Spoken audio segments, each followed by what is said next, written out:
Hi, welcome back guys. This is your friend, the Scion Fanfics. Back with amazing fanfiction. This is the series of What if Deku had godlike antimatter quirk? Now before starting, please give this video a like and subscribe to the channel if you want more videos like this. Now let's get into the fanfic.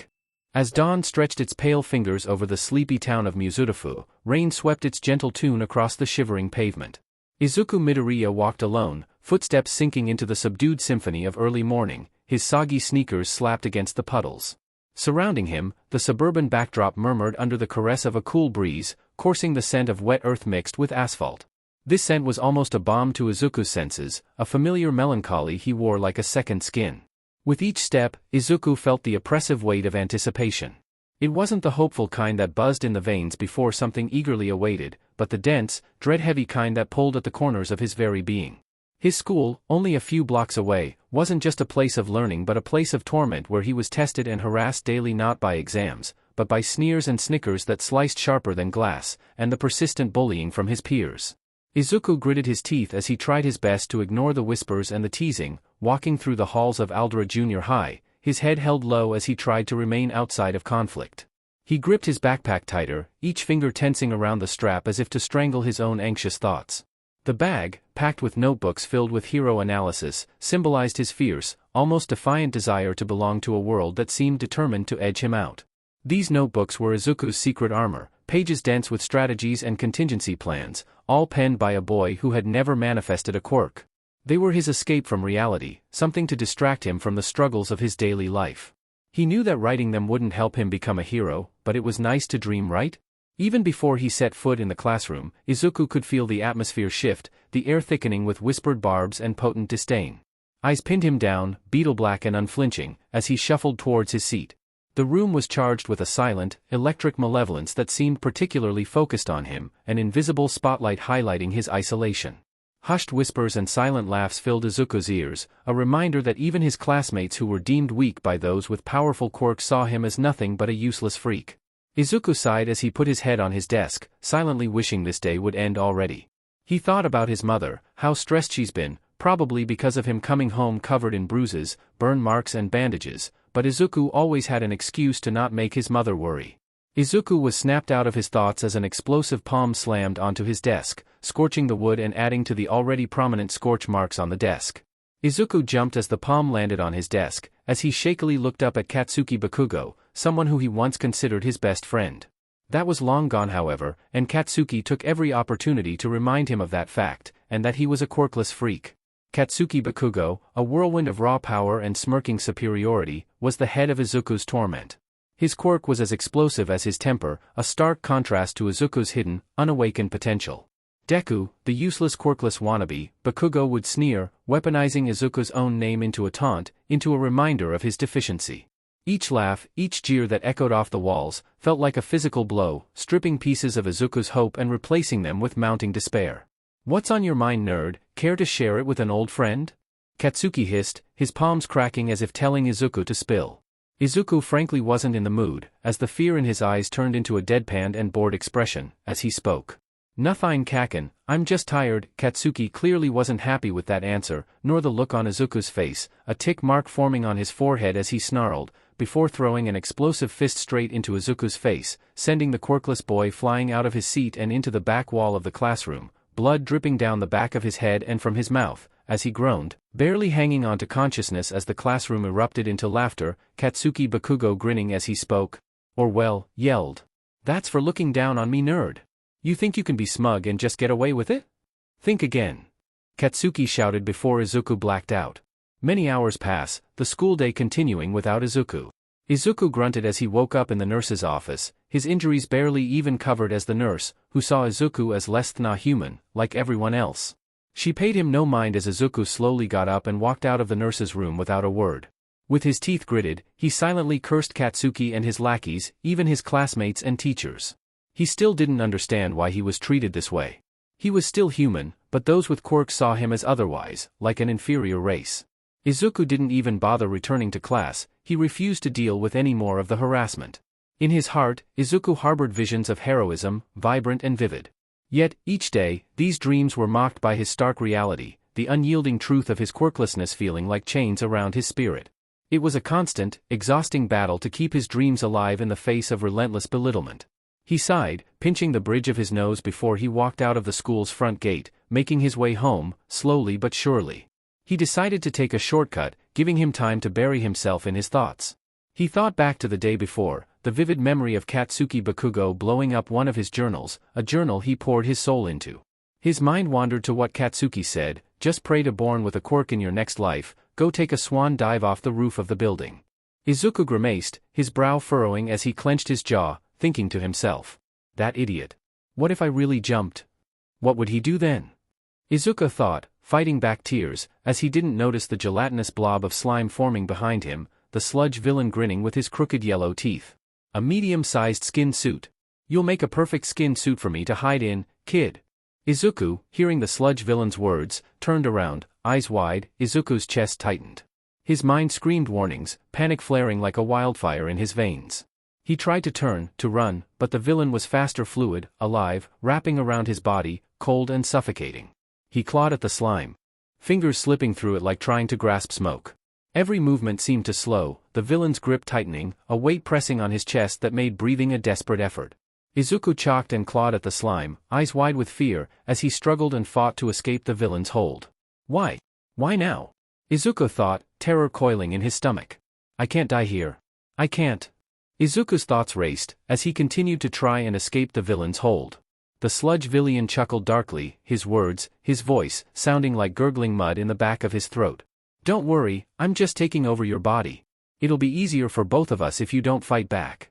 His words made Izuku only struggle harder, much to the villain's amusement. "Thanks for the help, kid, you're a real hero to me," the villain said mockingly. Izuku's vision blurred, the world around him bending in the edges, sounds warping into distant echoes. He could feel the sludge pressing into him, trying to crawl inside, merging with him. And then, a strange sensation surged, a heat, a pulse, an almost electric hum coursing through his body. The fear and desperation, the years of oppression and ridicule, seemed to awaken something buried deep within him, before Izuku went limp. The sludge villain grinned as he began to force himself into the kid's body, not noticing as a purple and blue glow of energy began to flood Izuku's veins, his body rapidly producing antimatter. All Might jumped out of the sewer, watching as the last of the sludge villain entered Izuku's body. All Might's brow furrowed as he clenched his teeth, preparing to force the sludge villain out of Izuku if needed. All Might, leaping to action, froze in midair, eyes widening as he watched the young boy twist in pain and power, a barrier of transparent purple energy erupting outward, throwing All Might into a wall. The ground itself seemed to resist, cracking, floating, and twisting as the laws of reality bent to Izuku's awakening quirk. Buildings trembled, lampposts glitched in midair, puddles suspended like molten glass. The sludge villain's gurgling laugh faltered, replaced by a strangled scream as Izuku's body convulsed violently. Inside the purple dome, Izuku's consciousness flickered. Pain and fear coalesced into something raw, primal, and unstoppable. His eyes opened, glowing purple, the whites of his eyes, his sclera, black, irises burning like molten amethyst as they glowed a vibrant purple. His hair lifted, strands curling and floating as if in zero gravity, flames of radiant violet liking the air. He didn't think, he acted. Matter disintegrated under his touch, the sludge villain screaming as chunks of its body were ripped apart from within. The slime that made up the sludge villain and distorted remnants flew in chaotic arcs, yet Izuku's body moved with precision, almost as if the quirk itself was guiding him. Each pulse of antimatter tore the villain apart, reshaping the battlefield into a surreal nightmare of floating debris and warped air. All Might's jaw clenched. He had seen heroes born, seen quirks awakened, but nothing like this. This was beyond comprehension.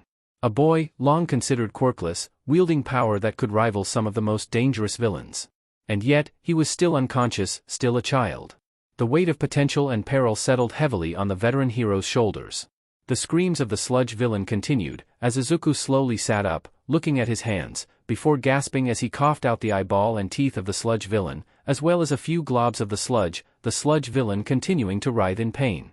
The sludge villain had lost a lot of his mass, as Izuku's body destroyed almost all of the sludge villain's body. Izuku had awakened a quirk, one that was dormant, one that he didn't even know he had. His quirk had altered his body in an instant when he died, antimatter flowing through his veins, altering his very biology and body's chemistry. He sat up with some struggle again, ignoring the writhing villain, Izuku looking at the glowing purple and blue veins on his arms, as they pulsed with energy. What is this? Is this a quirk? Izuku thought, his mind racing 1,000 miles per hour. The antimatter had destroyed the sludge villain's body, reacting with the very matter that made his body, which would explain the screaming. Izuku's body distorted and glitched a bit, his left arm seeming to disappear, before glitching back into existence. The purple dome fell, as Izuku's hair stopped floating and glowing, but remained purple, his quirk deactivating before he collapsed, fading as his body gave out, exhausted due to the late quirk awakening. All Might immediately took the opportunity to put what was left of the sludge villain in a bottle before he picked Izuku up, clenching his teeth, as he mentally cursed himself for allowing a kid to be injured like this, but he also wondered what he had just witnessed. All Might put those thoughts in the back of his head for now, as he jumped into the sky, landing atop a building as he began rushing to a hospital. A few days passed, the city outside Izuku's hospital window moving as usual, oblivious to the upheaval in the life of one small boy. Izuku Midoriya had barely left her son's side, sitting in a stiff chair that had begun to crease uncomfortably beneath her. Her hands were folded tightly on her lap, knuckles white, eyes trained on Izuku's pale, bandaged form. Every subtle twitch, every shallow breath made her heart pound. She hadn't slept properly, hadn't eaten much, yet the thought of leaving him even for a minute was unbearable. Her motherly instincts had amplified to a constant, painful vigilance, her very being tethered to his recovery. She had refused on multiple occasions to go home. She didn't want to leave her only child's side. The soft hum of the hospital machines filled the otherwise silent room, rhythmic and almost soothing. Inko's gaze followed each subtle movement. Izuku's fingers twitched against the white sheets, a shallow breath escaped his lips, and his eyelids fluttered. She leaned forward slightly, as though even the tiniest gesture might remind him she was there, waiting, watching, protecting. A groan, low and strained, broke the tense quiet. Inko's eyes widened as she snapped her gaze to Izuku's face. His eyelids cracked open slowly, revealing irises glowing faintly violet, a sight so surreal it made her recoil instinctively for a heartbeat. Then, without thinking, she sprang forward, pulling him into her arms. "My baby," she cried, her voice tearing through the room like a hurricane. Tears streamed freely down her face as she clutched him tightly, burying her face into his bandaged shoulder. Izuku groaned in pain, the sharp sting shooting through his battered body, but he returned the hug instinctively, ignoring every ache, every broken rib, every bruise. His body was racked, but his heart surged in the warmth of his mother's embrace. His body ached in pain from both the awakening of his quirk, which altered every aspect of his body, down to the very DNA of his body. "Mom?"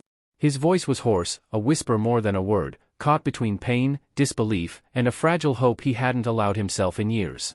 Hearing the tone in Izuku's voice made Inko's heart ache, her tears threatening to spill yet again. "Shoo, it's okay, sweetie, it's okay." Inko's words were soft, trembling, as she gently pressed her hands to his back, stroking soothing circles over the bandages. She pulled back slightly to look at his face, the glow in his eyes reflecting a mixture of wonder, fear, and exhaustion. Izuku's own gaze dropped to his palms, noticing small, perfectly round holes at the center of each, faintly glowing with the same purple energy that ran like rivers beneath his skin. His breath hitched, tears stinging his eyes as he whispered, voice cracking under the weight of revelation and awe, "Did I finally awaken a quirk?" Inko's own tears fell freely now, tracing warm tracks down her cheeks. She reached up, cupping his face gently in her hands, forcing him to meet her gaze. Her voice shook, but it carried an almost feral pride beneath the worry. "Worry about that later, sweetie, but yes. Yes, you did. I'm so happy for you." Izuku's heart raced, chest tightening with disbelief. His vision blurred slightly as tears mingled with the faint hospital light. He struggled to speak, the weight of what had just happened pressing down on him. His hands trembled, the glow pulsing faintly, a reminder that his body now held something extraordinary, something dangerous and yet, something magnificent. Inko pressed the button beside the bed, summoning a doctor. Moments later, a figure rushed in, white coat flaring, hands ready to stabilize, check vitals, and administer care. Behind them, almost imperceptibly at first, a shadow appeared in the doorway. Izuku's eyes widened so violently it was almost comical, the fatigue forgotten, replaced by sudden recognition and awe. "All Might?" Izuku stammered, his voice trembling, barely audible over the rhythmic beeping of the hospital machines. His glowing irises widened even further, the soft purple light reflecting in the sterile fluorescent lights above, making the air between them feel almost electric. Every fiber of his being was alert, chest rising and falling in rapid, shallow breaths, mind racing 1,000 miles per hour. He could barely process what he was seeing, a man larger than life, standing there with a presence so commanding it made the room seem smaller, the walls closing in with the weight of his aura. All Might's towering frame, shoulders broad and chest heaving with restrained energy, softened slightly as he took a step closer to the bedside. His eyes, usually so brimming with confidence and unshakable power, flickered with something more human: concern, guilt, and awe. "Young Midoriya," he said, his voice low and steady, yet carrying a resonance that seemed to vibrate through Izuku's very chest. Each word held weight, the kind that left no room for pretense. Izuku's heart pounded, a mixture of fear, disbelief, and the faint spark of hope igniting in the pit of his stomach. His hands trembled on the sheets, the faint purple glow still coursing through his veins, a reminder that the world had changed in the span of a few impossible moments. He wanted to speak, to ask 100 questions at once, yet his throat felt dry and tight, his mind a whirlwind of images from the battle, the sludge villain, and the terrifying awakening of his Quirk. All Might's expression softened even further, and, almost impossibly, he dropped to one knee beside the hospital bed, bringing himself closer to Izuku's level. The act itself, of the symbol of peace bowing before a child, sent a jolt through Izuku's chest, half shock, half awe, all disbelief. All Might's deep, familiar chuckle echoed gently in the room, a sound that was usually larger than life but now carried the weight of solemnity. "Young man," All Might said, bowing his head in a gesture so sincere it seemed to carry years of regret and responsibility, "please forgive me, for allowing harm to come your way. If I had been faster, if I had arrived just a moment sooner, I could have stopped that villain from nearly taking your life." His voice wavered ever so slightly, the first hint of human vulnerability Izuku had ever heard from the hero. Izuku's chest tightened, a mixture of awe, guilt, and relief swirling in his stomach. He swallowed hard, forcing the lump in his throat down, clenching his teeth as he tried to process both the gravity of All Might's apology and the impossibility of the quirk that now pulsed through him. His voice came out strained, hoarse, barely above a whisper, yet filled with honesty and warmth. "All Might, please, don't apologize. It wasn't your fault." All Might's eyes softened further, his usual heroic composure giving way to something almost tender. He reached a hand forward, placing it gently over Izuku's, the gesture grounding and real, connecting the boy to the hero he had idolized for so long. "You're too kind, young Midoriya," he said quietly. "But understand this, what you just endured, what you survived, that power of yours, it's extraordinary. And yet, you remained, you. Brave. Selfless. That is what makes you a hero, not just the quirk flowing through your veins." All Might said, silently considering Izuku to be his successor, based on both the power he holds and the selflessness he just showed. "This boy. He has the heart of a hero," All Might thought to himself. Izuku's lips trembled, the weight of All Might's words pressing on him like a tidal wave. The glowing veins on his arms pulsed faintly as if responding to the emotion in the room, the residual energy from his awakening quirk humming softly. For the first time, he allowed himself to feel something beyond fear or pain: pride, relief, and an almost dizzying realization that his life had irrevocably changed. Izuku Midoriya's fingers fidgeted lightly in her lap as she smiled gently to herself. Relief washing over her like warm sunlight breaking through a stormy sky. After days of sitting vigil beside her son, seeing him finally awake, even if still fragile, filled her chest with a mixture of joy and lingering fear. She began conversing with the doctor in calm, measured tones, providing every detail of Izuku's awakening, the glow in his eyes, the way his veins had pulsed with violet and blue energy, the strange and terrifying power that had ripped through the sludge villain, the latter half of the info she had received from All Might. Her words were careful, precise, almost reverent, as if she were documenting a miracle. The doctor listened intently, nodding as he adjusted his clipboard and prepared the instruments on a nearby tray. His movements were professional, but the slight narrowing of his eyes betrayed a cautious curiosity. He selected a syringe from its sterile packaging, a special model designed specifically for drawing blood from subjects with unknown or potentially dangerous quirks, a precaution rarely necessary, but essential in a case like Izuku's. The metallic tray glimmered under the hospital lights, each tool meticulously aligned, reflecting the quiet tension that had filled the room. "Miss Midoriya," the doctor began, his voice calm, precise, yet tinged with cautious respect, "do I have your consent to run a quirk examination on your son? It's a routine procedure in cases like this, though given the nature of the quirk, extra precautions are necessary." He gently placed the syringe beside the bed, still in its packaging, a small shield against the unknown waiting for them. Inko's gaze drifted to her son, who lay propped slightly upright by the hospital pillows. His purple-glowing veins pulsed faintly, remnants of the recent quirk awakening, and his gaze flitted between the syringe, the doctor, and the towering figure of All Might looming in the corner of the room. She placed a hand lightly on Izuku's arm, giving him a reassuring squeeze. "Yes, you have my consent," she said, her voice steady yet soft. "But please, be careful. My son, he's been through enough already."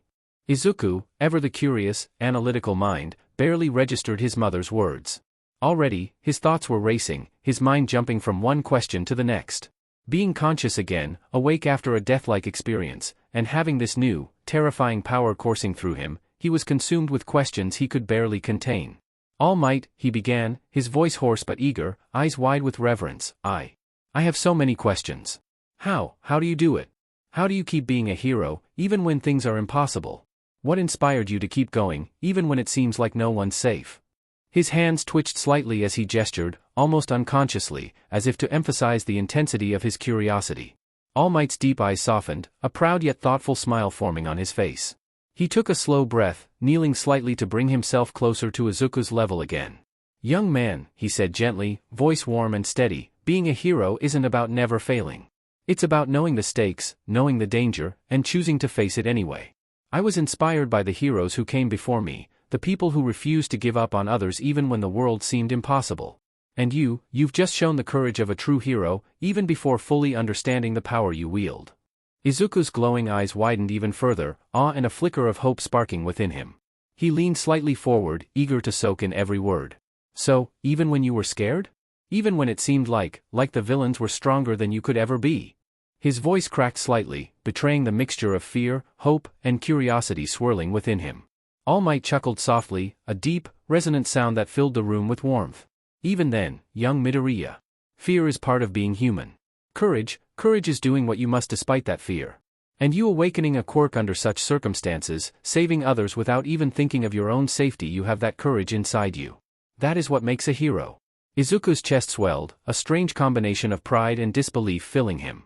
The glow in his veins pulsed faintly as if in response to the praise, and he felt something stir deep in his chest, a sense of purpose, of potential, of the beginning of a path he had only dreamed of. Meanwhile, Inko watched her son, tears prickling her eyes again.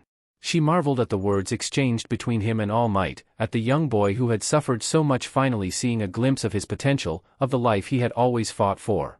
She reached out, brushing a strand of damp hair from his forehead, her fingers lingering for a moment, grounding him in the warmth of maternal love.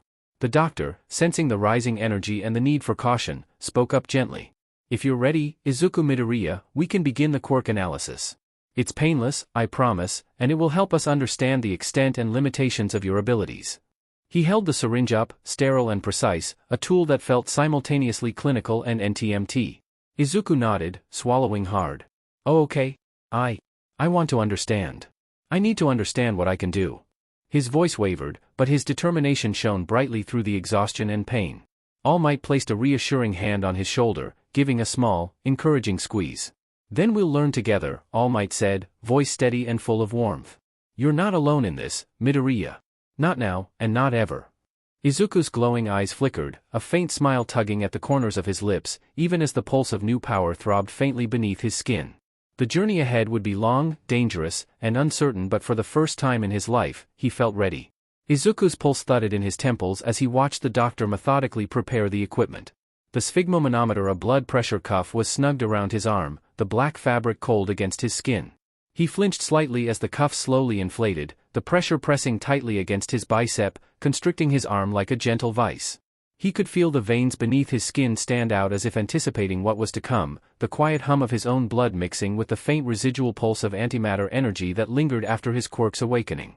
The doctor's hands were calm and precise as he retrieved the syringe, its needle gleaming under the harsh fluorescent lights of the hospital room. "Relax, Midoriya," the doctor murmured, his voice clinical but steady, "this will be quick." Izuku swallowed hard, nodding, trying to focus on the voice rather than the cold metal tip glinting menacingly in his line of sight. As the needle pierced his skin, a sharp sting ran through his arm, and Izuku's teeth clenched. He kept his eyes on the syringe, wide with anticipation, marveling at how life and now this strange new power flowed in visible currents through him. The doctor drew the blood carefully, lifting the syringe as a drop of deep red began to settle inside. But then, something impossible caught everyone's attention. The blood wasn't just red. Swirling alongside it was a faint, otherworldly glow, purple and blue streaks twisting and spiraling like miniature galaxies suspended in liquid. The glow pulsed rhythmically, almost in time with Izuku's heartbeat, as if the liquid itself were alive, radiating raw, untamed power. Inko gasped, bringing her hands to her mouth as tears pricked her eyes. "Izuku, it's glowing," she whispered, voice trembling with awe and fear. All Might's eyes widened, his usually bright expression dimming with the weight of realization. He leaned closer, his broad frame casting a shadow over the bed as he examined the syringe with an intensity usually reserved for crises threatening entire cities. This is beyond anything I've ever seen," he murmured, almost to himself, lacing every word. His hands rested on the edge of the bed, knuckles whitening slightly as he processed the implications of a quirk that could produce whatever this was internally. The doctor chuckled softly, shaking his head in disbelief, though a careful glint of excitement flickered in his eyes. "Now, I've studied quirks for decades," he said, placing the syringe on the tray with meticulous care, "but I've never seen blood like this. This isn't just a quirk, it's a phenomenon. Whatever this glowing liquid that flows in his veins is, it's stable, yet potent." He let the thought hang in the air, the unspoken danger palpable. Izuku's own eyes followed the glowing liquid, pupils dilated with wonder and fear. His arm throbbed faintly where the needle had been, the bandage wrapped around it now snug, and he couldn't tear his gaze from the pulsating luminescence. A strange thrill coursed through him, almost like a magnetic pull, the first tangible proof of his power manifesting within him in a form he could see. The world felt different, sharper somehow, as if everything around him had gained a new texture and weight. The doctor carefully placed the syringe into a nearby analyzer, a sleek machine connected to the computer. The device began whirring softly, lights flickering as it processed the sample. On the screen, graphs and data began to appear, lines dancing in response to the liquid's properties. The glow in the blood seemed to intensify under the machine's sensors, reflecting a depth of energy and instability that made even seasoned professionals tense with fascination.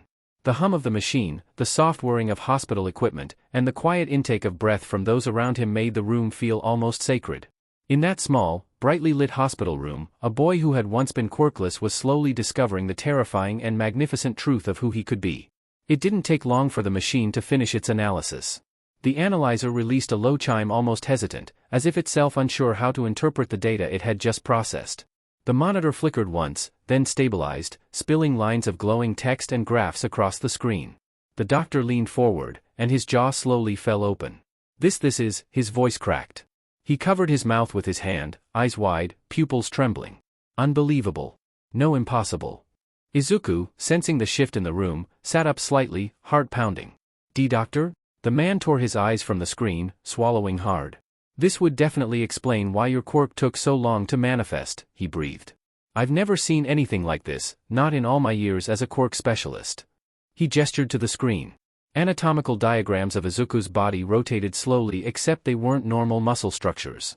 Glowing streams of purple, blue, and ultraviolet energy spiraled through the digital representation of his veins, arteries, and nervous system like cosmic rivers. "Your quirk," the doctor continued, voice now reverent, "has rewritten your DNA." Izuku inhaled sharply. Inko covered her mouth, tears forming again. All Might took an unconscious step closer to the monitor, his enormous frame casting a long shadow on the wall. "Rewritten, his DNA?" All Might echoed. "Yes."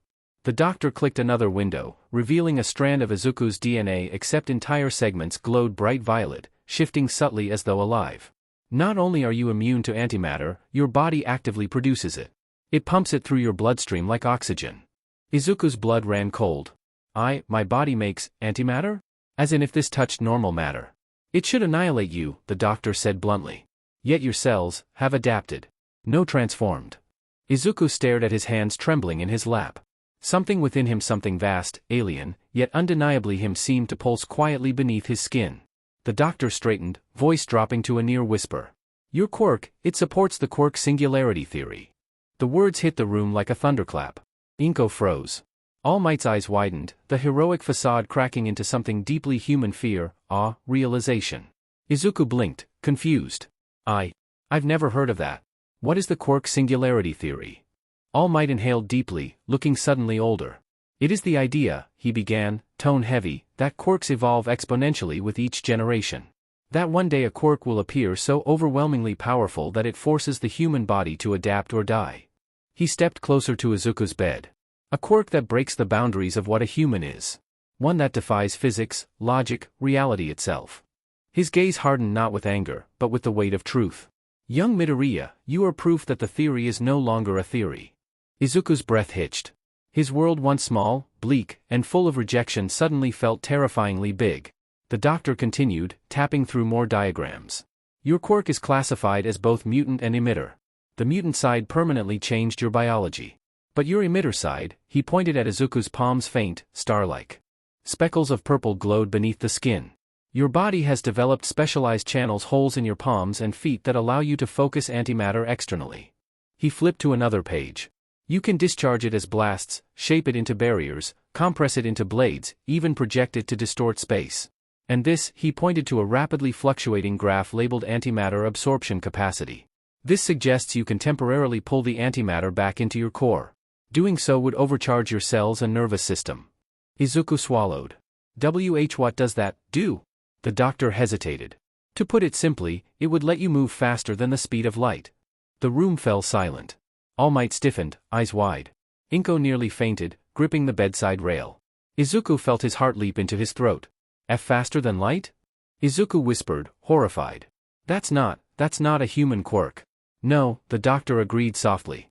It's an evolution. He turned back to Izuku with a grave, almost fearful expression. Your body exists in a state between matter and antimatter. Between stability and cosmic annihilation. Midoriya, your quirk doesn't just break physics. His voice dropped to a trembling whisper. It rewrites them. Izuku stared at his trembling hands that once felt powerless, weak, empty. But now, they hummed with the energy of a dying star. His heart pounded. His breathing quickened. For the first time in his life, Izuku Midoriya wasn't quirkless. He was terrifying. He was powerful.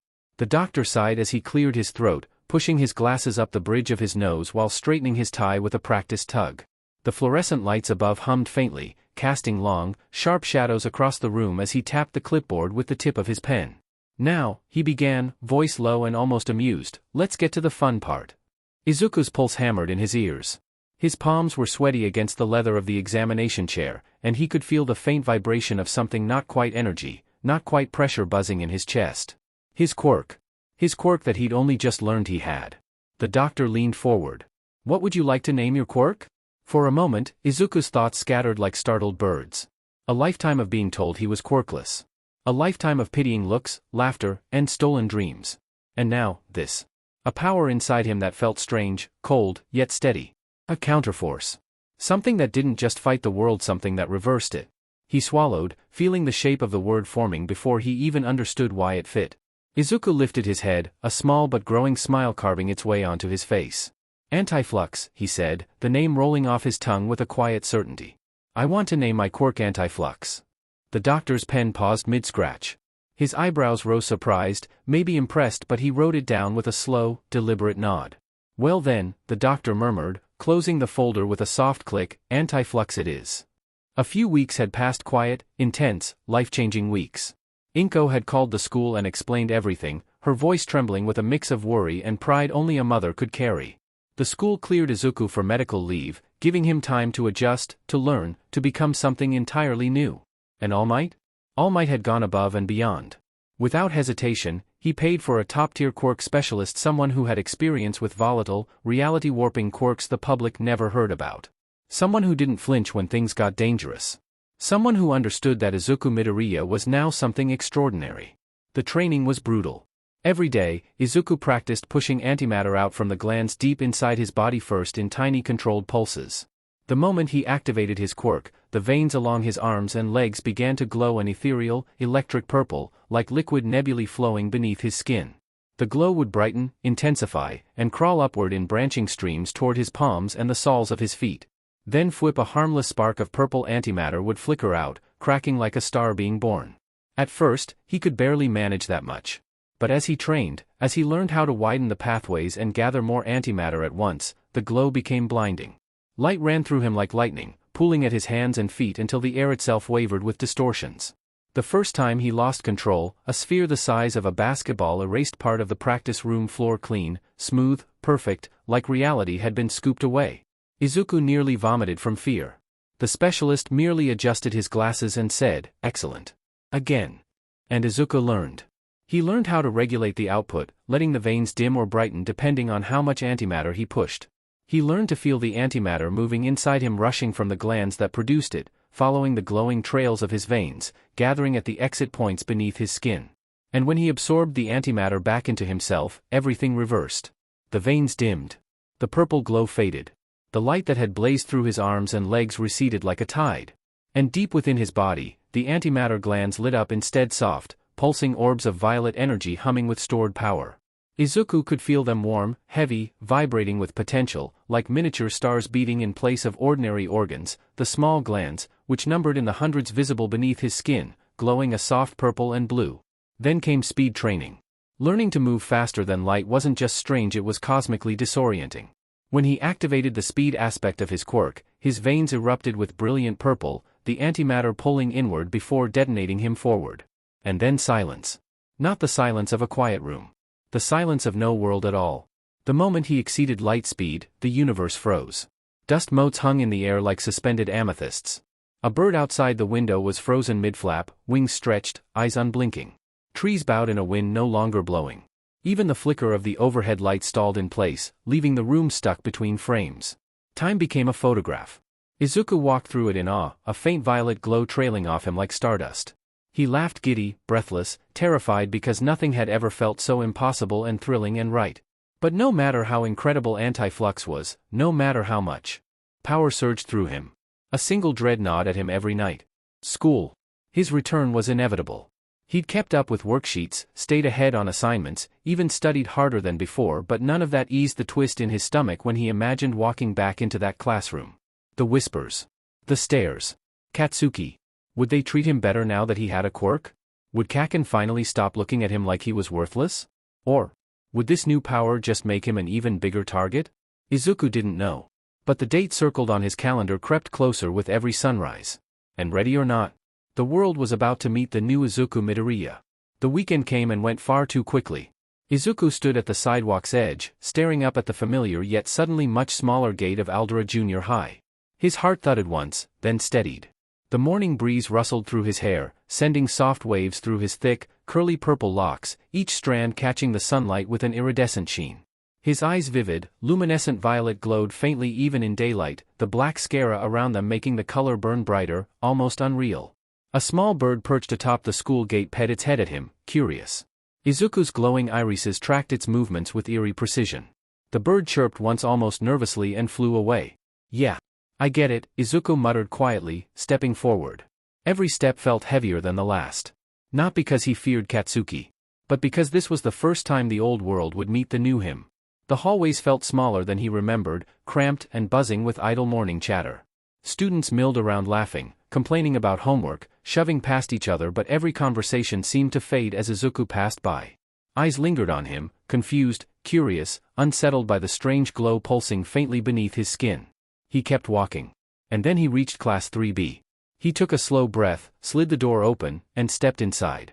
The chatter died instantly. 18 pairs of eyes snapped toward him. Confusion spread through the room like a ripple. Who is that? Is he a transfer?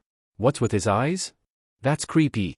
Izuku ignored all of it, walking straight to his seat, the seat he'd occupied quietly for years, the seat no one ever cared enough to look at twice. He set his bag down, sat, and folded his hands on the desk. Silence. Then, a loud bang as Katsuki slammed his fist on his desk and stood up. Hey! Who the hell are you, freaky eyes? Katsuki barked, lip curling. Tiny pops and crackles flared from his palms, lighting his scowl with flashes of orange.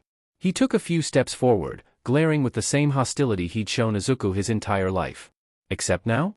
He didn't even recognize him. Izuku didn't look up right away. He didn't flinch. He didn't shrink. He just stared straight ahead, bored. Kaken. The word was spoken so casually, so flatly, that Katsuki's face froze mid-snarl. His eyes widened just a fraction, but enough for the whole class to see the shift. That voice. No way. Deku? Katsuki breathed, disbelief scrawled across his features. Finally, Izuku raised his head. His glowing purple irises locked onto Katsuki with ice-cold annoyance, the intensity of the light making Katsuki instinctively tense. The veins in Izuku's neck pulsed faintly with a purple glow, just barely visible above the collar of his school uniform. And those eyes? Those were not the eyes of someone Katsuki had spent years bullying. Those were the eyes of someone who no longer cared. Can you just leave me the hell alone for once? Izuku said, voice calm, steady, dangerously unimpressed. A shiver ran down Katsuki's spine. No one talked to him like that. Ever. His shock twisted into rage. You little. Katsuki moved his hand forward, an explosion sparking violently to life. But Izuku was already moving. He inhaled. His veins went dark pitch black, like ink freezing beneath the skin. And then, all at once, the antimatter glands across his body erupted with glowing purple light. Hundreds of tiny star-like nodes beneath his skin flickered to life, glowing brighter and brighter until they illuminated his entire figure like a constellation. The world slowed. Then stopped. Sound vanished. Motion vanished. Students froze mid-gasp. The explosion Katsuki had begun forming stalled in midair, a bloom of orange sparks locked in perfect stillness. Time had stopped. Izuku stood from his desk, purple light pulsing gently from the glands under his skin. His movements created ripples in the frozen air, like he was walking through water. He stepped forward, drew his fist back, and crack! He punched Katsuki square in the jaw. Time snapped back. The antimatter surged from his glands back into his veins, making them brighten with purple luminescence once more. Katsuki's explosion fizzled out as he was violently launched across the classroom, slamming into the whiteboard with a sickening thud before collapsing to the ground in a heap. Gasps erupted around the room. Someone screamed. Someone else dropped their pencil. Izuku stood where Katsuki had been moments earlier, the glow from his antimatter glands fading slowly as the light returned to his veins. He dusted off his sleeve. "Prick," he muttered casually, sitting back down as if he hadn't just obliterated the class tyrant in under a second. The room was dead silent. Every student stared at him not with mockery, not with annoyance, but with wide-eyed awe and primal fear. The silence shattered when the classroom door slammed open. Mr. Tanaka, their homeroom teacher, rushed in with a stack of papers in one hand and panic etched across his face. "What on earth is going?" He froze. His eyes locked onto Katsuki Bakugo's limp body crumpled at the front of the room, then tracked across the shocked, trembling students, and finally landed on Izuku sitting peacefully at his desk like absolutely nothing had happened. What?" Mr. Tanaka sputtered, his face draining of color as the papers slipped from his hands and scattered across the floor like startled birds.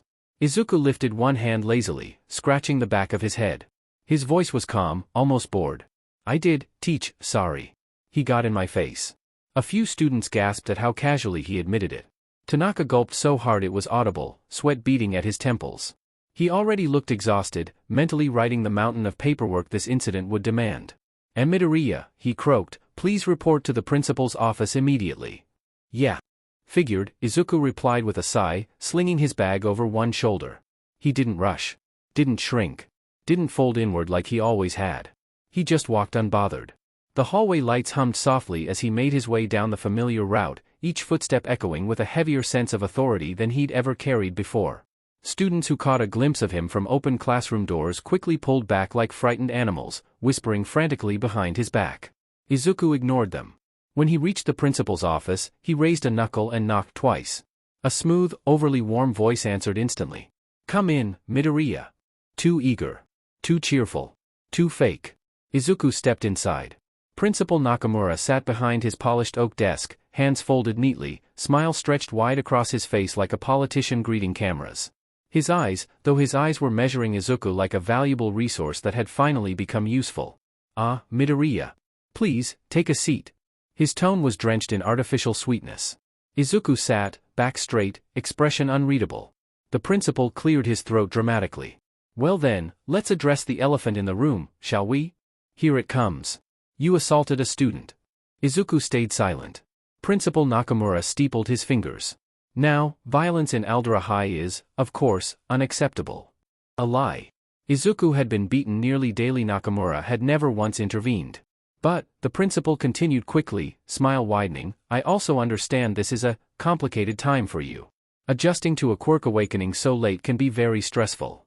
Izuku almost laughed. They'd ignored his suffering for years. Now they were acting like none of it ever happened. The principal leaned forward, eyes gleaming with opportunistic interest. "Congratulations, by the way. A powerful emitter-type quirk, yes? Very impressive. Truly wonderful news for the school's records." His voice rose with excitement. "It will reflect incredibly well on our institution to have helped nurture such potential." Izuku felt something cold twist in his stomach. Nakamura wasn't happy for him. He was happy for publicity. "As for your altercation," the principal continued with a dismissive wave of the hand, "I'm sure we can chalk it up to misunderstanding. Boys your age, new power, adrenaline. It happens." It happens? When Izuku was the one being beaten bloody, it never happened. He was told to toughen up. He was told to stop provoking others. He was told this school is not responsible for incidents caused by your limitations. But now? Now he had a quirk. A powerful one. And suddenly the principal's tone had flipped like a switch.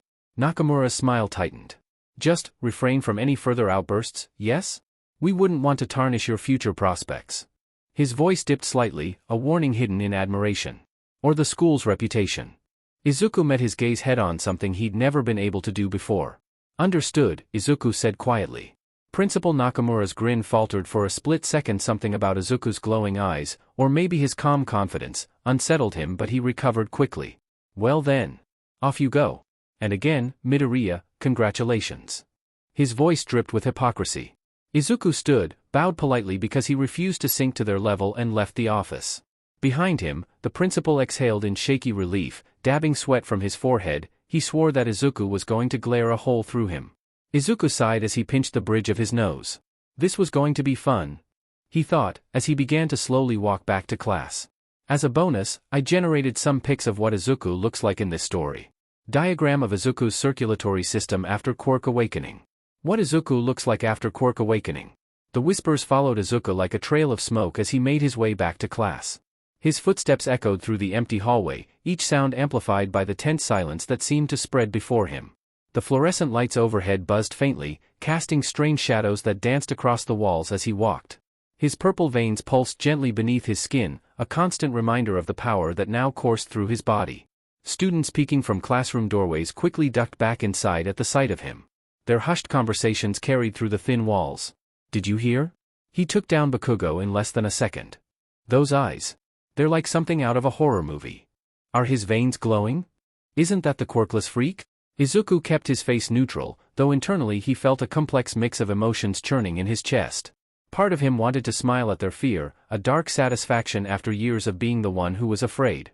But another part ached with a deeper sadness. Even with a quirk, he was still an outsider. The only difference now was that they feared him instead of mocking him. When he reached Class 3B, he paused at the door. Through the window, he could see Katsuki's empty desk. The explosive boy had presumably been taken to the nurse's office. The rest of the class sat in unusual silence, their usual morning chatter replaced by tense whispers and darting glances. Izuku slid the door open. The whispers died instantly. Every head snapped forward, students suddenly finding their textbooks fascinating. Mr. Tanaka fumbled with his chalk, nearly dropping it as Izuku walked to his seat. The tension in the room was thick enough to cut with a knife. As I was saying, Mr. Tanaka continued shakily, the Meiji restoration began in. Izuku tuned him out, his mind wandering to the nurse's office where Katsuki lay unconscious. He hadn't meant to hit him quite that hard, his control over his enhanced speed was still imperfect. But maybe it was for the best. Maybe now Katsuki would finally understand what it felt like to be on the receiving end of violence. In the nurse's office, Katsuki Bakugo's consciousness returned slowly, like wading through thick fog. The first thing he registered was pain. His jaw throbbed with a deep ache that pulsed in time with his heartbeat. His back felt like it had been slammed by a truck, every muscle screaming in protest as he tried to move. Stay still, the nurse's stern voice cut through his daze. You took quite a hit. Katsuki's eyes snapped open, memories flooding back. Deku, no, not the Deku he knew, standing there with those haunting purple eyes. The world blurring, and then darkness. His hands clenched into fists, small explosions popping between his fingers. But for the first time in his life, the anger was mixed with something else. Something that made his stomach twist uncomfortably. Fear. Fear that someone could finally compete with him, fear that he wasn't the strongest anymore. He had always seen Deku as beneath him, a pebble in his path to greatness. But what he'd felt in that moment, when those glowing eyes had locked onto his, it wasn't the gaze of someone weaker. It was the look of someone who could erase him from existence without breaking a sweat. That DMN nerd. Katsuki muttered, but the usual venom in his voice was diluted by uncertainty. He pressed a hand to his jaw, wincing at the tenderness. What the hell kind of quirk is that? The nurse gave him a knowing look.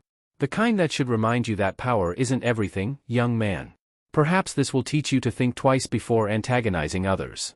Katsuki wanted to snap back, to rage against the implication that he had learned any kind of lesson.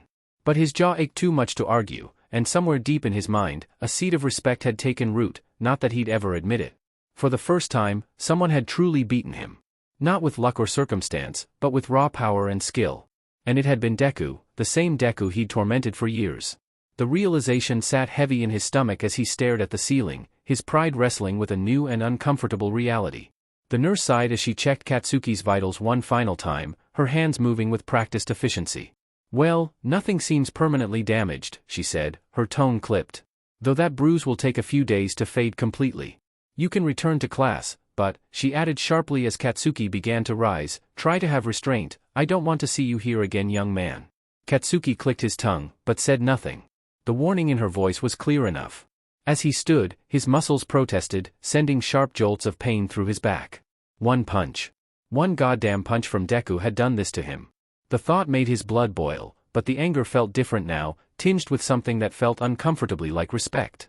The hallway seemed longer than usual as he made his way back to class, each step measured and careful. His usual stomping stride was gone, replaced by a cautious gait that spoke volumes about how much his body ached. When he reached the classroom door, he hesitated, just for a moment, before sliding it open. The atmosphere inside was strange, almost surreal. Students who normally would have greeted him enthusiastically now seemed absorbed in their work, their eyes carefully avoiding both him and the purple-haired figure sitting quietly at his desk. Katsuki moved to his seat without a word, ignoring the whispers that followed him. As soon as the lunch bell rang, the classroom erupted into barely contained chaos. Most students fled quickly, but Hiro Tanaka, a boy who had frequently joined in mocking Izuku, lingered behind. Katsuki watched with narrowed eyes as Hiro approached Izuku's desk, wearing what had to be the most artificial smile ever attempted by a human being. Hey, Midoriya. Hiro's voice was sickeningly sweet, dripping with false friendship. That was pretty amazing earlier. I had no idea you had such an awesome quirk. He leaned against Izuku's desk, trying to appear casual despite the nervous sweat beading on his forehead. We should totally hang out sometime. Maybe you could tell me more about your powers? Izuku slowly looked up from his notebook, his glowing purple eyes fixing on Hiro with an intensity that made the boy flinch. The veins in Izuku's neck pulsed faintly, casting small shadows across his collar. Funny, Izuku said quietly, his voice carrying a chill that made several nearby students shiver. Last week you were calling me, quirkless loser, and throwing my shoes in the toilet. His eyes narrowed slightly. Now you want to be friends? Hiro's smile wavered, but he pressed on, desperation clear in his voice. Come on, man, that was just. You know, kids being kids. We were just joking around. He laughed nervously. But seriously, what kind of quirk is that? The way you moved, it was like you teleported or something. The temperature in the room seemed to drop several degrees as Izuku stood slowly, his chair scraping against the floor with an ominous screech. The antimatter glands beneath his skin began to glow faintly, creating a constellation-like pattern across his visible skin. Hiro stumbled backward, nearly tripping over his own feet. My quirk is called anti-flux, Izuku said, his voice steady but cold. And I'm not interested in being friends with someone who only sees value in power. He gathered his things, the purple glow fading as he controlled his emotions. Find someone else to kiss up to. From his desk, Katsuki watched the exchange with an unreadable expression. The Deku standing there now was nothing like the scared, stuttering kid he'd known for years. This Deku carried himself with confidence, no, more than that. He carried himself with authority. As Izuku walked past Hiro, who had frozen like a deer in headlights, the would-be sycophant finally found his voice again. Why you can't talk to me like that, he squeaked, though his voice betrayed his fear. Just because you have a quirk now doesn't mean. Izuku stopped at the door, turning just his head to look back. The motion was subtle, but the way his eyes glowed in that moment made Hiro's words die in his throat. Actually, Izuku said softly, it means exactly that. You all made it very clear that having a quirk is what matters in this world. His lips curved into a small, sad smile. I'm just playing by the rules you taught me. With that, he left the classroom, leaving behind a silence so profound you could hear a pin drop. Hiro slumped against a desk, legs shaking. Several students exchanged nervous glances. And Katsuki. Katsuki stared at the door long after Izuku had gone, his mind churning with thoughts he couldn't quite process. The school day passed in its usual blur, Izuku keeping to himself, eyes down, shoulders tight, ignoring the fake smiles and soft voices of classmates trying to curry favor now that he suddenly mattered. Their stares felt like buzzing flies, constant, irritating, and impossible to fully tune out. When the final bell rang, he moved on autopilot, notebooks, pens, bag. He reached for the last notebook, the most important one, only for a familiar scarred hand to press down on it firmly. Izuku froze. Katsuki stood there, face unreadable. Not angry. Not smirking. Just blank. And that expression alone put Izuku on edge. Care to tell me what the hell happened to you, nerd? Katsuki asked, voice low and surprisingly calm. Where'd that quirk come from? That calmness felt wrong. Like Katsuki had been replaced by some quiet, simmering version of himself that Izuku wasn't sure he trusted. Izuku slid the notebook out from under Katsuki's hand, slipped it into his bag, and stood up. Follow me. I'd rather not say anything with half the school eavesdropping. Some part of him buried deep under years of insults and explosions still didn't want to hate Katsuki. Some stupid, stubborn part held on to the kid they used to be. The one who ran around with him in the park. The one who used to grin genuinely, before ego and quirks twisted everything. Katsuki scoffed lightly but fell in step behind him. Fine. But where are we going, nerd? My home, Izuku replied plainly. Katsuki blinked, clearly not expecting that answer. He didn't argue though. Just shoved his hands deeper into his pockets and followed as if pulled by curiosity he couldn't suppress. The walk was quiet, awkwardly so. Katsuki kept staring at Izuku's back, like he was trying to solve a puzzle. Izuku pretended not to notice. When they reached the apartment complex, Izuku unlocked the door and stepped inside. Mom, I'm home. I brought Kaken over, he called out. Inko turned from the stove, apron on, hair slightly frazzled from her usual flustered cooking mode. She was making katsudon. The smell was unmistakable, warm and nostalgic. The good kind of heavy. The moment she saw Katsuki, her eyes widened with pure joy, the kind only a parent figure could muster. Oh Katsuki, she gasped, immediately abandoning the pot on the stove and rushing over. Before Katsuki could react, she pulled him into a tight hug. Katsuki's entire body stiffened like he'd been hit with a stun grenade. Hey. Auntie Inko, come on, but he didn't pull away. Not really. His arms hovered awkwardly at his sides before, very hesitantly, one hand tapped her back in some vague attempt at reciprocation. Izuku had to bite his lip to keep from laughing, earning a glare from Katsuki. Inko finally let him breathe, holding him at arm's length, eyes sparkling. Look at you. You've gotten so tall. And those muscles, oh my. How have you been? It's been so long. Katsuki grumbled, cheeks dusted pink. TCH. I've been fine. Just, busy. Inko giggled warmly. Still trying to act tough, I see. Izuku watched the scene with a strange mixture of warmth and discomfort. It was like looking at a life that could have been. One where they stayed friends. One where things didn't fracture beyond repair. Mom, Izuku said softly, snapping her attention. Can we talk in my room? It's important. Inko's expression sobered instantly. She nodded, gently patting Katsuki's arm. Of course. I'll finish dinner. You two go ahead. Izuku gestured down the hall, heart thudding in his chest. Katsuki followed, but not before sending a confused, slightly conflicted glance toward Inko like he couldn't reconcile being treated with affection after years of being the aggressor. Once they stepped into Izuku's room and Izuku shut the door behind them, the air grew heavier. Katsuki crossed his arms, leaning against the wall. All right, nerd. We're alone. Talk. Izuku turned toward him, eyes glowing faintly, a subtle pulse Katsuki noticed immediately. Izuku let out a long, tired breath as he sat on the edge of his bed, the springs creaking softly beneath him. Katsuki dropped into the desk chair across from him, arms crossed, legs spread like he owned the place, but the tiniest flicker of unease betrayed him. Well, Izuku began, rubbing the back of his neck, for starters, I nearly died. Katsuki's eyes snapped wide. It was subtle, but for Katsuki, it may as well have been a scream of shock. His jaw tightened, a memory flashing across his face. Those awful words he'd spat hours earlier. And no, Izuku added sharply, I didn't take a swan dive. Katsuki bristled. I wasn't thinking that, dumbass, he snapped, but the guilt in his voice cracked through. Izuku didn't push it. He leaned forward, elbows on his knees. A sludge villain, he caught me off guard. Wrapped around me and Izuku mimed something constricting his throat, tried to suffocate me so he could take my body. Katsuki actually recoiled. His pupils shrank. For once, he wasn't angry, he was terrified. Look at you, Izuku teased gently, showing emotions other than rage. Katsuki exploded immediately. Shut the hell up, nerd. This ain't something to joke about. His voice cracked with something Izuku hadn't heard in years, fear. Izuku only smiled faintly. I know. So listen. He inhaled deeply. He did kill me, in a way. For a moment, he completely took control of my body. Katsuki's fists tightened so hard his knuckles turned pale. But then my quirk awakened. Izuku reached down, grabbing the hem of his shirt. Katsuki's glare followed him suspiciously. And this is where things get complicated. He pulled the shirt off. Katsuki froze. Glowing, pulsing lines, bright blue and violet, branched beneath Izuku's skin like rivers of light. They webbed across his torso, down his arms, along his neck, and beneath his eyes. They throbbed softly with each beat of his heart. Katsuki could see the faint shimmer of something alien swirling inside Izuku's chest cavity. What the hell, Katsuki whispered, voice gone small. My quirk is a hybrid type emitter and mutant, Izuku explained calmly. It's called anti-flux. When it activated, hundreds of microscopic glands inside me woke up. He tapped his ribs and collarbone.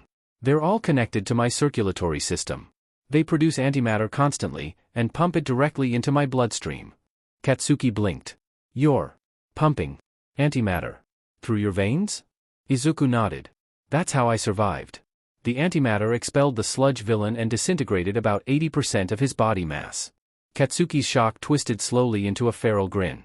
That's metal as hell. Almost killed the BSTRD who tried to kill you. Good. Izuku snorted. It wasn't intentional. But, yeah. He lifted his right hand, palm facing upward. The circular opening in the center the antimatter vent glowed faintly. These vents in my palms and the ones on my feet let me release antimatter. Like this. A swirling sphere of violet-blue antimatter bloomed outward, expanding into a perfect, unstable globe the size of a golf ball. The air around it shimmered like heat rising off asphalt.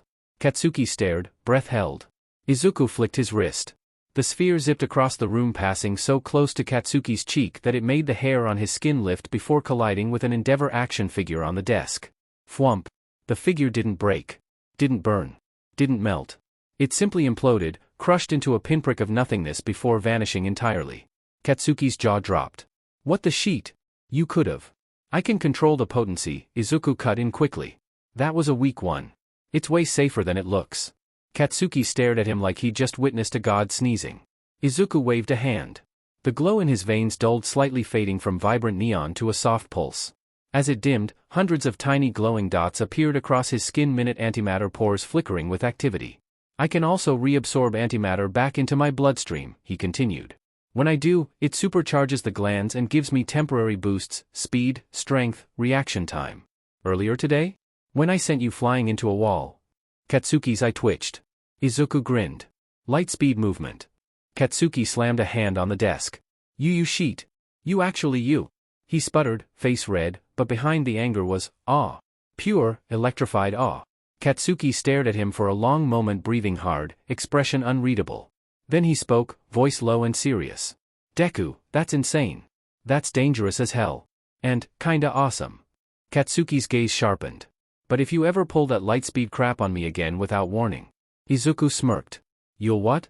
Explode at me? Katsuki pointed a trembling finger at him. I'll shut up. Izuku couldn't help but laugh at Katsuki's competitive scowl as he pulled his shirt back on, the faint purple glow of his antimatter glands dimming as the energy flowed back into his veins like liquid starlight. The training session had left them both exhausted, but there was a newfound camaraderie in their rivalry now, something that had emerged gradually since that first confrontation at school. The smell of katsudon wafted through the apartment just as Inko's cheerful voice called out, "Dinner's ready." From the kitchen, and Izuku glanced at his former tormentor-turned-sparring partner with a knowing smile. "Text your mom that you're over here, I'm sure mom made you a bowl," he said, watching as Katsuki tried and failed to hide his eagerness. Their relationship had shifted so drastically that these dinner invitations had become almost routine, though Katsuki maintained his prickly exterior with a gruff, "It better be spicy," as he followed Izuku to the kitchen, the gentle pulse of Izuku's quirk casting subtle purple shadows on the walls as they walked. Months passed like leaves in autumn, each day blending into the next. Izuku sat at his desk, his glowing purple eyes half-lidded with boredom as he absently traced the patterns of his antimatter glands through his sleeve. Mr. Tanaka's voice droned on about future careers and life choices, the words washing over the classroom like white noise. The morning sun filtered through the windows, casting long shadows across the room and making Izuku's purple veins shimmer faintly beneath his skin. But who am I kidding? Mr. Tanaka suddenly exclaimed with theatrical flair, breaking the monotony. We all know what you all want to be. He threw the career guidance papers into the air with uncharacteristic enthusiasm, letting them scatter like confetti. Heroes. The classroom erupted into chaos. Students jumped from their seats, quirks activating in excitement despite school regulations. One boy's fingers stretched like rubber, another girl's hair began to glow, and someone in the back row started floating. The only two who remained seated were Izuku and Katsuki, one radiating quiet confidence, the other barely contained irritation. Now, Mr. Tanaka called out, hastily gathering the scattered papers while trying to maintain some semblance of order. You all know quirks aren't allowed in the classroom. His voice carried the weary tone of someone who'd repeated this rule countless times. The students settled down reluctantly, their quirks deactivating one by one, though the excitement still buzzed in the air like static electricity. Mr. Tanaka straightened the recovered papers against his desk, adjusting his glasses as he reviewed the career sheets they'd filled out the previous week. The room fell into an anticipatory silence, broken only by the occasional whisper and the distant sound of birds outside. His eyes widened slightly as he came across two particular forms, and he cleared his throat, once, twice, before speaking. "It seems," he began, his voice carrying a mix of pride and nervousness, "that we have 2 students aiming for UA this year." The announcement sent a ripple through the classroom. Whispers erupted like wildfire, students turning in their seats to look at the 2 most likely candidates. The name UA hung in the air like a dream, the most prestigious hero school in Japan, a beacon of excellence that accepted less than 1% of its applicants. "Katsuki and Izuku, probably," someone whispered. "The 2 strongest quirks in our year. Did you see them sparring last week? The whole field was destroyed." Mr. Tanaka raised his hand for silence, though his own voice trembled slightly with emotion. "Midoriya, Bakugo," he announced, looking at each boy in turn. Izuku's eyes glowed a fraction brighter, while Katsuki's usual scowl deepened. "I wish you both the best of luck in getting into UA." The words settled over the classroom like a heavy blanket. Students glanced between the 2 powerhouses of their year, Katsuki Bakugo, whose explosive quirk had always marked him for greatness, and Izuku Midoriya, whose late-blooming anti-flux had transformed him from a quirkless nobody into something approaching legendary. The tension between them was palpable, not hostile anymore, but charged with competitive energy. Katsuki and Izuku exchanged loaded glances across the classroom. Their smirks mirrored each other, not with the malice that had once defined their relationship, but with something deeper, more complex. Months of sparring sessions, shared lunches, and gradual understanding had transformed their dynamic. What was once pure hatred had evolved into a peculiar blend of brotherhood and fierce rivalry, each pushing the other to grow stronger. The glowing purple veins beneath Izuku's skin pulsed with quiet amusement as Katsuki, true to his nature, couldn't resist the urge to showboat.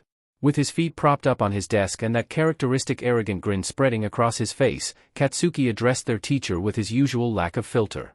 "Hey teach." His voice carried that familiar explosive confidence, drawing all eyes in the room. "Don't lump me and Izuku in with these bunch of losers. We're the real deal." He gestured dismissively at their classmates, small sparks dancing between his fingers. "These extras will be lucky to end up as sidekicks to some busted D-lister." The class bristled at the insult, but before anyone could react, Izuku's eyes flickered with purple light. With practiced precision, he formed a minuscule sphere of antimatter, no larger than a penny, in the palm of his hand, pushing it between his thumb and forefinger. The tiny orb pulsed with violent potential as he flicked it toward Katsuki's desk, striking the pencil lying there with surgical accuracy. The pencil didn't break or snap, it simply ceased to exist, imploding into nothingness with a soft pop that made Katsuki jolt in his seat, his feet hitting the floor with a thud. Several students gasped at the casual display of power, while others instinctively leaned away from the purple-eyed boy. "Be nice," Izuku said flatly, his tone carrying the weight of someone who could erase matter from existence as easily as breathing.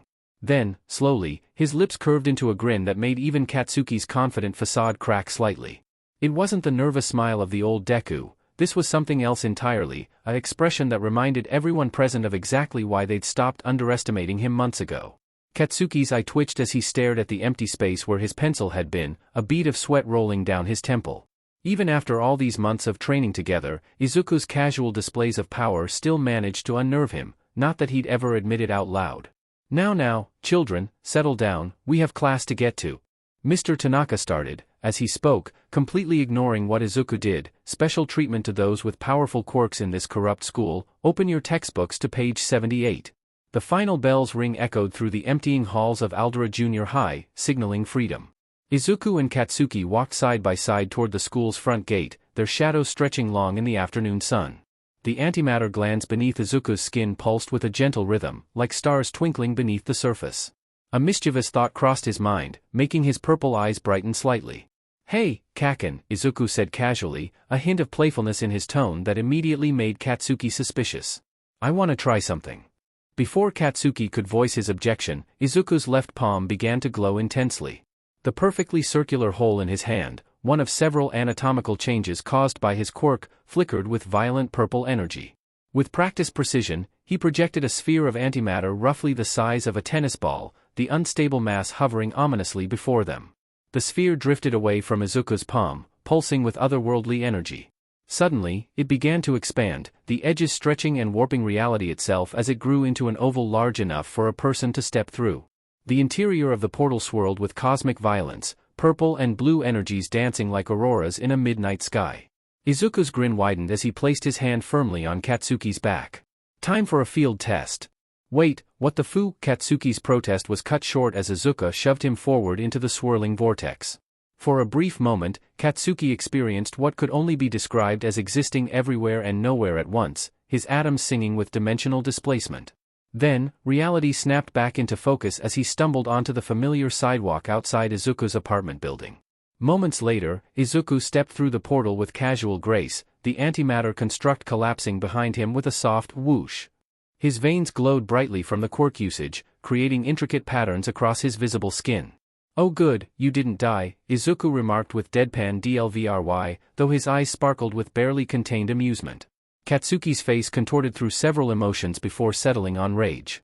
His hand sparked dangerously as he grabbed Izuku's collar, pulling him close enough that their noses nearly touched.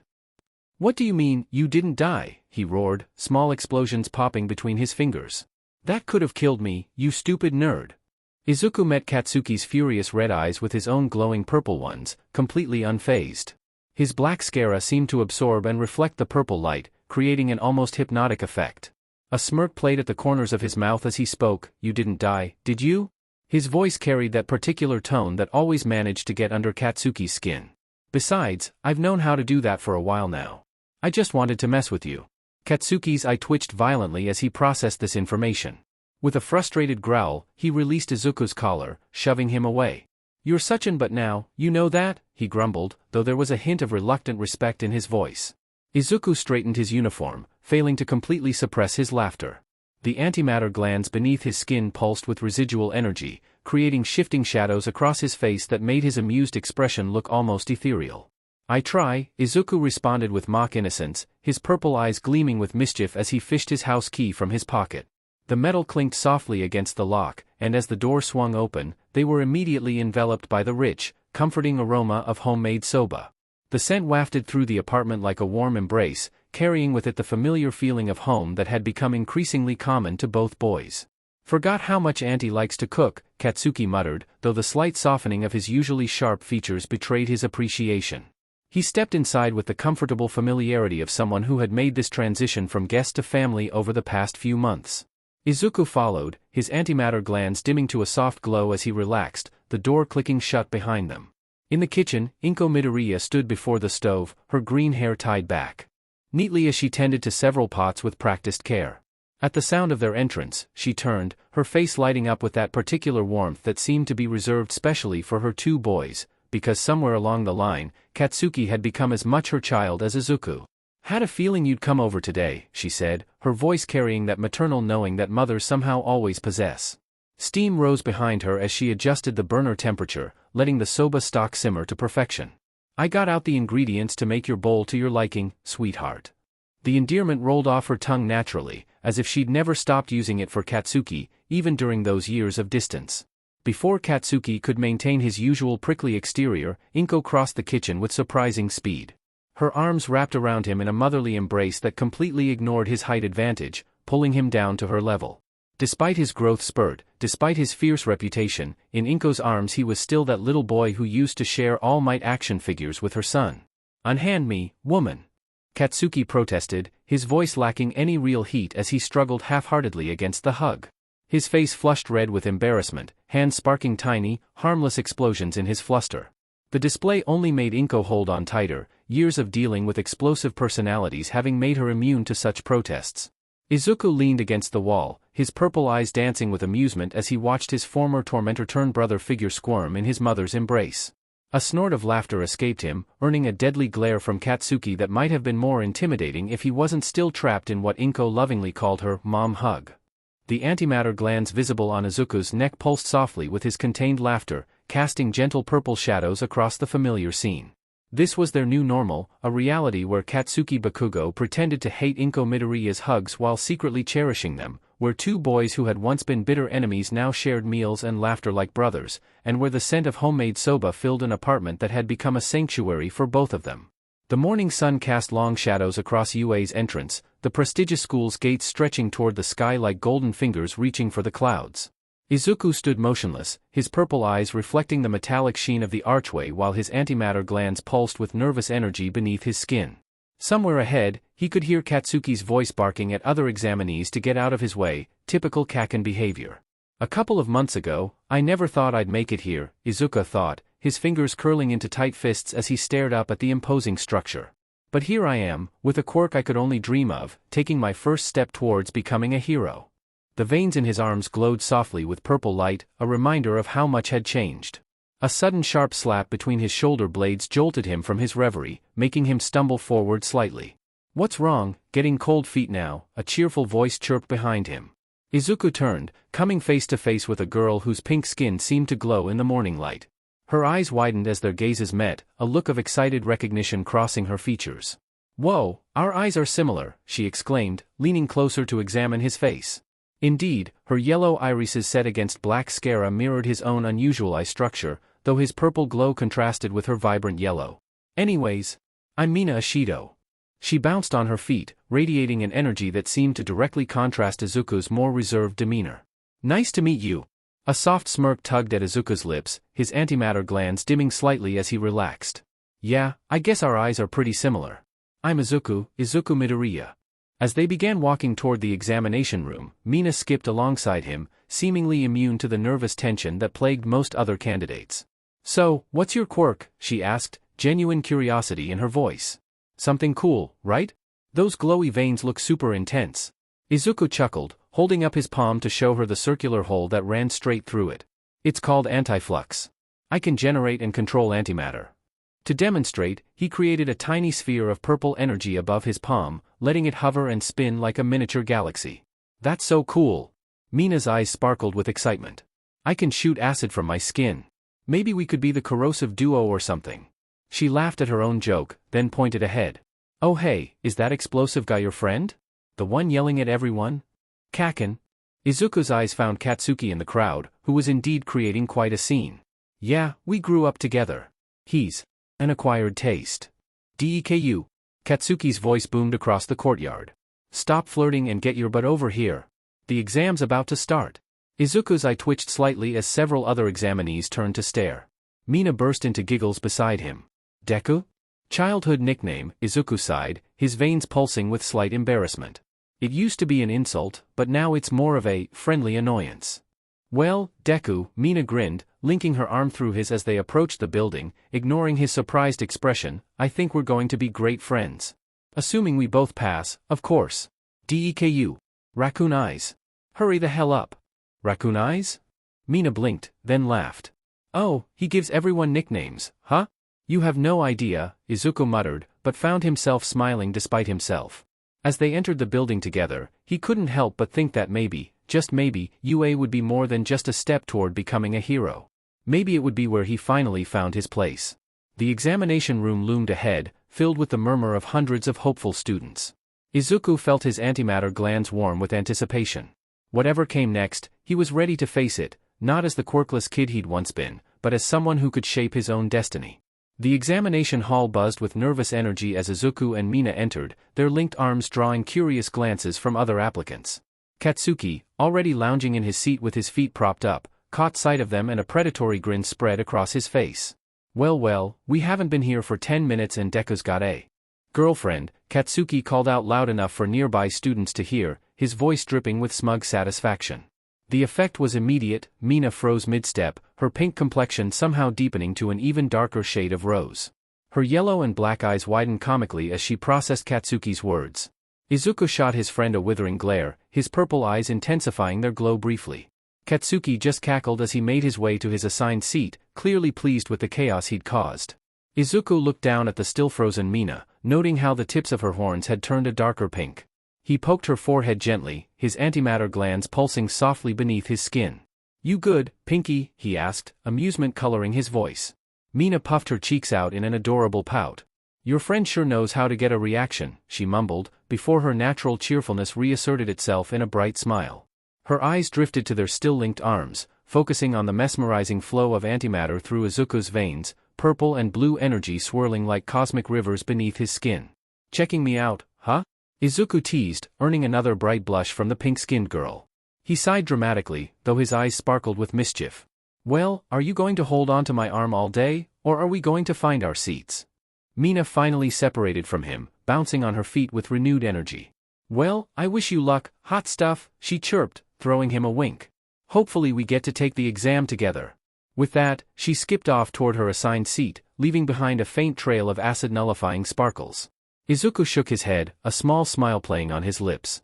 Some part of him, the old, quirkless Izuku, couldn't believe he'd just managed such a casual conversation with a girl.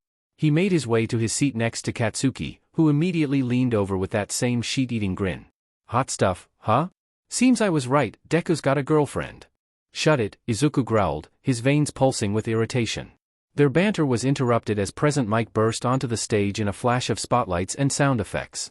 Welcome to today's live performance, his voice boomed through the hall. Everybody say hey.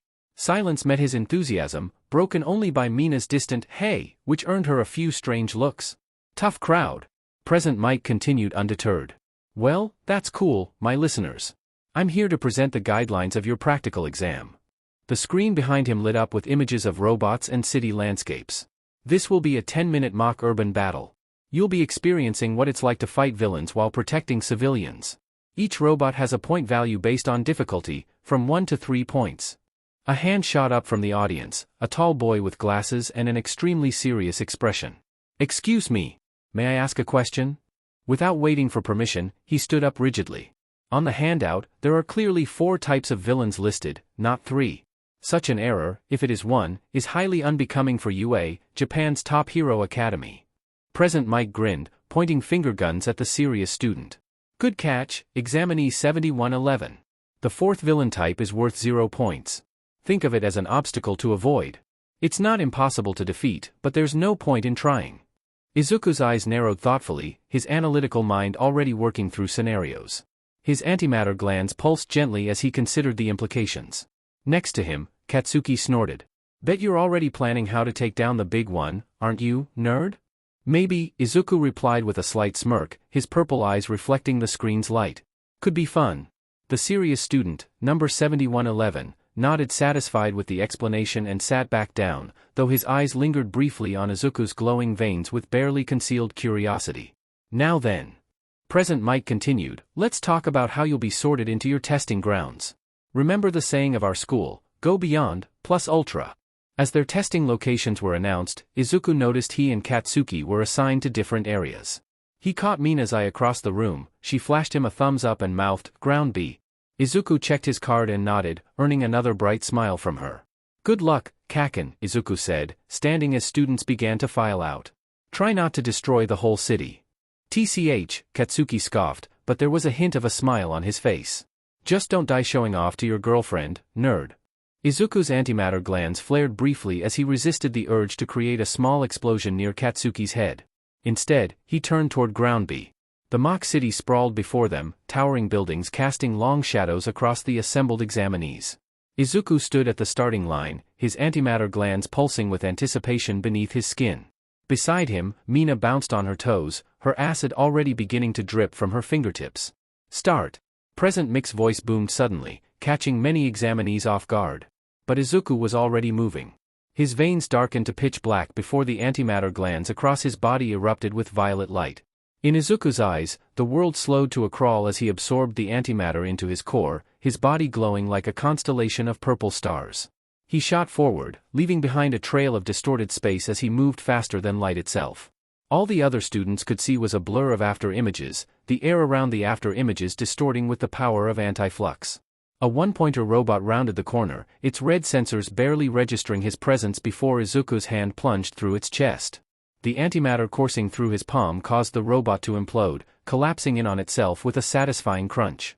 2 more robots appeared, and Izuku grinned, his purple eyes blazing. Hey, save some for me. Mina called out, sliding past on a stream of acid. She melted through a 3-pointer's legs while Izuku created a sphere of antimatter between his palms, launching it at a cluster of robots. The sphere expanded on impact, erasing a perfect circle of machines from existence. 12 points. Izuku called out, his voice echoing strangely as he phased through normal time. 15. Mina responded competitively, dissolving another robot with a particularly potent acid shot. Izuku spotted a group of examinees cornered by several two-pointers. Without hesitation, he redirected his course, antimatter flowing from the holes in his feet as he practically glided across the ground. His hands moved in precise arcs, creating barriers of compressed antimatter that the robots crashed into, disintegrating on contact. "You okay?" he asked the stunned examinees, his veins glowing brightly from exertion. "Why yeah," one of them stammered, staring at the perfectly smooth holes where the robots had been. "That Quirk. It's incredible." A massive crash interrupted them. The zero-pointer emerged, its colossal form blocking out the sun. While other examinees turned to flee, Izuku's eyes narrowed. He could hear Mina helping evacuate others nearby, her acid creating escape routes through debris. "Time to show off a little," Izuku muttered, focusing his antimatter into his core. His entire body began to glow, purple light pouring from every pore. With a thought, he launched himself upward, antimatter propulsion carrying him to eye level with the mechanical giant. What happened next would be talked about for years at UA. Izuku moved both palms forward, channeling a massive surge of antimatter. The air itself seemed to bend and warp around him as a beam of pure violet energy erupted from his hands. The zero-pointer didn't explode or fall, it simply ceased to exist, a perfect cylindrical hole carved through its center, edges smooth as glass. As Izuku landed gracefully beside a wide-eyed Mina, Present Mick's voice rang out, "Time's up." "That was amazing," Mina exclaimed, punching his arm playfully. "We're definitely getting in." Izuku smiled, his antimatter glands dimming as he powered down, the antimatter flowing back into his veins. "Yeah," he said softly, watching other examinees stare at the impossible hole he'd carved through space itself. "I think we just might." As the dust settled from the zero-pointer's dramatic erasure, Mina's celebration was cut short by a startling sight. She squeaked in alarm as Izuku's form began to glitch and distort, like reality itself couldn't quite decide where he should be. His left arm flickered out of existence before reappearing 3 feet to the left, suspended in midair, while his right leg seemed to phase through different points in space. The anomalies lasted only seconds before his body snapped back together, but the display left Mina wide-eyed. "Izuku, your body just went all glitchy there for a second," she said, her yellow and black eyes fixed on his form with fascination. The veins beneath his skin were glowing more intensely than before, creating intricate patterns of purple light that crawled up his arms like luminescent vines. The glow had spread further than usual, threading up his neck and across his cheeks, even tracing delicate lines beneath his eyes, making his already striking appearance even more otherworldly. "Seems I reached my limit," Izuku murmured, flexing his fingers as he watched the antimatter flow through his veins with unusual brightness.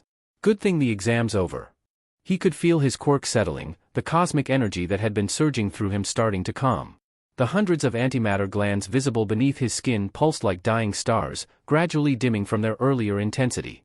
Mina couldn't tear her eyes away from the display, watching as the purple glow beneath his skin shifted and swirled like aurora borealis. "It's beautiful," she breathed, unconsciously reaching out to trace one of the glowing lines on his forearm. "Does it hurt when it does that?"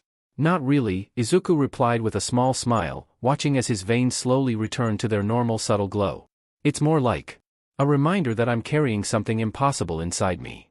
They began walking toward the exit together, their footsteps crunching over robot debris and perfectly smooth craters where antimatter had erased chunks of reality. Other examinees parted before them, whispering in awe about the boy who'd carved a hole through a zero-pointer with purple light. "Hey," Mina said suddenly, linking her arm through his as they walked, seemingly unbothered by the remaining glow of his quirk, "Want to grab a smoothie or something? You know, to celebrate potentially becoming future classmates?" Izuku glanced down at their linked arms, then at Mina's hopeful smile, his purple eyes softening. The last of his antimatter glands dimmed to their usual gentle pulse, his power settling into a comfortable hum beneath his skin. As they approached the exit gates, the setting sun painted the sky in shades of orange and purple, almost as if the heavens themselves were celebrating their success. "Asking me out, huh?" Izuku teased, before he answered her. "Yeah," he replied, feeling lighter than he had in years. "I'd like that."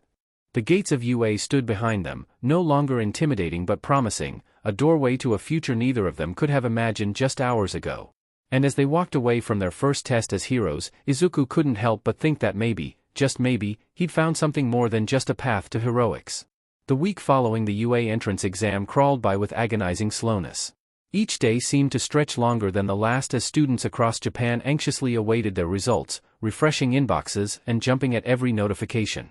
For Izuku, however, that first afternoon carried a different kind of anticipation, one that had nothing to do with acceptance letters or rankings. The smoothie shop Mina led him to was a small, colorful establishment tucked between a quiet bookstore and an over-the-top hero merchandise shop. String lights hung from the awning, twinkling softly in the late afternoon sun, and the windows were plastered with bright tropical designs that felt wildly out of place in the middle of the city. The bell above the door chimed cheerfully as they stepped inside, and the rush of cool air was a welcome relief after the lingering heat and exhaustion of the exam. "I come here all the time," Mina chirped, practically bouncing toward the counter. "They make the best smoothies in the city, and the owner has this really cool crystallization quirk that makes these amazing ice sculptures for the displays." Izuku followed at a more measured pace, still feeling the aftereffects of pushing his antimatter quirk so hard.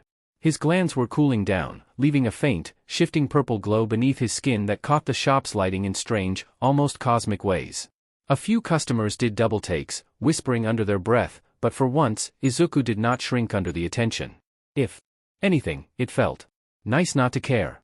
The menu board above the counter was packed with options, each smoothie sporting a dramatic, hero-themed name and an equally dramatic list of ingredients. "The All Might Mango Pineapple Power-Up is really good," Mina said, noticing his eyes darting back and forth as he tried to read everything at once. "It's got this little kick of citrus that makes it perfect after quirk training." Izuku smiled, something warm blooming in his chest at her enthusiasm. "Mango pineapple it is then," he said, the soft glow in his veins pulsing faintly as Mina pumped her fist in victory. "One All Might Special and one Midnight Berry Blast," she announced, already pulling out her wallet before he could even think to object. He reached for his own out of habit, but she shot him a look and shook her head. "Nuh-uh," she said firmly. "You saved, like, half our exam group from that zero-pointer. This one's on me, hot stuff." The nickname made Izuku's expression flicker.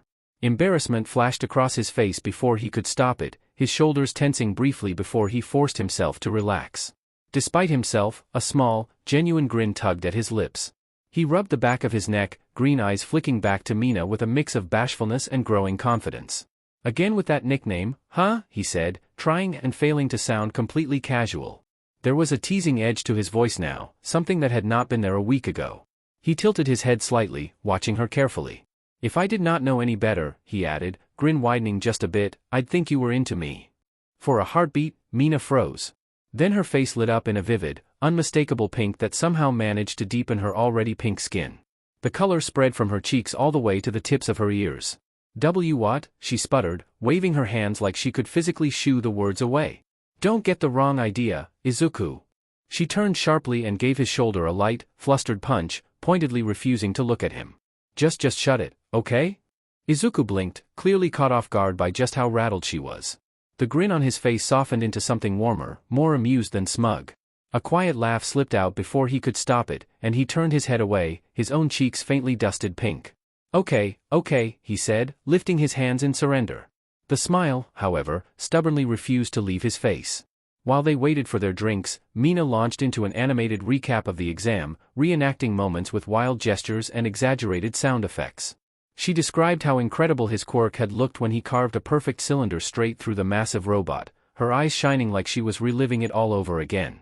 It was clear she had already moved on from his teasing, leaving Izuku quietly amused. Their smoothies arrived in tall glasses slick with condensation. Izuku's was a warm sunset gradient of orange and yellow, topped with a tiny decorative pineapple flower that made him pause for half a second before picking it up. The first sip was exactly as Mina had promised, sweet without being overwhelming, with a bright citrus kick that seemed to wake every tired muscle in his body. He sighed softly and leaned back in the booth, tension finally draining from his shoulders. "So," Mina said after a moment, settling into her seat across from him, "think we'll end up in the same class?" The question sounded casual, but Izuku caught the way her voice softened just a little. He found himself hoping the answer would be yes. There was something refreshing about Mina's presence. She had not known him as quirkless, had not seen him at his lowest. To her, he was just Izuku, the boy with glowing veins, a cosmic antimatter quirk, and a tendency to help others without thinking twice. "Hope so," he replied honestly, watching droplets of condensation slide down his glass. "It'd be nice to start UA already knowing someone who doesn't explode everything they touch." Mina burst out laughing, instantly catching the reference. "Oh my god, Explosion Boy. Is he always that intense? Kaken? Izuku said, rubbing his chin thoughtfully. Actually, he's calmed down a lot since. He gestured vaguely toward his faintly glowing veins. Let's just say having your worldview completely shattered by someone you used to bully tends to change your perspective. Mina hummed, clearly intrigued. Huh? That's kind of poetic, actually. Izuku snorted softly, taking another sip of his smoothie. So? Mina stirred her midnight berry blast with her straw, creating a small whirlpool of purple and blue. What was it like? When your quirk first awakened? Her yellow and black eyes held genuine curiosity, though she quickly added, I mean, if you don't mind talking about it. Izuku's veins pulsed softly as he considered the question. He hadn't really discussed that day with anyone besides his mother and the doctors. It was intense, he said finally, watching the condensation trail down his glass. I was being attacked by a villain, the sludge villain, if you saw the news reports. He was trying to possess my body, I guess. Take it over. Mina's eyes widened. That was you? I remember seeing something about that incident, but the details were really vague. Yeah, Izuku nodded, his purple eyes taking on a distant look. I was dying. The villain was suffocating me, and something just snapped. Like a dam breaking inside me. Suddenly there was all this power, this energy I'd never felt before. My veins started glowing, and he held up his palm, showing her the perfectly circular hole that ran straight through it. My body changed. The antimatter started flowing, and it just tore the villain apart from the inside. That sounds terrifying, Mina said softly, unconsciously reaching across the table to touch his hand. Her fingers traced the edge of the hole in his palm, surprisingly gentle for someone who could produce acid. But also kind of amazing. Like your body knew exactly what it needed to do to save you. Izuku's glowing irises flashed brighter briefly at her touch, but he didn't pull away. Yeah, it was both. The doctors said my quirk rewrote my DNA in that moment. Changed what I was on a fundamental level. He gave a small, wry smile. Guess nearly dying was what it took to wake it up. Well, Mina said, pulling her hand back but maintaining her bright smile, I'm glad it did. Not the nearly dying part. But you know what I mean. You seem like you were always meant to be a hero, quirk. Or no quirk. The sincerity in her voice made Izuku's chest tighten unexpectedly. Most people focused on how powerful his quirk was, how destructive or impressive. But Mina. She saw past that, somehow. Thanks, he said quietly, meeting her gaze. That means a lot, actually.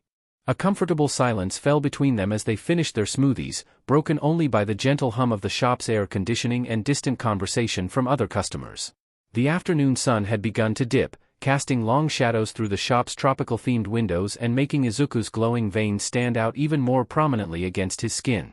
We should do this again, Mina said suddenly, her voice carrying a hint of hopeful nervousness. You know, once we get our acceptance letters. Because we're definitely both getting in. Izuku felt a smile tugging at his lips. Yeah, he agreed, standing as they prepared to leave. I'd like that. He paused, then added with a touch of his earlier teasing, it's a date then? The way Mina's face flushed pink again, somehow darker than her natural skin tone, was absolutely worth the punch she landed on his arm. You're terrible, she exclaimed, but she was laughing, and when they stepped out into the evening air, she didn't protest when he offered to walk her to her train station. The walk to the train station was filled with comfortable conversation, the setting sun casting long shadows that made Izuku's glowing veins seem even more ethereal. Street lights began flickering to life one by one, their gentle illumination mixing with the purple light emanating from beneath his skin. You know, Mina said thoughtfully, her hands clasped behind her back as they walked, your quirk is probably the prettiest destructive quirk I've ever seen. It's like carrying galaxies under your skin. Izuku glanced down at his arms, watching the antimatter flow through his veins like liquid starlight. Prettier than your acid? He asked with a small smirk. Hey, my acid is gorgeous, thank you very much. Mina protested, creating a small shower of sparkles from her fingertips to prove her point. But yeah, even prettier than my acid. They reached the station steps just as the evening rush was beginning to thin out. Mina turned to face him, rocking slightly on her heels as if hesitant to leave. Text me when you get your letter, she asked, pulling out her phone. We should celebrate together when we both get in. When, not if. Izuku raised an eyebrow, but he was already reaching for his own phone. Obviously when. Mina declared with absolute certainty as they exchanged numbers. Did you see yourself during that exam? UA would be crazy not to accept you. As if to emphasize her point, one of Izuku's antimatter glands pulsed particularly brightly, casting a brief purple glow over both their faces. Mina giggled, and before Izuku could react, she stepped forward and pressed a quick kiss to his cheek. "See you at UA, hot stuff," she called out, already darting down the station steps, leaving Izuku frozen in place, his veins glowing brighter than they had all afternoon. It didn't take long before the train arrived at Mizurufu, as Izuku made his way off the train, beginning his walk home. He briefly looked at his phone, seeing a text and a missed call from his mom, the text asking where he was. His sweat dropped as he realized he stayed out longer than he had originally planned, that after-exam date with Mina was not something he had expected to happen. He stood there for a moment, one hand touching his cheek where her lips had been, a soft smile spreading across his face. Above him, the first stars of evening were beginning to appear, twinkling like the antimatter flowing through his veins. His phone buzzed, and he looked down to see a message from Mina. "That smoothie shop date was fun. Next time it's your treat. Love." Izuku's grin widened as he typed back, "Deal. After we get our acceptance letters." The message sent with a soft chime, and he slipped his phone back into his pocket, making his way down to the train platform. The evening crowd had thinned somewhat, but there were still plenty of commuters heading home, their tired faces illuminated by the harsh fluorescent lighting of the station. As he boarded the train bound for Mizurufu, Izuku found himself unconsciously tracking the curious stares of other passengers. Some tried to be subtle about it, stealing quick glances when they thought he wasn't looking. Others were more obvious, openly staring at the network of purple veins that traced patterns beneath his skin. A small child pointed and asked his mother loudly why, "That boy has glowing lines," making the mother hurriedly shush him. But for once, the attention didn't bother him. Izuku had grown oddly comfortable with these looks over the past few months. They were different from the pitying or mocking stares he'd received when he was quirkless. These were looks of curiosity, sometimes awe, occasionally fear, but never disgust. The antimatter flowing through his veins had become as much a part of his identity as his green hair or his analytical mind. He gripped one of the ceiling handles as the train swayed, the motion causing the purple light beneath his skin to shift and ripple like liquid starlight. His veins had dimmed to their normal brightness now that his quirk had fully settled from the exam, but they still cast faint shadows on the train's floor, creating abstract patterns that danced with each movement. The journey to Mizurufu passed in a blur of stations and automated announcements. When his stop finally came, Izuku stepped onto the familiar platform, the evening air carrying the scent of approaching spring. As he began his walk home through the quiet suburban streets, his phone buzzed again in his pocket. Pulling it out, he saw a missed call from his mom and a text that made him wince slightly. "Izuku, sweetie, where are you? Everything okay? Dinner's getting cold." He checked the time and felt his stomach drop, 7:45 p.m. He'd completely lost track of time at the smoothie shop with Mina, their conversation flowing so naturally that hours had slipped by unnoticed. The impromptu date, was it a date? His cheek still tingled where she'd kissed it, had definitely not been part of his original post-exam plans. "Mom's going to have questions," he muttered to himself, watching his antimatter glands pulse with mild anxiety. He could already imagine her reaction, first worry, then relief, then that knowing look she got whenever she sensed there might be a girl involved. The thought made his veins glow a fraction brighter with embarrassment. Izuku pushed down his nerves as he approached their apartment door, fishing his key out of his wallet. The antimatter glands beneath his skin pulsed with growing anxiety as he unlocked the door, the familiar click seeming unusually loud in the quiet hallway. He stepped inside, kicking off his shoes in the entryway before freezing mid-movement. There, standing in the hallway with her hands planted firmly on her hips, was his mother, and she was wearing that smile. That knowing, motherly smirk that told him she'd already figured out exactly why he was late. "So?" Inko drew out the word playfully, her green eyes twinkling with mischief. "Why were you gone so long, Izuku?" The question was innocent enough, but her tone made his veins glow brighter with embarrassment. Izuku pinched the bridge of his nose, the purple light from his antimatter glands and pulsing veins under his eyes casting shifting shadows across his face. He could already feel the interrogation coming. "I went to a smoothie shop with someone from the exam," he said carefully, trying to keep the information as minimal as possible. "Oh?" Inko's smirk widened, and she leaned forward slightly. "Was it a girl?" The way she asked made it clear she already knew the answer. Izuku's head dropped in defeat, his shoulders slumping in resignation. "Yes. It was a girl." Inko's squeal of delight made him wince. "My baby boy went on a date." She rushed forward, pulling him into a tight hug despite their height difference. "Tell me everything. What's her name? What's her quirk? Is she nice? Did you have fun?" "Mom." Izuku protested weakly, though he couldn't help the small smile tugging at his lips. "It wasn't. I mean, we just..." He paused, remembering the kiss on his cheek, and his veins suddenly glowed brighter. Her name is Mina. She has an acid quirk, and yes, she's really nice. Inko pulled back, holding him at arm's length as she studied his face. Her eyes caught the way his veins pulsed with a warmer glow when he said Mina's name, and her smile softened. You're blushing, sweetie. Your quirk makes your veins and glands glow brighter when you're flustered. Inko said, pointing out an observation she's made over the few months Izuku's had his quirk. They do not. Izuku protested, even as the glow intensified further, betraying his embarrassment. The hundreds of tiny antimatter nodes visible beneath his skin seemed to dance with his heightened emotions, creating a constellation of purple light that only made his mother's knowing look grow stronger. The food's still warm, Inko said, finally taking mercy on him as she steered him toward the kitchen. You can tell me all about this Mina girl over dinner. Like how she managed to keep my punctual son out so late after his entrance exam. Izuku groaned, but allowed himself to be guided to the table.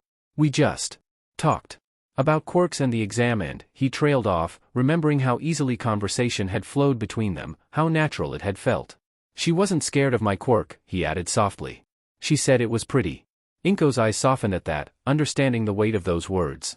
After all the years of being quirkless, after the dramatic and dangerous awakening of his power, having someone see beauty in his antimatter meant more than just a casual compliment. Well then, she said, serving him a plate of katsudon, I definitely need to hear more about this girl who can make my son's antimatter glands light up like a Christmas tree. Mom. Izuku protested again, but he was smiling, the purple glow beneath his skin warm and content. Inko set her chopsticks down, leaning forward with eager interest. So, tell me more about her. What does she look like? You mentioned an acid quirk? Izuku poked at his katsudon, his antimatter glands pulsing softly as he thought about how to describe Mina. She's different. Like me. A mutant type, he began, a small smile forming. Her skin is pink, and she has these cute little horns, and her eyes. He paused, realizing he'd said cute out loud, his veins glowing brighter. Her eyes are actually kind of like mine now, yellow irises with black sclera. We joked about it at the exam. Oh? Inko's eyes sparkled with interest. So you both have unusual eyes? That's adorable. What else? Mom. Izuku groaned, but continued anyway. Her quirk lets her produce and control acid. During the exam, she was amazing, melting through robots while protecting other examinees. She can even use it to slide around, like skating. His voice took on that familiar analytical tone he got when discussing quirks, but there was something softer in it now, something that made Inko's smile widen. She sounds wonderful, sweetie. And clearly she thinks you're wonderful too, if she asked you out for smoothies right after the exam. Actually. Izuku's veins flickered nervously. She kind of kissed me on the cheek at the train station. The squeal Inko let out could probably be heard 3 floors down. My baby boy got his first kiss. She clasped her hands together, tears of joy already forming in her eyes. Oh, Izuku. I knew this day would come. My sweet boy, finding his future wife at the UA entrance exam. MOM. Izuku's entire face flushed red, his antimatter glands glowing so brightly they cast purple shadows on the ceiling. It was just a peck on the cheek. We barely know each other. Don't start planning the wedding. But Izuku. Inko was practically bouncing in her seat now. It's perfect. Both of you with mutation quirks, both going to be heroes. Oh. Your children would be so cute. Maybe they'd have pink skin with glowing purple veins, or... I'm going to my room. Izuku announced suddenly, standing up with his face burning and his quirk practically lighting up the entire kitchen. But despite his embarrassment, he couldn't quite hide his smile. We don't even know if we got into UA yet. Oh, please, Inko waved off his concern. After what you told me about the exam, there's no way either of you didn't get in. And then you can go on proper dates, and I can meet her, and... Good night, Mom. Izuku called out, practically fleeing to his room, his mother's delighted laughter following him down the hall. Once in the safety of his bedroom, Izuku flopped onto his bed, staring at his ceiling as his antimatter glands slowly dimmed to their normal glow. Izuku lay on his bed with his pillow half over his face, listening to his mom's muffled humming drift down the hallway.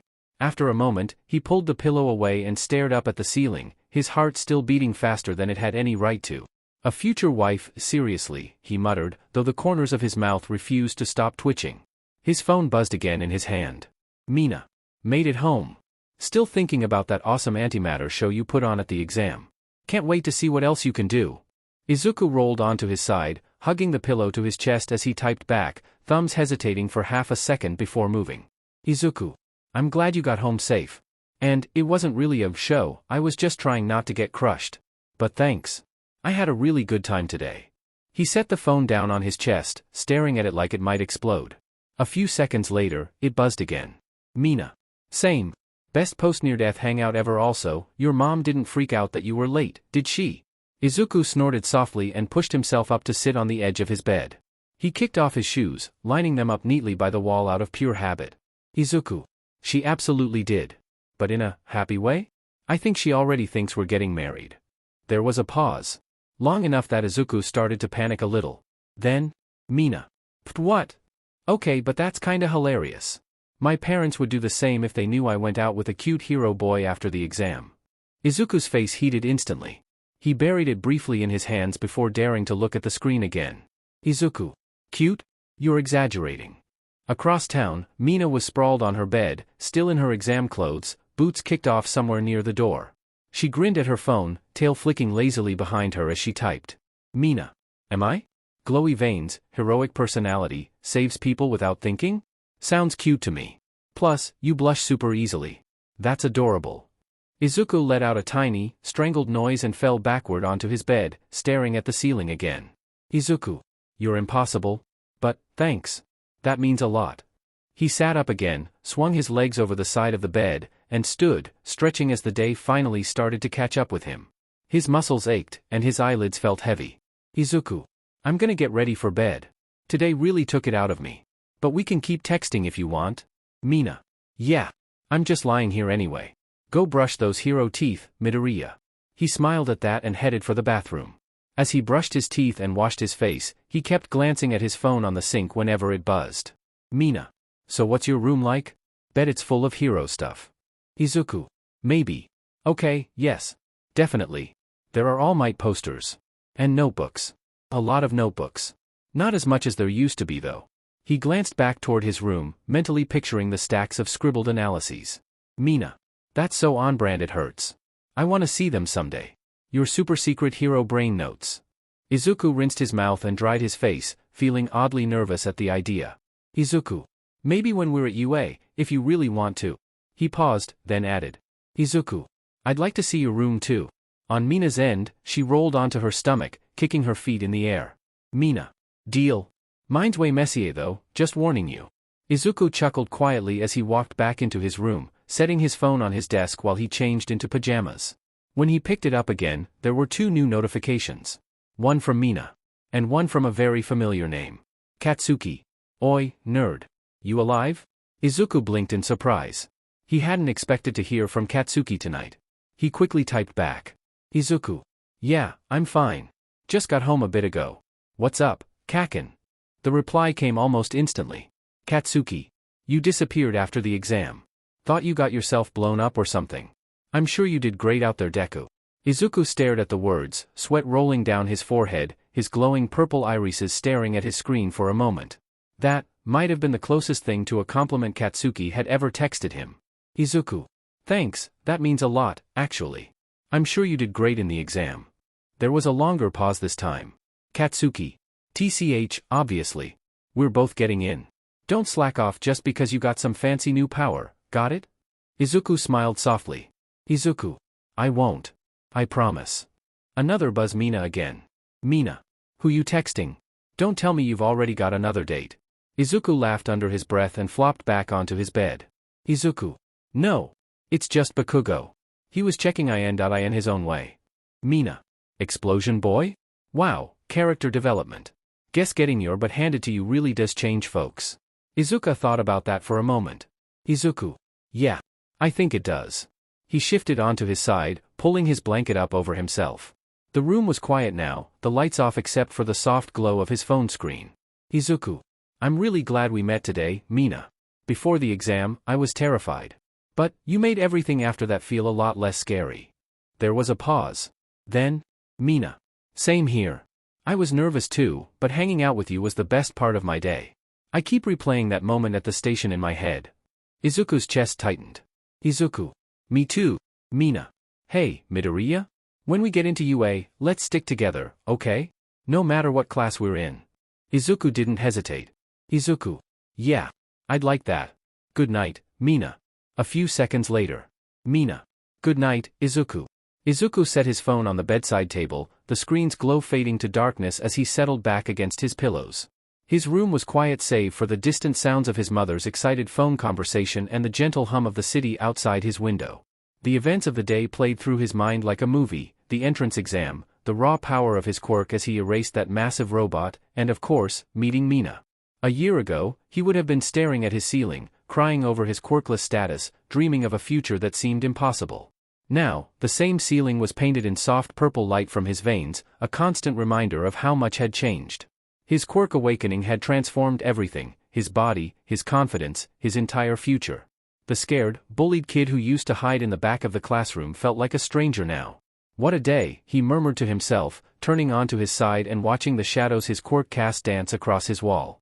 The memory of Mina's kiss on his cheek made his veins pulse briefly brighter, and he couldn't help but smile. That wouldn't have happened to the old Izuku, the quirkless Deku who could barely speak to anyone, let alone a pretty girl. His eyes grew heavy as exhaustion from the exam finally caught up with him. The antimatter flowing through his veins settled into a peaceful rhythm, like a cosmic lullaby. As consciousness began to fade, Izuku's last thoughts weren't of anxiety over UA's decision or worry about the future. Instead, he thought of pink skin, acid slides, and smoothies shared on an unexpected afternoon. The teacher's lounge at UA was quiet at this hour, most of the staff having gone home for the day. Toshinori Yagi sat hunched over his desk, his gaunt form illuminated by the soft glow of his computer screen. Student files were spread across his workspace, but his attention was fixed on one in particular, Izuku Midoriya's registry entry.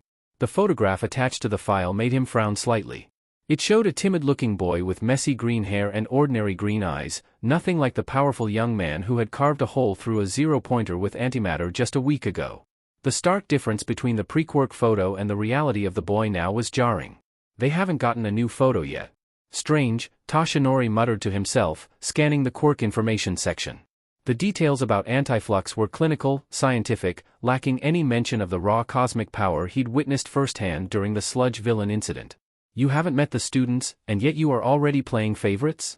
The sudden voice made Toshinori jump, papers scattering across his desk as he whirled around to face Shota Aizawa.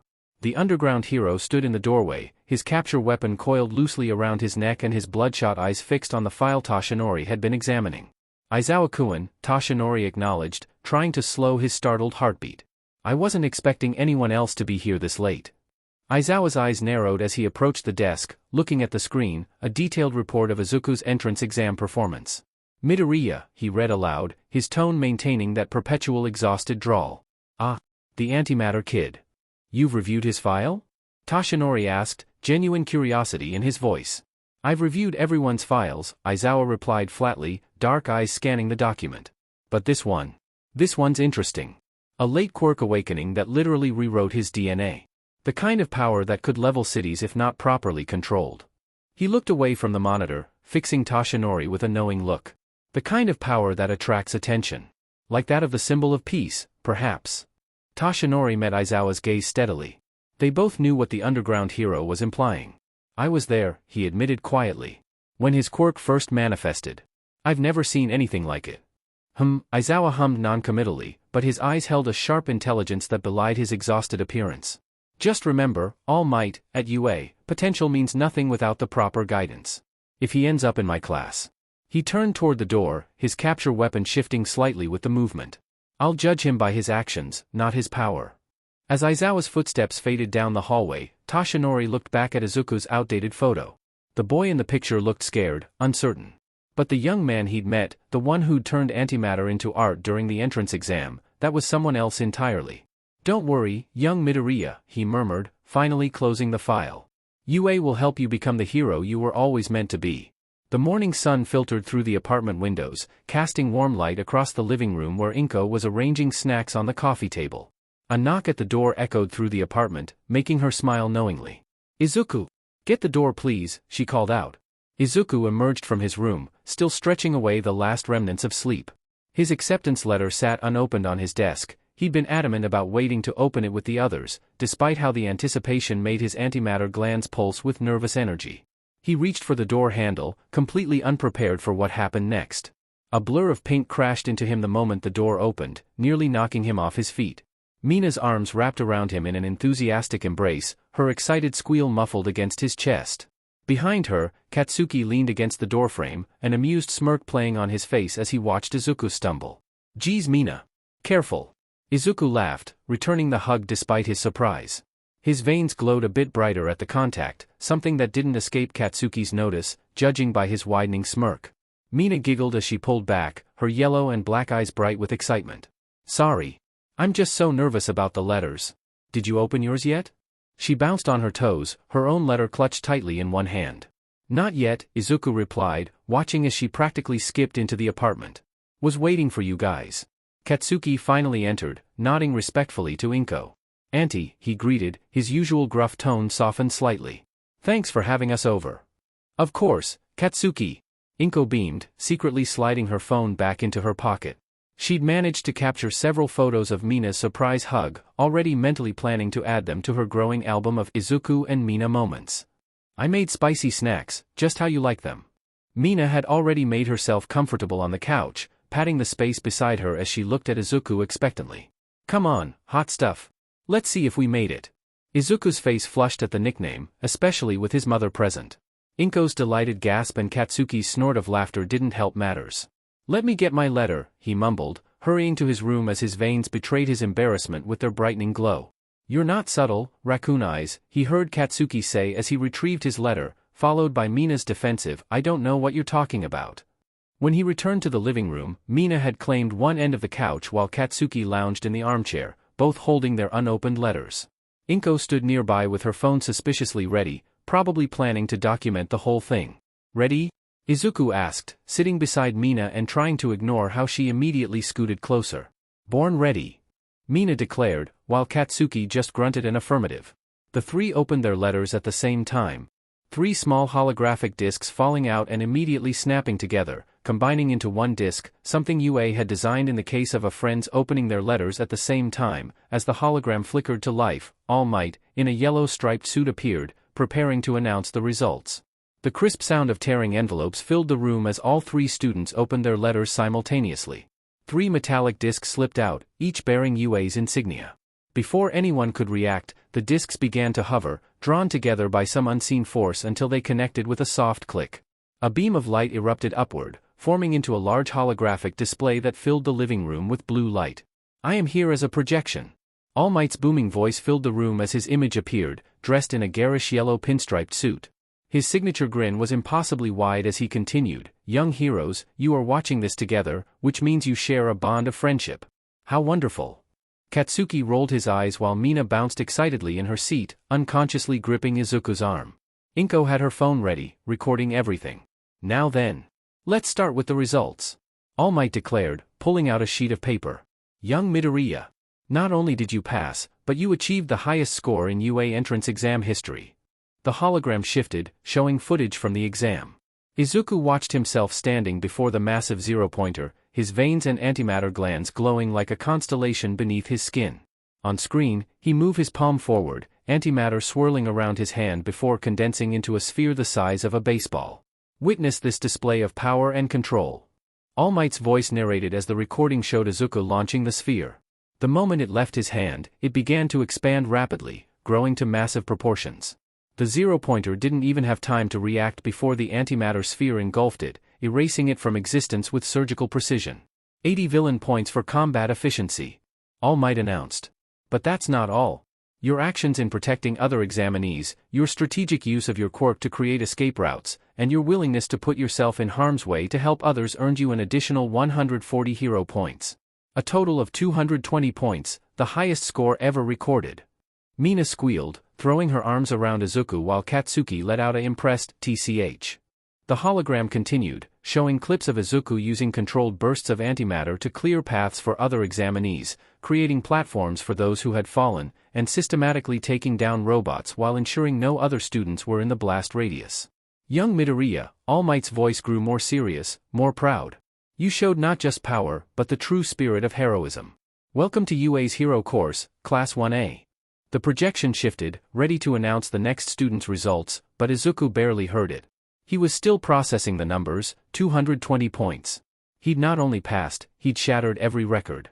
His veins pulsed with joy as Mina hugged him tighter, and even Katsuki was wearing what could almost be called a proud smile. Inko was openly crying now, her camera forgotten as she watched her son's dream become reality. The boy who had once been quirkless had just made UA history. The hologram flickered as All Might's image returned, his grin somehow growing even wider. Now then. Young Ishido. The projection shifted to show Mina sliding gracefully on her acid, weaving between robots with acrobatic precision. Your innovative use of your quirk for mobility and combat showed great promise. 45 villain points. The footage continued, showing Mina creating acid barriers to protect other examinees, melting through debris to free trapped students, and using her quirk to create safe paths through the chaos. And an impressive 50 hero points for your rescue efforts. Welcome to Class 1A. Mina's excited shriek nearly deafened Izuku, but he couldn't help grinning as she bounced in place. We're in the same class, she exclaimed, her yellow and black eyes shining with joy. And finally, All Might continued, young Bakugo. The projection changed to show Katsuki in action, his explosions lighting up the exam field like fireworks. 77 villain points for your overwhelming combat prowess. The footage showed him systematically destroying robot after robot with tactical precision.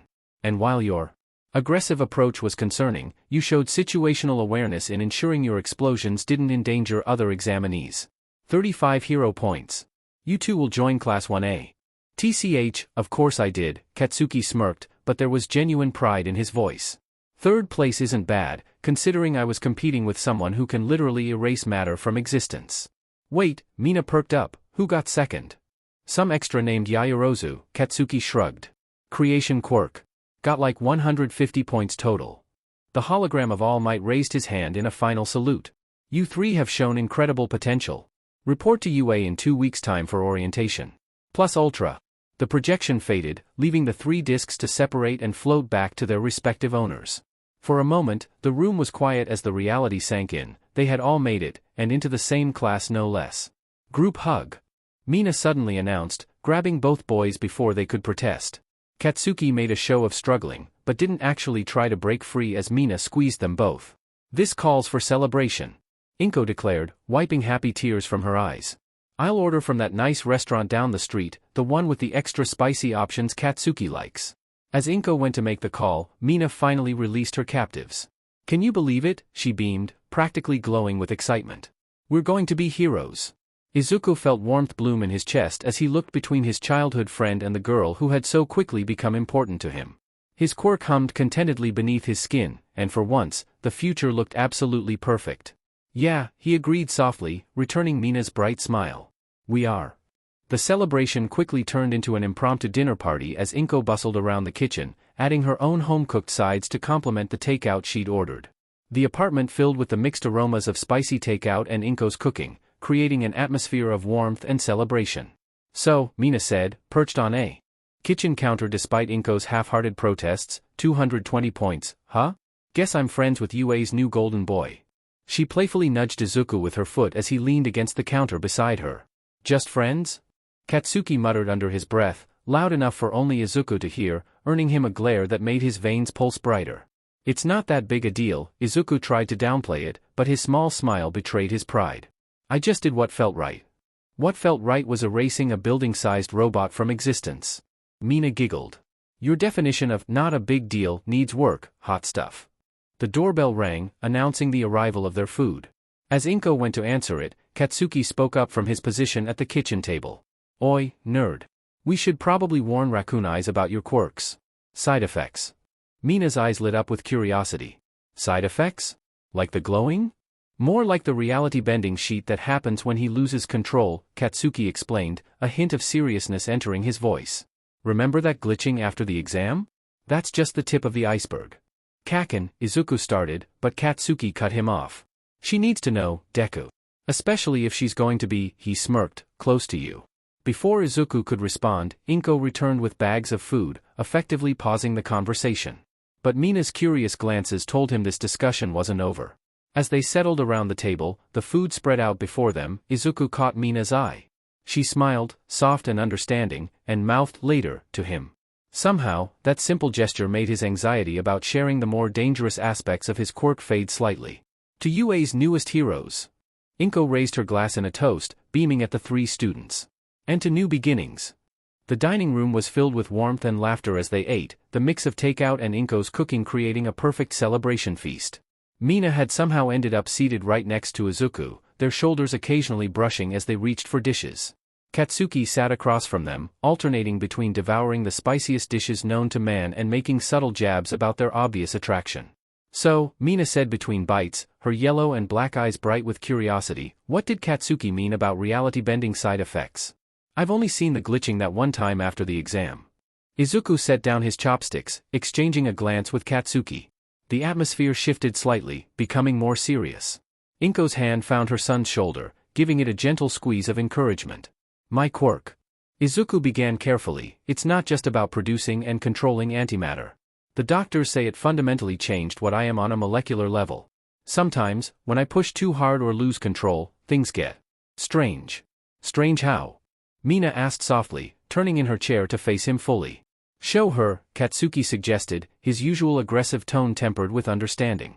The safe version. Izuku nodded, holding out his hand palm up on the table. His veins darkened momentarily before his antimatter glands began to glow, creating that familiar constellation effect beneath his skin. But then something else happened, the air around his hand began to distort, the veins in his palm lit up like reality itself was bending around him.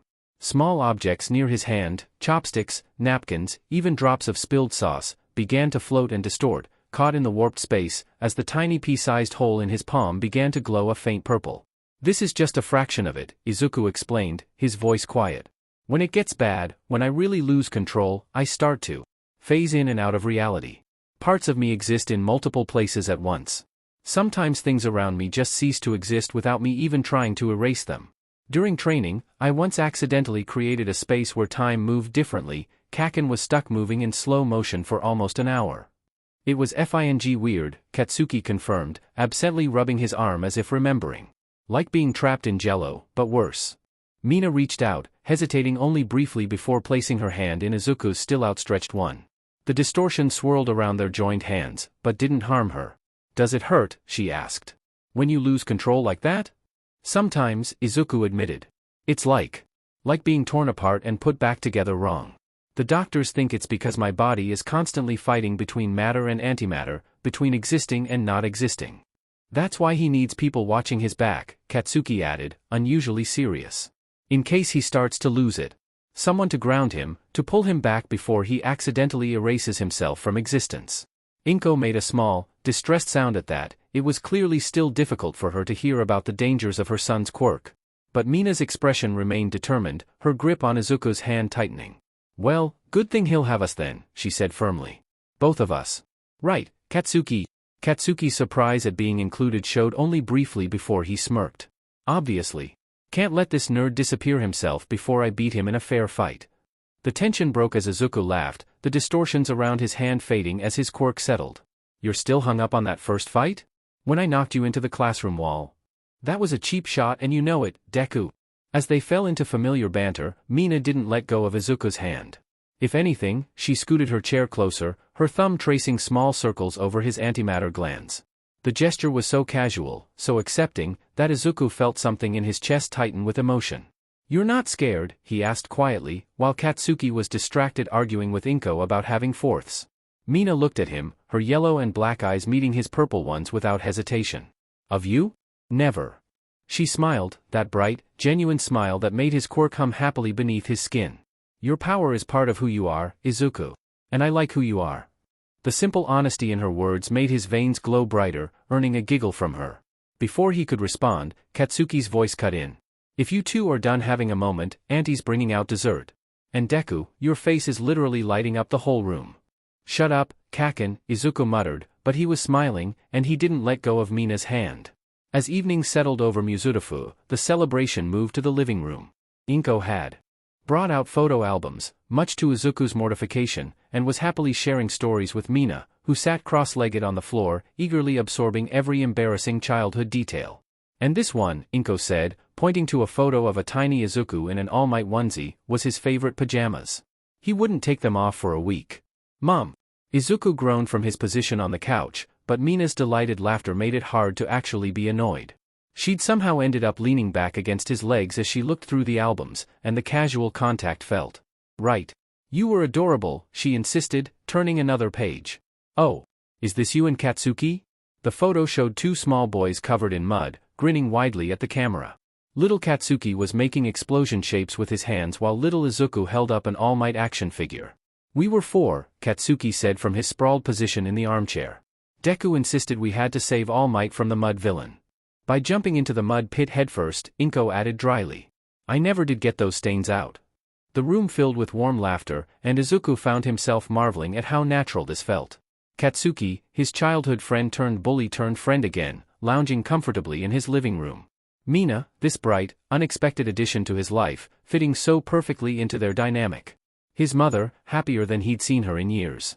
The sky outside had grown dark, stars beginning to peek through the city's light pollution. Mina tilted her head back to look at Izuku, her yellow eyes reflecting the purple glow of his veins. We should probably head home soon, she said, though she made no move to get up. I'll walk you to the station, Izuku offered immediately, earning knowing looks from both his mother and Katsuki. Such a gentleman, Mina teased, finally standing and stretching. Thanks for having us over, Mrs. Midoriya. The food was amazing. Yeah, thanks Auntie, Katsuki added, pushing himself up from the armchair. Still the best spicy cooking around. As they gathered their things, acceptance letters carefully tucked away in bags, Inko pulled each of them into a hug, including Katsuki who pretended to protest but returned it anyway. I'm so proud of all of you, she said, wiping happy tears from her eyes. My future heroes. The night air was cool as they stepped outside, the street quiet save for distant city sounds. Katsuki split off first, heading toward his neighborhood with a casual wave and a "don't do anything stupid, nerds." Walking to the station with Mina felt different this time, more settled, more certain. Their hands found each other naturally, fingers intertwining as they walked beneath streetlights that seemed to pulse in time with Izuku's quirk. Today was perfect, Mina said softly as they reached the station steps. Getting into UA, being in the same class, meeting your mom. All of it. Yeah, Izuku agreed, feeling braver than usual as he squeezed her hand. It really was. This time, when Mina rose on her tiptoes to kiss his cheek, he was ready for it. He turned slightly, catching the corner of her mouth with his. It was brief, barely more than a brush of lips, but it made his entire body light up like a purple Christmas tree. Mina's face flushed darker pink, but her smile was radiant. See you at UA, hot stuff, she whispered, before disappearing down the steps with a skip in her step. Izuku stood there for a moment, touching his lips and grinning like an idiot. His phone buzzed, probably his mother asking if Mina got to the station safely, or Katsuki making fun of him, or maybe even Mina herself. But for now, he just looked up at the stars, his quirk humming contentedly beneath his skin. In 2 weeks, they'd start at UA. In 2 weeks, they'd begin their journey to becoming heroes. But right now, in this moment, Izuku Midoriya was already exactly where he needed to be. The 2 weeks before UA classes began passed in a blur of preparation and anticipation, the days bleeding together until Izuku could barely remember what it felt like to wake up without a knot of nerves twisting in his stomach. Now, standing in front of his bedroom mirror, the reality of it all finally settled in. He tugged at his tie again, fingers moving on instinct even though it already sat perfectly straight. His reflection stared back at him, familiar and yet completely foreign. Purple hair framed his face, darker near the roots and lighter where it caught the morning sun. It still felt strange not seeing green there, strange not seeing anything normal, really. His eyes glowed faintly violet, the light pulsing behind black scara like distant stars trapped behind glass. Even when he tried to relax, the glow never fully went away. And then there were the veins, thin, branching lines beneath his skin, emitting a soft, otherworldly light that traced his neck, hands, and forearms. Proof.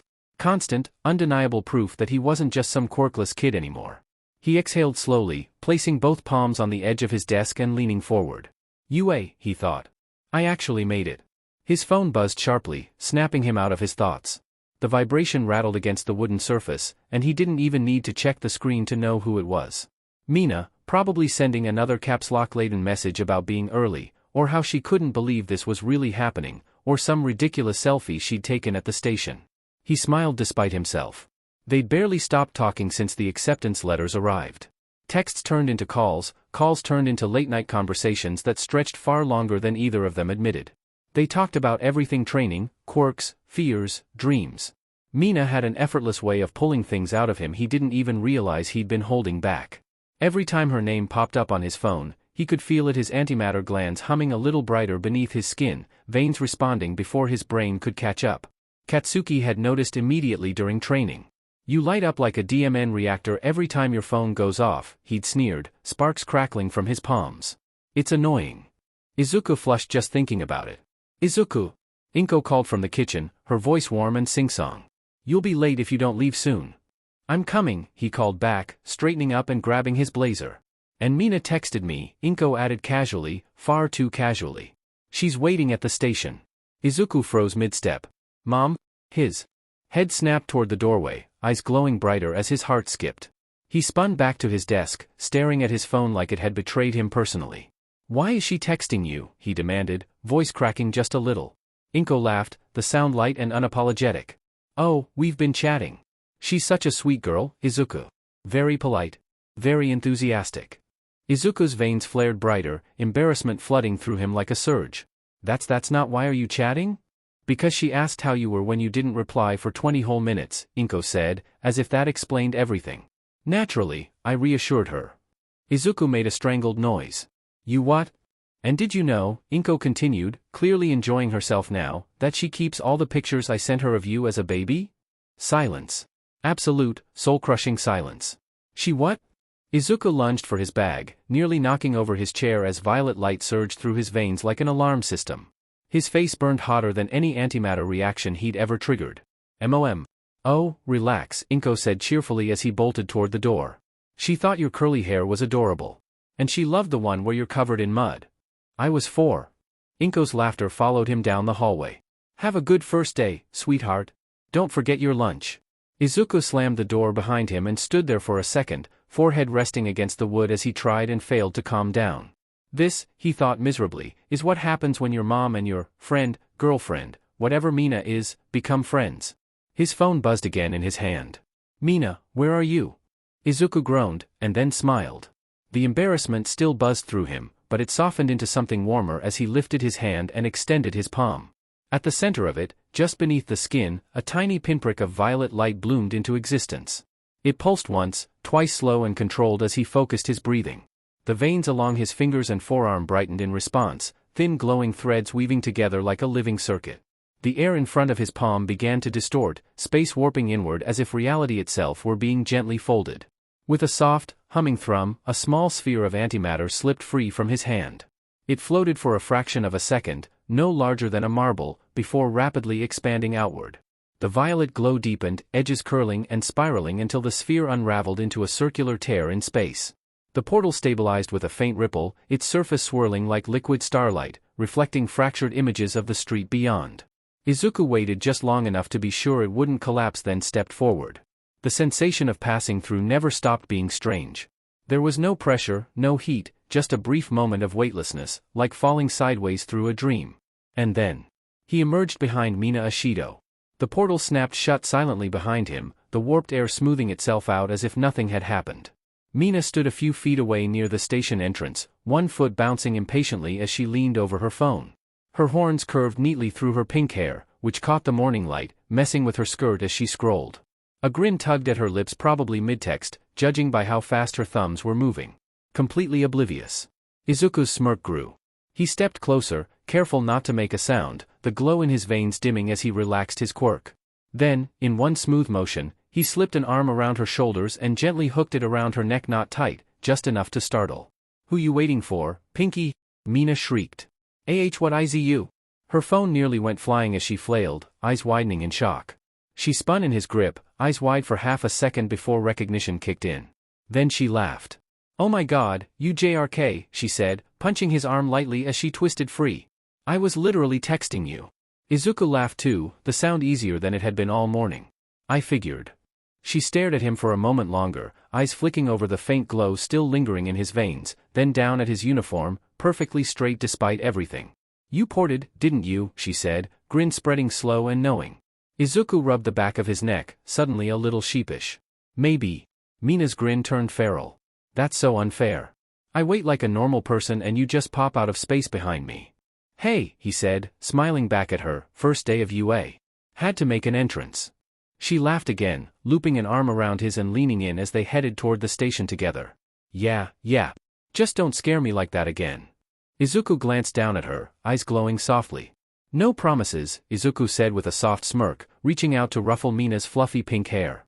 She squeaked in protest, but the way her yellow eyes crinkled at the corners betrayed her delight at the gesture. The morning train pulled into the station with a gentle hiss of brakes, right on schedule. The early spring air was crisp, carrying the scent of cherry blossoms from the trees that lined the station platform.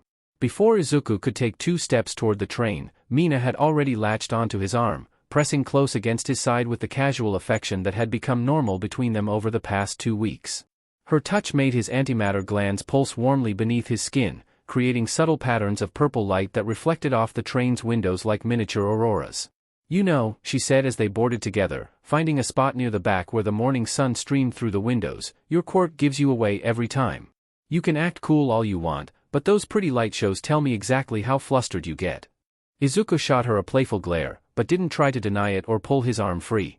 The morning commuters around them tried to be subtle about their curious glances. It wasn't every day you saw 2 such obviously mutant-type students so comfortable with each other. Says the girl who turns 3 shades darker pink whenever I call her Pinky. Right on cue, Mina's cheeks darkened, and she buried her face against his shoulder with a groan. "That's different." Her voice was muffled by his uniform jacket, but he could feel her smile against his arm. As the train pulled away from the station, carrying them toward their first day at UA, Izuku found himself marveling at how comfortable this had become, the teasing, the casual touches, the way they naturally gravitated toward each other. His past self would never have believed this possible. Just months ago, he'd been the quirkless kid who could barely speak to anyone, let alone hold a conversation with a girl. Their reflections in the window caught his eye, the girl with pink skin and horns, and the boy with cosmic light flowing through his veins. They made quite the pair. The morning sunlight caught Mina's horns just right, making them gleam like polished ivory against her pink skin. She'd styled her hair differently today, he noticed, still wild and fluffy, but with small clips holding back the sides in a way that framed her face perfectly. "You're staring," Mina teased, catching his eye in the reflection. "See something you like?" A few weeks ago, that comment would have reduced him to a stammering mess. Now, he just smiled, letting his quirk's glow brighten slightly. "Maybe I do." Mina's face flushed darker again, but her grip on his arm tightened affectionately. "Smooth talker. When did you get so confident, huh?" "Probably around the same time a certain acid-wielding hero student decided to ask me out for smoothies," he replied, watching the cityscape scroll past outside. The familiar buildings were gradually giving way to the districts closer to UA, where hero agencies and support companies dominated the skyline.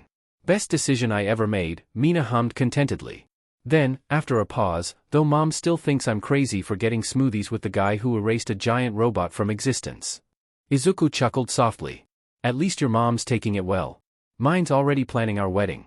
Did you know she started a photo album just for us?" "Oh, I know," Mina grinned mischievously. "She sends me updates. That picture of baby you in the All Might onesie is my new phone background." "It's what?" Izuku's veins flared brighter in embarrassment, making several nearby passengers jump. A small child across the aisle pointed excitedly at the purple light show, only to be gently shushed by his mother. Mina dissolved into giggles, pressing her face into his shoulder to muffle the sound. "I'm kidding. But oh man, your face. And look at those pretty lights." She poked one of his glowing veins playfully. "You make it too easy, hot stuff." Izuku shook his head, but he was smiling. The nickname that had once flustered him so badly had become a term of endearment, something that was uniquely theirs. "You're impossible, you know that?" But you like it," she replied with absolute certainty. Then, more softly, "I'm really glad we're in the same class. I don't know if I could handle all this," she gestured vaguely at the UA uniform she wore, "without you there." The honesty in her voice made his chest tighten. He shifted his arm slightly, just enough to take her hand properly, their fingers intertwining naturally. "Same here. Though I'm pretty sure Kaken would say we're being gross right now. Speaking of our explosive friend, is he meeting us there?" "Yeah, he texted earlier. Said something about not wanting to third wheel on our DMN romance novel commute." Izuku's impression of Katsuki's gruff tone was almost perfect, making Mina snort with laughter. The train began to slow as it approached their stop. Through the windows, they could see UA's main building rising above the city like a beacon. Other students in the same uniform were already streaming toward the gates, some looking confident, others nervous, all of them carrying the same sense of anticipation. "Ready?" Mina asked, squeezing his hand as they stood. Izuku looked down at their joined hands, pink skin against his own, her fingers fitting perfectly between his despite the small holes in his palms where antimatter occasionally leaked through. Then he looked at their destination, the school he'd dreamed of attending since he was a child. "Yeah," he said softly. "I'm ready." The walk from the station to UA was filled with a strange mixture of excitement and nervous energy. Cherry blossom petals drifted lazily through the air, some catching in Mina's hair like tiny pink stars against her darker pink skin. Izuku found himself occasionally reaching over to brush them away, each casual touch making her smile grow wider. "You know," Mina said as they turned onto the main road leading to UA, still holding his hand, "a few months ago, if someone told me I'd be walking to UA with the highest scoring student in entrance exam history, I'd have called them crazy." She bumped her shoulder against his playfully. "Let alone that said student would be this cute guy with galaxy powers who keeps playing with my hair." Izuku's veins pulsed with embarrassment, but his smile was genuine. "And if someone told me I'd be walking with the most beautiful girl in our year, who somehow isn't terrified of my reality-breaking quirk." He let the sentence trail off as Mina's face darkened several shades. "Most beautiful? That's a bold claim, Mr. Midoriya," she managed to say, though her flustered state was obvious. "You haven't even met all our classmates yet." "Don't need to," he replied with a confidence that still surprised him sometimes. The past 2 weeks of constant texting, casual dates, and training together had done wonders for his ability to actually express his feelings. "Oi! Save the F-romance novel sheet for after school." The familiar explosive voice made them both turn. Katsuki was leaning against UA's main gate, his uniform tie already hanging loose despite it being the first day. His usual scowl was firmly in place, but there was an amused glint in his eyes. "Good morning to you too, Kaken," Izuku called back, making no move to release Mina's hand as they approached. "Thought you were going to be late." "TCH. Unlike you two losers, I don't need to make a dramatic entrance holding hands and sheet." Katsuki fell into step beside them as they passed through the gate. "Besides, someone needs to make sure you don't get distracted and walk into a wall while making googly eyes at raccoon eyes." Mina giggled, her free hand coming up to cover her mouth.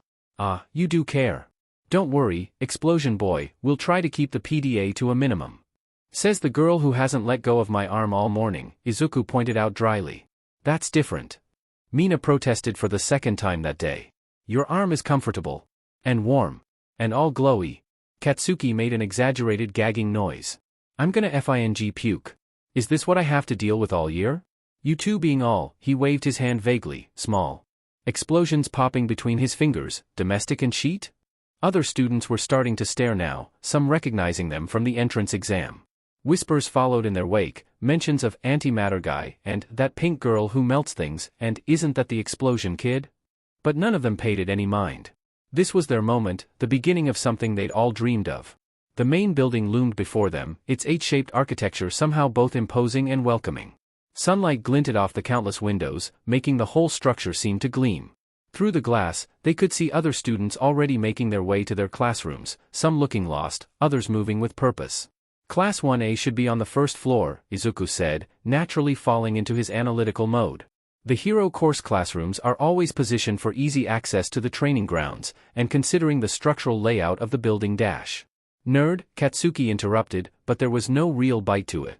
If anything, he seemed relieved that some things hadn't changed, even with Izuku's new quirk and growing confidence. The familiar dynamic was comforting, even if everything else had shifted. "My nerd though," Mina said with a proud grin, hugging Izuku's arm tighter as his veins flared brighter beneath his skin. Katsuki made an exaggerated gagging noise, complete with mock-retching motions that drew stares from passing students. Izuku's eyes glinted with mischief, a smirk playing at his lips as he looked down at Mina.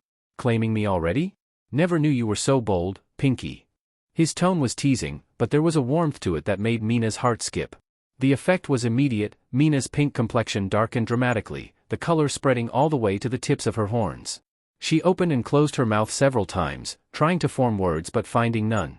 It was rare for someone to outfluster her, but Izuku had been getting better at it lately. "Get a room you two!" Katsuki snapped, throwing his hands up in exasperation. Small explosions popped from his palms, reflecting his irritation. "I didn't sign up to watch this romantic comedy bullshit all year." But Mina, never one to back down from a challenge, recovered quickly. Her yellow and black eyes glinted with dangerous amusement as she looked at Katsuki.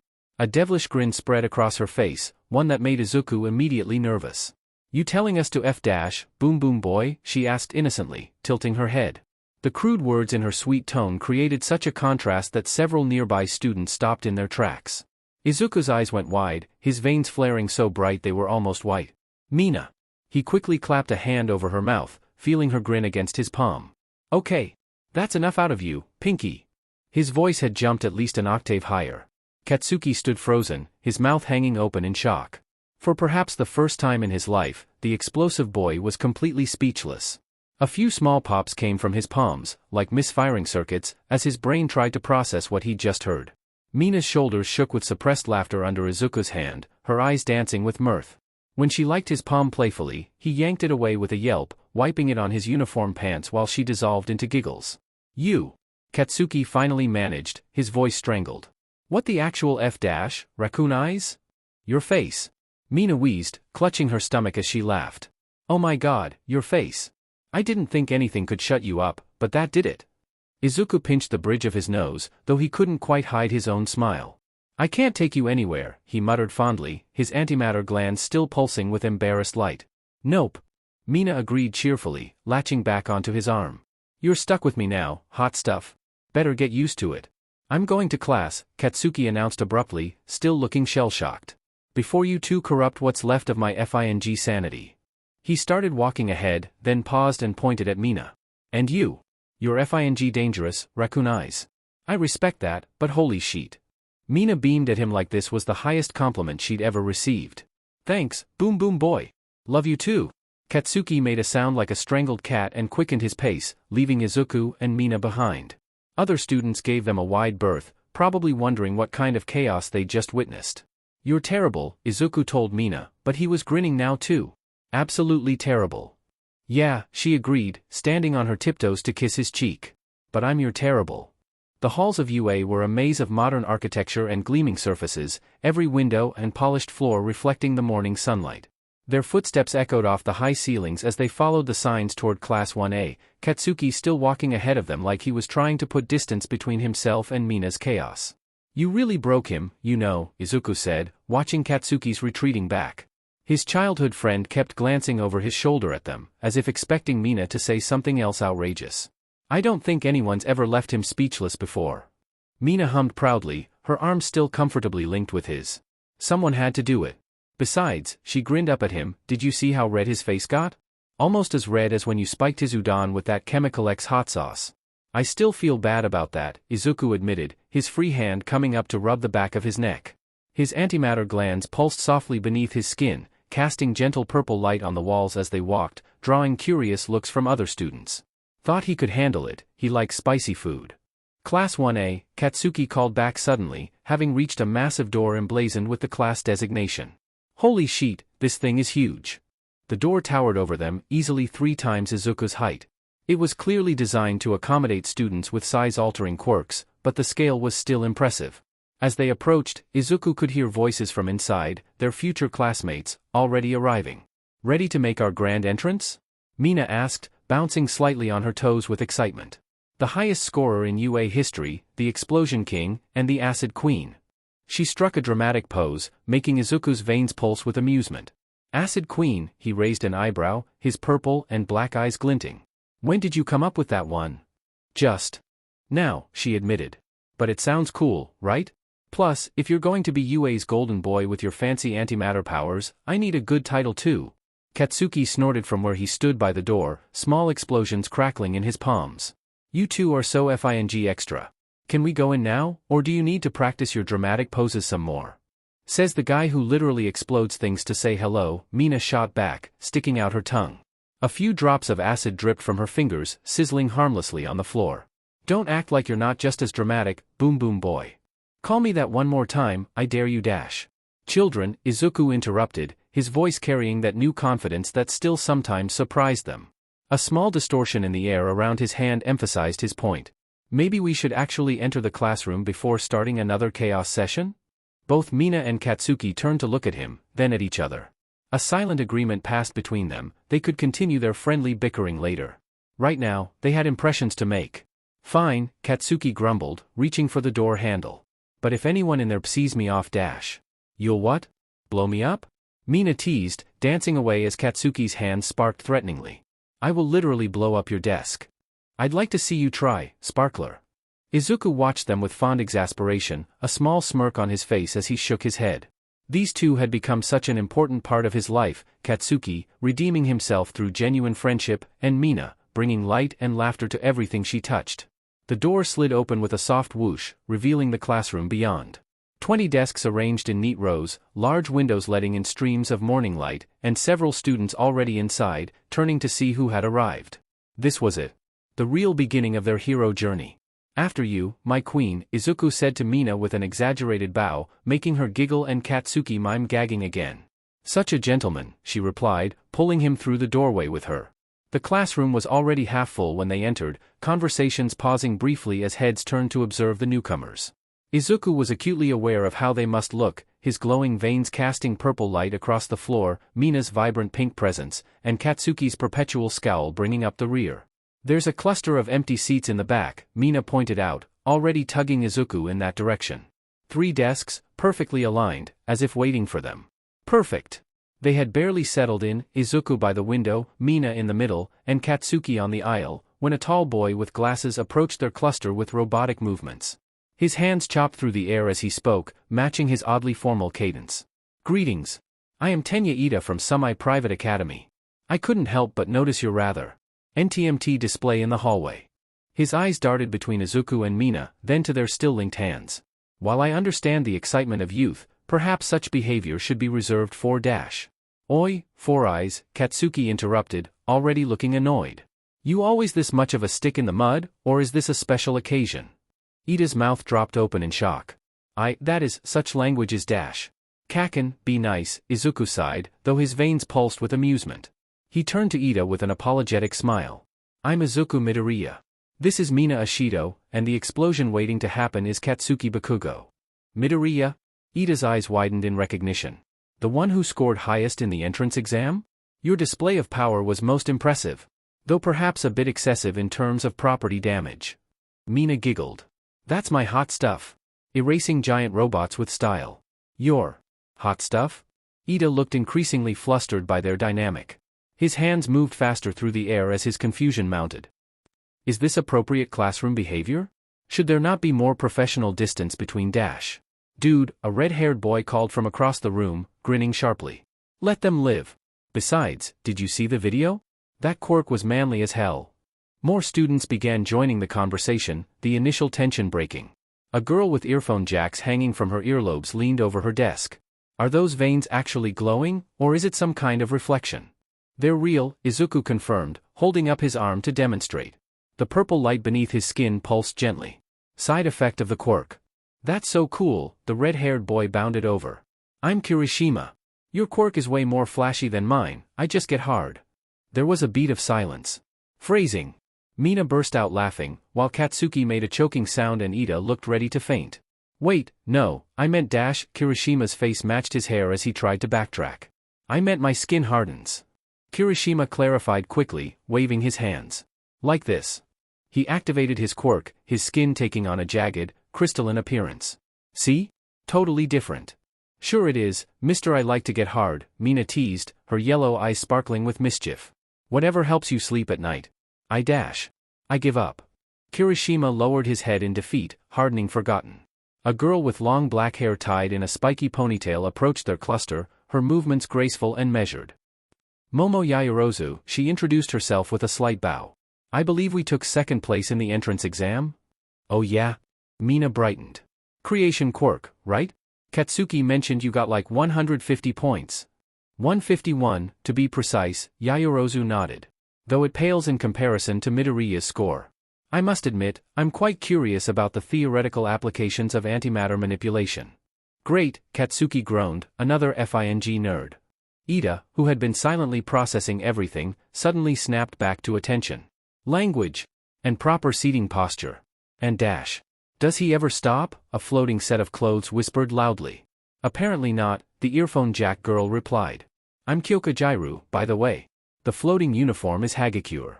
"Hi," the uniform waved enthusiastically. "Your eyes are so pretty. Both of you." She gestured between Izuku and Mina. "The whole black Scara thing is super cool." Izuku felt his veins brighten at the compliment, while Mina beamed. "Right? We match. It was totally meant to be." "If you extras are done with the meet and greet," Katsuki cut in, "anyone want to explain why there's a FING bird in A?" Uniform staring at us? All heads turned to see a student with the head of a black bird, who had indeed been quietly observing their group. He bowed slightly when noticed. Fumikage Tokoyami. I was merely appreciating the darkness within your souls. A beat of silence. I like him. Mina declared. He can be Raven Boy. Please do not. Fumikage said in response. Too late. Mina chirped. The cheerful atmosphere of introductions shattered instantly as a low, tired voice cut through the chatter. Students who had been chatting animatedly just moments before froze mid-sentence, heads whipping toward the front of the classroom. There, emerging from what appeared to be a neon yellow sleeping bag like some kind of disheveled caterpillar, was a man who looked like he hadn't slept in years. His long black hair hung in messy strands around a face marked by stubble and exhaustion, his eyes carrying the dead look of someone who had long since run out of patience. If you're only here to make friends, he drawled, fixing them with a gaze that made even Katsuki tense slightly, then you can pack your stuff and leave. We do not have time for useless matters. Izuku felt Mina's grip on his arm tighten slightly. His antimatter glands pulsed with nervous energy as he studied their apparent teacher. There was something dangerous about him, something that set off every instinct honed from years of analyzing pro-heroes. The man took a long, deliberate sip from a juice box that seemed comically out of place in his hand. This is the hero course, he continued, his voice carrying the weight of absolute authority despite its tired tone. Go somewhere else if you want to play at being friends. The sleeping bag slid to the floor as he stood, revealing a black outfit that seemed to consist entirely of what looked like capture scarves. I'm Shota Aizawa. I will be your homeroom teacher. Nice to meet you. The last part was delivered with such complete lack of enthusiasm that several students exchanged uncertain glances. Without warning, he hefted a large box onto his desk. The sound of it hitting the wooden surface made several students jump. Grab one of these and meet me outside. He gestured to what appeared to be PE uniforms, each neatly folded with UA's logo visible. No one moved for a moment, the sudden shift from casual introductions to whatever this was leaving them all slightly stunned. Now, Aizawa added, his eyes narrowing slightly. Unless you'd prefer to leave. The class burst into motion, students hurrying to comply. As Izuku stood, he couldn't shake the feeling that the real test was just beginning. A round-faced girl with brown hair raised her hand hesitantly. Sir? What about the orientation ceremony? And the guidance sessions? Aizawa's eyes somehow managed to look even more dead inside as he regarded her. Ochako Uraraka, correct? His tone suggested he couldn't care less about her name. If you plan to become a pro-hero, you can't waste time on pointless ceremonies. He turned his gaze to sweep across the entire class. Here at UA, teachers are given a great deal of freedom in how we run our courses. That means. A hint of something almost predatory entered his expression. I get to decide what's worth your time. Izuku stood up with nervous energy. Beside him, Mina squeezed his hand reassuringly, while Katsuki let out a small tch of interest. You have exactly 5 minutes to change and meet me at Training Ground Beta, Aizawa continued, already heading for the door. Anyone who's late can consider themselves expelled. The class erupted into panicked motion.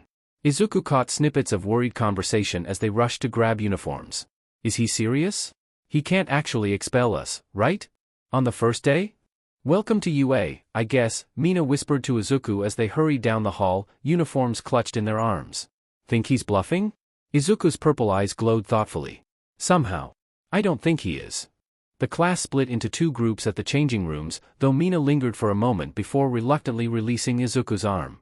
See you out there, hot stuff, she called, earning several curious looks from their female classmates. In the girls' changing room, Mina had barely opened her locker when the questions started. Okay, spill, the invisible girl, Hagakure, bounced excitedly. What's the deal with you and purple-haired boy? You two are way too comfortable for people who just met. Mina grinned as she pulled off her uniform jacket. We met at the entrance exam. He saved like half the examinees from the zero-pointer, it was amazing. Then we got smoothies after. Just smoothies? Jairu raised an eyebrow, her earphone jacks twirling teasingly. Because that hand-holding looked pretty established. His quirk is rather fascinating, Yayorozu added as she neatly folded her skirt. The molecular implications alone dash. And he's cute. Hagakure interrupted. Even with the whole glowy veins thing. Actually, especially with the glowy veins thing. Mina's pink skin darkened slightly. He is pretty cute, isn't he? She agreed, unable to keep the fondness from her voice.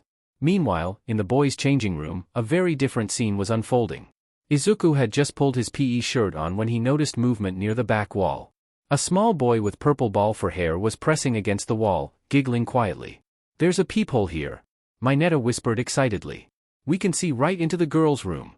Izuku's veins darkened momentarily, his voice dropping low. I wouldn't do that if I were you. Mineta turned, sneering when he saw who had spoken. What's it to you, freak? Just because you got lucky with Pink Girl doesn't mean you can dash. The word freak had barely left his mouth when a sphere of antimatter the size of a marble shot past his head, striking the locker beside him. The metal imploded with a sound like a gunshot, leaving a perfect spherical void in its wake.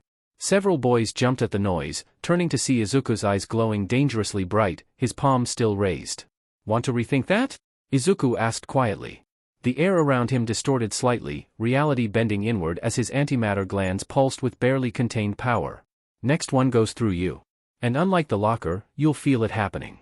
Katsuki smirked as Izuku confronted the purple midget, a part of him secretly proud. Mineta stumbled backward, face pale. Why you can't? That's assault. So is VYRSM, Izuku replied coldly. And I don't think anyone here would blame me. For protecting their classmates' privacy. Right? Several of the boys nodded firmly. Kirishima's grin had turned sharp, his quirk activated. DMN right. That was super unmanly, dude. Besides, Katsuki added with a vicious smirk, accidents happen during quirk training. All the time. Mineta looked between them, then at the hole in the locker where solid metal had simply ceased to exist, and promptly fled to the opposite side of the room. Didn't think you had that in you, Deku, Katsuki said quietly as they finished changing. Izuku's eyes were still glowing, but his voice was steady. Some things are worth protecting. Like Rakunai's honor? Like all of their privacy, Izuku corrected, though his veins pulsed slightly brighter at the mention of Mina. Now come on. We've got 2 minutes before Aizawa-sensei expels us. As they hurried toward training ground Beta, Izuku maintained a firm grip on the back of Mineta's PE uniform, practically carrying the smaller boy who had given up struggling after another warning pulse of antimatter nearby. The rest of the class walked in loose groups, with frequent glances toward the strange procession. Put me down. Mineta whined, feet dangling. I said I was sorry. No, you didn't actually, Izuku replied calmly, his eyes still glowing with residual anger. You just ran away. There's a difference. They reached the training ground with 30 seconds to spare. Aizawa stood waiting, his tired eyes narrowing slightly at the sight of Izuku carrying a struggling Mineta. Explain, he drawled, somehow making the single word sound both bored and threatening. Izuku set Mineta down but kept a hand firmly on his shoulder. The purple-haired boy tried to edge away but froze when Izuku's veins pulsed warningly. Sir, Izuku began formally, I caught Mineta attempting to use a peephole to spy on the girls while they were changing. When confronted, he responded with discriminatory language and refused to stop his behavior. The temperature seemed to drop several degrees as Aizawa's eyes fixed on Mineta. The capture weapon around his neck shifted slightly, as if responding to his mood. Is this true? Mineta's attempt at denial died in his throat as several male students stepped forward to confirm Izuku's account. Aizawa's expression didn't change, but something dangerous entered his voice. Minoru Mineta, he said, pulling out his phone while keeping his eyes locked on the increasingly pale student. You are hereby expelled from UA High School, effective immediately. His fingers moved across the screen with practiced efficiency. Furthermore, I'm recommending you be blacklisted from all hero courses in Japan. SXL harassment and VYRSM have no place in the hero industry. He pressed send on what appeared to be a message to Principal Nizu, then turned his attention back to the shell-shocked Mineta. Security will escort you off campus. Leave your uniform. As if on cue, 2 UA security officers appeared at the edge of the training ground. Mineta, finally seeming to realize the gravity of his situation, burst into tears as they led him away. A moment of heavy silence fell over the class. Then, to Izuku's surprise, Jairu approached him with a small smile. Thanks for that, she said, her earphone jacks twirling thoughtfully. We heard everything through the wall, well, I heard and filled everyone in. Izuku blinked, his veins pulsing with mild embarrassment. You heard? These aren't just for show, she tapped one jack against her ear. The whole next one goes through you thing was pretty intense. Didn't know you had it in you, Midoriya. The other girls gathered around, each expressing their gratitude in their own way. Yaoyorozu offered a formal bow, Uraraka gave him an enthusiastic thumbs up, and Hagakure. Well, her uniform suggested she was bouncing excitedly. Mina, who had been uncharacteristically quiet, suddenly launched herself at him. Her arms wrapped around his neck as she pressed a firm kiss to his cheek, causing his antimatter glands to flare brilliantly. My hero, she sang teasingly, though there was genuine appreciation in her eyes. If you're quite finished, Aizawa's dry voice cut through the moment, we have a quirk assessment test to begin. And Midoriya? Izuku turned, still slightly flustered from Mina's display. Yes, sir? Good job. Though next time, try not to destroy school property while making your point. Katsuki's explosive laughter echoed across the training ground. First up, the softball throw, Aizawa announced, holding up a white ball. Uraraka, you managed to score well with this in the entrance exam. Step up. While Uraraka demonstrated her zero-gravity quirk, sending the ball into what appeared to be infinity, Izuku felt his antimatter glands warming beneath his skin. He closed his eyes, focusing on the familiar sensation of power flowing through his specialized veins. The other students were still watching Uraraka's display in awe, unaware of what his quirk could do. Infinity, several students gasped at Uraraka's score. Mina nudged Izuku gently, noticing his concentration. Planning something flashy, she whispered, familiar enough with his quirk to recognize when he was preparing something big. Maybe, he murmured back, feeling the antimatter pool in his veins. Though I should probably hold back. Don't want to cause another incident. Katsuki, overhearing, snorted. Yeah, one erased baseball field was enough. Midoriya, Aizawa called, interrupting their whispered conversation. You're up. The class's attention shifted to him, curious murmurs rising. Most had seen glimpses of his glowing veins and altered appearance, but none except Mina and Katsuki had seen his quirk in action outside of brief moments in the entrance exam. Think that's some kind of strength enhancement quirk? Those veins look weird though.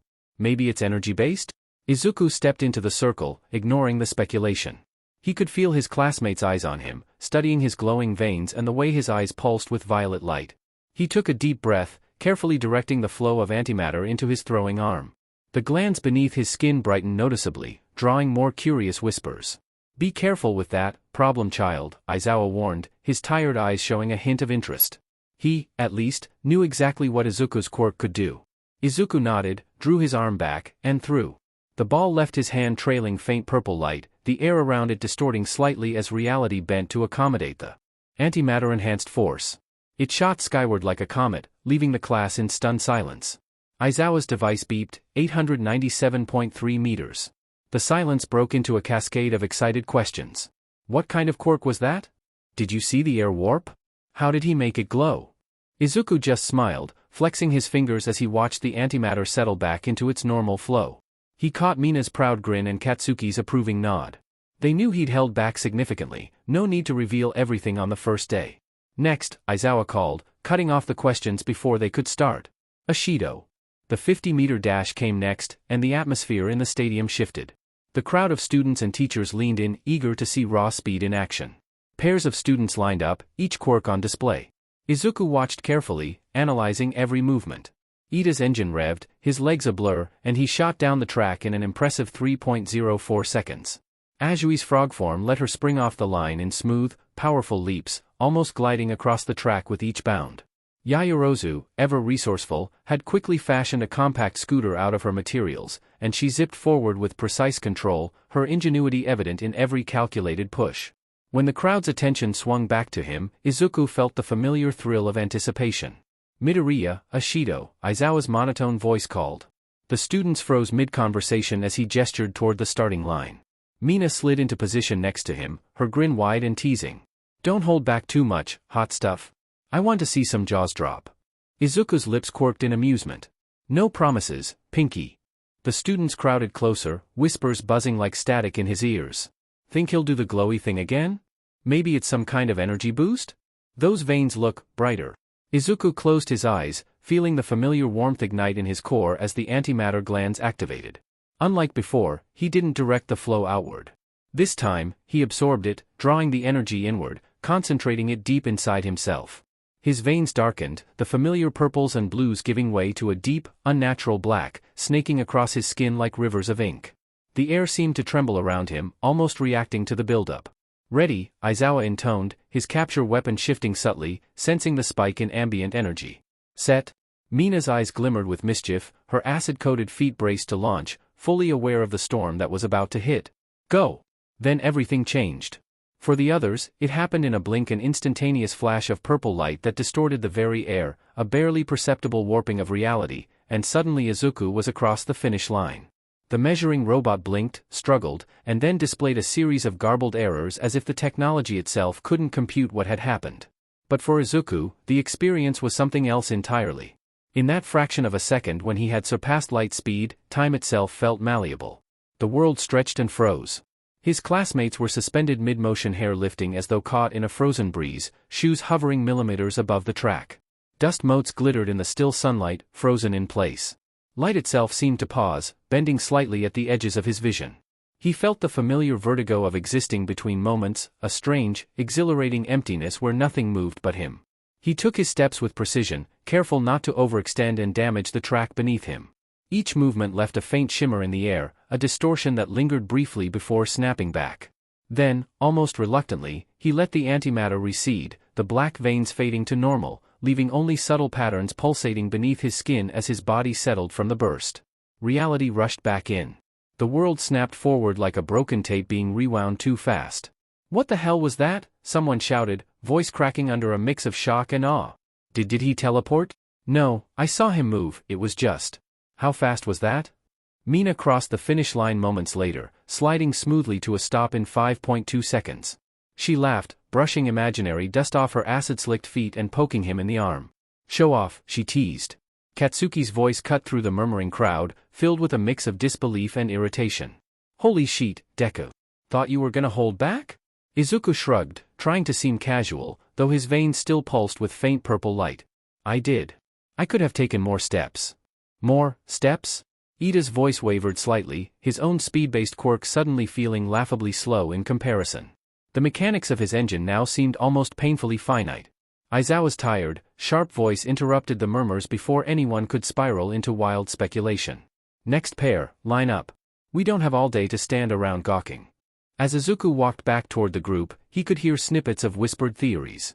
Some kind of time manipulation maybe? But what's with the purple light? And those black veins when he started? Mina slipped her hand into his, her touch grounding him amidst the adrenaline still buzzing through his veins. Her fingers were warm, electric in their own way. "Good," he murmured softly, feeling the pulse of antimatter respond to her presence. "Keeps things interesting." She grinned knowingly, squeezing his hand. "Definitely." "All right," Aizawa announced, holding up his phone. The holographic display materialized before them, showing all 19 scores after Mineta's expulsion. Izuku Midoriya, Momo Yaoyorozu, Katsuki Bakugo, Shoto Todoroki, Tenya Ida, Fumikage Tokoyami, Mina Ashido, Mizo Shoji, Masahiro Ojiro, Eijiro Kirishima, Tsuyu Azui, Ochako Uraraka, Kyoka Jairu, Denki Kaminari, Yuga Aoyama, Hantasiro, Toru Hagakure, Koji Koda, Rikido Sato. As you can see, Aizawa continued, his voice carrying its usual exhausted tone, Midoriya demonstrated exceptional control and versatility. Something to think about. His eyes swept over the class. "Oh, and I lied about expelling someone. That was a logical ruse to draw out your full potential." "What?" several students shouted, while others just slumped in relief. Although, he added with a slight smirk, Mineta's expulsion stands. SXL harassment is never a logical ruse. He turned toward the building, his capture weapon shifting with the movement. "Your curriculum guides are on your desks inside. Review them before your afternoon classes." Dismissed. As they walked back, Mina hanging onto Izuku's arm while Katsuki trailed behind making gagging noises, their classmates continued to steal curious glances. "You're going to have to tell them eventually," Mina pointed out, poking one of his glowing veins. Izuku smiled, watching the purple light dance beneath his skin. "Eventually," he agreed. "But for now." "For now, you're enjoying watching them lose their minds trying to figure it out," Katsuki finished with a knowing smirk. "Maybe a little." The afternoon sun painted long shadows through UA's towering windows, creating patterns that danced across the freshly polished floors of Class 1A. Students filed back in from the Quirk assessment test, their uniforms slightly dusty but their spirits high. Izuku felt the now familiar weight of curious stares following his every movement as he made his way to his desk, his classmates' eyes drawn to the ethereal pulse of antimatter flowing beneath his skin. The morning's display had only intensified their fascination. Whispered conversations floated through the air, not quite as subtle as their participants thought they were being. "Did you see how the air actually bent?" Kaminari whispered to Siro, leaning across his desk as they settled into their seats. "During the dash test, like reality itself just gave up for a second." One moment he was there, then this purple flash, and suddenly dash. Forget the air, Zero interrupted, trying and failing to gesture subtly toward where Izuku sat. Look at his veins now. They're glowing different than before. There are these dark spots gathering near his hands, almost black in some places. And during the ball throw, did you notice how they dash? Their observations weren't wrong. The antimatter was still settling from the assessment test's exertions, creating unusual patterns beneath Izuku's skin that he'd learned to read like a personal language. The darker purples concentrating near his palms meant the energy was pooling there, ready to be used if needed. Smaller, branching patterns of lighter violet traced up his forearms like cosmic rivers, each one pulsing gently with his heartbeat. Near his wrists, spots of concentrated antimatter gathered in small clusters, resembling miniature star systems beneath his skin. These formations always appeared after using his speed abilities, little pockets of excess energy that would either be reabsorbed or used later. Mina dropped into her seat beside him, immediately leaning over to poke one of these darker clusters running along his wrist. The moment her finger made contact, ripples of purple light spread through his network of veins like waves in a cosmic ocean. The spot she'd touched burst into smaller patterns, the antimatter responding to her presence like a distant galaxy coming alive. "You're doing the galaxy thing again," she said fondly, her yellow and black eyes reflecting the purple glow as she watched the light show beneath his skin. Several of their classmates had stopped pretending not to stare, openly fascinated by how his quirk reacted to her touch. "Can't help it," he murmured back, watching the light settle into new constellations beneath his skin. "It always gets a bit excited after using that much power. Especially the speed bursts." He flexed his fingers, watching the patterns shift and flow. "It takes time for it to redistribute properly into my bloodstream." Yaoyorozu, who had been quietly observing from her seat, finally spoke up. "The energy appears to be clustering in specific nodes," she noted, her analytical mind clearly working through the implications. "Are those gathering points natural formations, or did your mutation create them specifically for dash?" "Oi!" Katsuki interrupted from his desk, feet already propped up despite Ida's increasingly frantic chopping hand motions in the background. "Save the nerd analysis for later. You extras seen what's next on the schedule?" Izuku glanced down at their curriculum guide, which had been waiting on their desks as promised. His eyes widened slightly as he read the next PRD's designation, making his antimatter glands pulse brighter with anticipation. The darker spots near his palms swirled faster, creating intricate spiral patterns that caught the afternoon light. "Basic hero training," he read aloud, his voice carrying a mix of excitement and something deeper.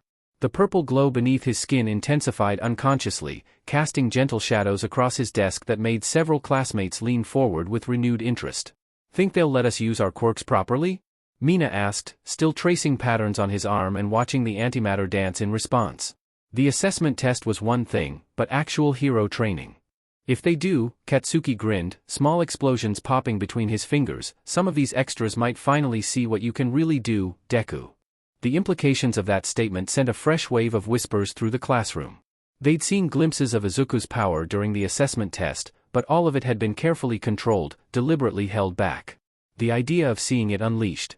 "Come on, Midoriya," Kirishima pleaded, interrupting Izuku's thoughts as Kirishima turned in his seat to face Izuku. "Just give us a hint. Is it some kind of space manipulation? Energy projection?" His sharp-toothed grin widened. "The way you just disappeared during the dash was so manly." Izuku just smiled, watching the antimatter swirl beneath his skin in lazy patterns. Dark purple clusters still gathered near his palms, occasionally sending ripples of light up his forearms like reverse shooting stars. A part of him, a part that had grown from years of being looked down on, enjoyed their growing frustration. "Now where's the fun in that?" he replied, earning a giggle from Mina who was still absently tracing the glowing patterns on his arm. Each touch sent new constellations dancing beneath his skin, the antimatter responding and acting like a cluster of sparkling stars or mini-galaxies, the mix of blue and purple of his antimatter glowing brightly at each touch. "But it has to be some kind of enhancement, right?" Kaminari jumped in, practically vibrating with curiosity. "The strength you showed in the ball throw dash could have been gravity manipulation," Uraraka interrupted thoughtfully. "Though that's not quite like my quirk." "The air distortion suggests spatial warping," Yaoyorozu added, her analytical mind clearly working overtime. "But that doesn't explain the molecular breakdown we observed during dash. You extras are overthinking it," Katsuki snorted, though his smirk suggested he was enjoying their confusion just as much as Izuku was. "Maybe he just makes pretty lights and you're all losing your sheet over nothing." That earned him several indignant protests, which only made his grin widen. He caught Izuku's eye and they shared a moment of understanding. This game of keeping their classmates guessing was becoming quite entertaining, Izuku shooting Katsuki a smirk. The lights are pretty though, Hagakure chimed in, her floating uniform sleeve pointing at a particularly bright cluster near Izuku's wrist. They look like tiny stars. Stars don't typically respond to physical contact, Tokoyami observed from his seat, his dark eyes fixed on where Mina's fingers were still creating ripples of light in Izuku's veins. Nor do they bend reality around them. Usually. Izuku grinned in amusement. Each theory they proposed missed the mark so spectacularly that it was getting harder not to laugh. Even Mina was struggling to keep a straight face, burying her giggles in his shoulder. Your reactions are half the fun, she told their classmates, her yellow and black eyes sparkling with mirth. You should have seen the look on Katsuki's face the first time Izuku used his quirk around him. Oi, raccoon eyes. Katsuki barked, small explosions popping in his palms. We agreed never to talk about that. About how you screamed like a little dash. I will end you. The class dissolved into laughter at their antics, though Izuku noticed they hadn't stopped watching his veins. The patterns had shifted again, darker near his core now where the antimatter was slowly redistributing itself after the morning's exertion. Small galaxies of violet light swirled beneath his skin, some spots so concentrated they appeared almost black. At least tell us if it hurts, Jairu spoke up, her earphone jacks twirling thoughtfully. Having all that, whatever it is, moving around under your skin. Izuku considered the question, watching a particularly dark cluster of antimatter trace its way up his forearm. Not anymore, he said finally. In the beginning, when it first manifested. That was different. But now. He flexed his fingers, sending waves of purple light cascading through his veins. Now it feels natural. Like it was always meant to be there. Very poetic, Katsuki deadpanned. Really fing deep, Deku. Better than your explanation of how explosions work, Izuku shot back, his eyes glowing with amusement. I sweat boom juice isn't exactly scientific, Kaken. I will literally murder you. You can try. Their friendly bickering was interrupted by the sound of approaching footsteps in the hallway. The class straightened instinctively, curious about who would be teaching their first hero training session. As the footsteps drew closer, Izuku felt his antimatter finally settle, flowing steadily through his veins like blood, Izuku keeping the sum of the stored antimatter in the glands in his palms. The dark clusters near his palms began to pulse more rapidly, like excited heartbeats beneath his skin. He watched, fascinated, as new patterns formed, thin streams of violet light branching outward from the concentrated spots, creating what looked like lightning frozen in time. Your quirk's getting excited too, Mina observed quietly, her finger following one of the brighter streams up his forearm. Where she touched, the antimatter seemed to reach for her, creating tiny spiraling galaxies that followed her fingertip. It always does this before something big. She wasn't wrong. Over the past few months, they'd both noticed how his quirk seemed to have a mind of its own sometimes, responding to his emotions in ways that went beyond conscious control. The way it danced and brightened at Mina's touch, how it darkened when he was deep in thought, the subtle pulses that preceded danger. Betting pool on the teacher? Kaminari suggested, trying to break the growing tension. $10 says it's midnight. No way, Zero countered, gotta be someone more combat-oriented. Maybe ectoplasm? Izuku tuned out their speculation, focusing instead on the strange way his antimatter was behaving. The darker spots had started moving, flowing away from his palms and gathering instead around his core. This usually happened when his quirk sensed he might need to move quickly, the energy positioning itself for rapid absorption. Something's coming, he murmured, more to himself than anyone else. But Mina heard him, her hand finding his as she recognized the signs. Even Katsuki sat up straighter, years of training with Izuku having taught him to read these subtle warnings.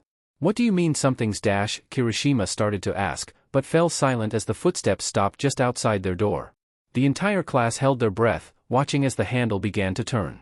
The door slid open with deliberate slowness, the sound unnaturally loud in the silent classroom. Izuku felt his antimatter respond instantly. The clusters that had gathered around his core began to pulse in a steady rhythm, like a second heartbeat beneath his skin. Deep violet light threaded through his veins in complex patterns, preparing for whatever might come through that door. Mina's grip on his hand tightened slightly as she noticed the change. She'd learned to read his quirk's reactions almost as well as he had, understanding that this particular configuration, the way the antimatter gathered in his core rather than his extremities, meant his body was preparing for potential rapid movement. Your quirk's doing the defense thing, she whispered, so quietly only he could hear. Her yellow and black eyes tracked the shifting patterns beneath his skin, watching as darker spots of concentrated energy formed along his spine. Katsuki, from his position on Izuku's other side, had also noticed. His hands dropped casually to his desk, ready to generate explosions if needed. 3 months of training together had taught him to trust Izuku's Quirk's instincts. When the antimatter acted like this, something interesting usually followed. The rest of the class remained oblivious to these subtle exchanges, their attention fixed firmly on the slowly opening door. Yaoyorozu had stopped mid-calculation, her creation Quirk halted with a half-formed analysis tool barely peeking from her arm. Kirishima's skin had partially hardened, responding to the building tension. Even Tokoyami's dark shadow peeked out curiously from behind its wielder. Footsteps echoed in the doorway, measured.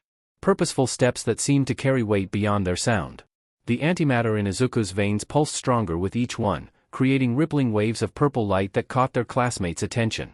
Several heads turned toward him, noticing how his Quirk was reacting. "Dude," Kaminari whispered, eyes wide, "your veins are doing that galaxy thing again, but like angrier?" He wasn't wrong. The usual gentle swirls of cosmic light had taken on a sharper edge, the patterns becoming more angular, more focused. Near Izuku's shoulders, spots of antimatter had concentrated so densely they appeared almost black, like tiny holes in reality itself. The tension broke rather anticlimactically as Aizawa walked in, looking exactly as exhausted as he had during their assessment test. His capture weapon shifted lazily around his shoulders as he took in the class's expectant faces. "Settling in, I see," he noted dryly, making his way to the podium. His tired eyes swept across the room, pausing briefly on the cluster of students around Izuku's desk before moving on. "Now then," he continued, his voice carrying that familiar tone of someone who'd rather be sleeping. "Hero basic training. This class will be your introduction to practical hero work, combat scenarios, and rescue operations." He paused, letting that sink in. "You'll have different teachers for different aspects of the course." The class straightened with renewed interest. Different teachers meant pro-heroes, actual heroes they might have grown up watching. Excited whispers broke out among the students. "You think Midnight will teach us? Maybe Ed Shot? What about Gang Orca?" For today's session. Aizawa began, but paused as the sound of approaching footsteps echoed down the hallway, much louder and more dramatic than his had been. The sound grew closer, like oncoming thunder. Aizawa sighed deeply, as if personally offended by the approaching dramatics. "Right on cue," he muttered, stepping aside from the podium. "Try not to destroy the classroom." The footsteps grew closer, each one seeming to carry more weight than the last. The class held their breath, waiting. "I am." The classroom door burst open with enough force to make the windows rattle. Aizawa's eye twitched visibly, his capture weapon shifting in irritation at the unnecessary dramatics. Coming through the door like a normal person. All Might burst into the room in a flash of primary colors, his Silver Age costume gleaming under the classroom lights. His cape billowed behind him despite the complete lack of wind, a feat that made Aizawa's eye twitch again. "Inside voice," Aizawa muttered, though it was drowned out by the excited chaos of students leaping to their feet. "All Might. He really is teaching here. That's his Silver Age costume. Greetings, young heroes in training." All Might's voice somehow managed to get even louder, making Aizawa visibly wince. The underground hero shuffled a few steps further from the podium, as if trying to physically distance himself from the volume. "Must you shout everything?" Aizawa deadpanned, but All Might either didn't hear him or chose to ignore him. "This will be the most important class in your hero education." All Might continued at the same deafening volume, striking pose after pose that made his cape flutter impossibly. "Basic hero training. We can hear you just fine without the theatrics," Aizawa grumbled, pulling his capture weapon up like a makeshift sound barrier. All Might strode to the front of the room in 3 massive steps that somehow managed to echo dramatically. Aizawa watched this display with the dead-eyed stare of someone who had completely given up on maintaining any semblance of proper classroom decorum. "Today's lesson will be." All Might paused for dramatic effect, making Aizawa slouch further into his capture weapon. The symbol of peace reached into his belt, producing a card with "Battle" written in English letters so bold they were practically screaming off the paper. "Combat training." "Could have just said that normally," Aizawa muttered, looking like he was seriously reconsidering his career choices. "Anyways." All Might's voice boomed through the classroom, completely ignoring Aizawa, making him sink further into his capture weapon. "The foundation of heroic work. Today, you young heroes will engage in 2-on-2 indoor battles." He struck another dramatic pose, cape somehow catching non-existent wind. "Villain versus heroes. One team will protect a nuclear weapon, while the other team must either capture it or apprehend the villains." "Could just write it on the board," Aizawa muttered, looking increasingly done with the theatrics. "But first." All Might continued, either oblivious to or deliberately ignoring his colleagues' suffering. Every hero needs their signature look. Their costume helps form their identity, crafting the image they present to society. He pulled out a remote with an unnecessarily dramatic flourish. Your costume requests, submitted before school began, have been carefully crafted by our support department. With a press of a button that All Might somehow managed to make look heroic, panels in the wall began to slide down. Numbered cases emerged, each containing their hero costumes. The class leaned forward collectively, excitement building. Case 18, Izuku murmured, spotting his number. The support department had taken his detailed specifications seriously, pages of technical requirements about his quirk's unique needs, the necessity for his costume to withstand and channel antimatter safely.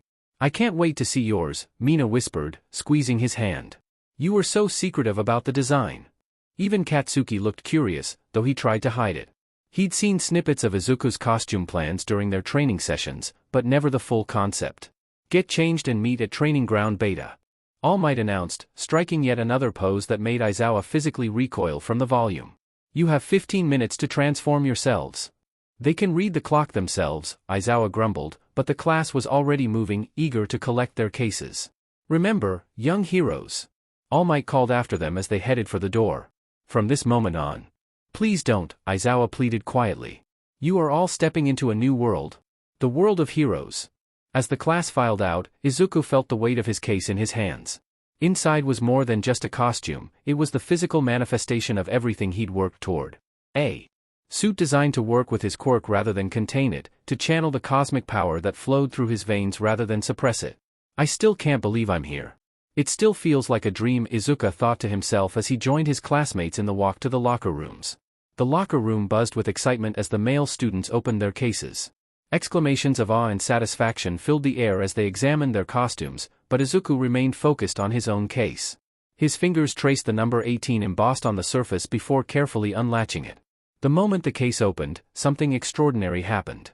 What looked like liquid metal began to move, dark particles rising from the case like a swarm of metallic fireflies.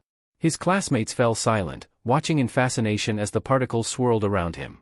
Dude, Kirishima breathed, his own costume forgotten. That's so manly. The nanoparticles responded to Izuku's presence, recognizing the DNA they had been programmed with. They began to attach themselves to his skin, spreading like living ink across his body. The sensation was strange but not uncomfortable, cool at first, then warming to match his body temperature as each piece found its place. Layer by layer, the armor formed. First, a base layer that felt like a second skin, the particles knitting together seamlessly. Then, the more substantial armor plates materialized, each one clicking into place with microscopic precision. The matte black surface seemed to absorb light, giving him an almost predatory appearance even before the suit fully activated.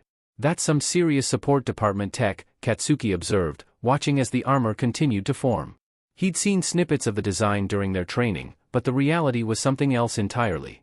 The suit continued its assembly, creating the intricate network of channels designed to work with his quirk.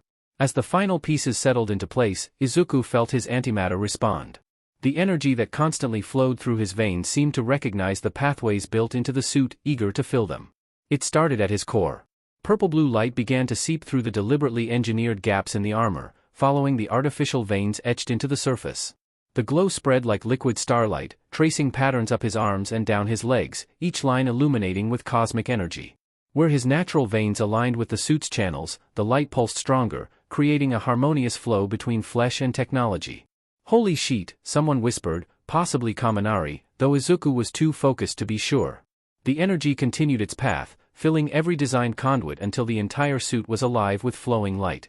The effect was both beautiful and intimidating, organic patterns of purple-blue antimatter coursing through technological channels, making the black armor seem almost alive. Finally, the energy reached the X-shaped core on his chest.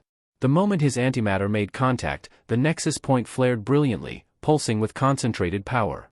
The light there was more intense than anywhere else on the suit, creating the impression of barely contained energy straining to break free. The final piece formed last, the half-face mask materializing seamlessly from the collar of the suit. As it covered his nose and mouth, completing the intimidating silhouette, Izuku opened his eyes. His purple irises and black sclera seemed to glow brighter now, complementing the energy flowing through his suit.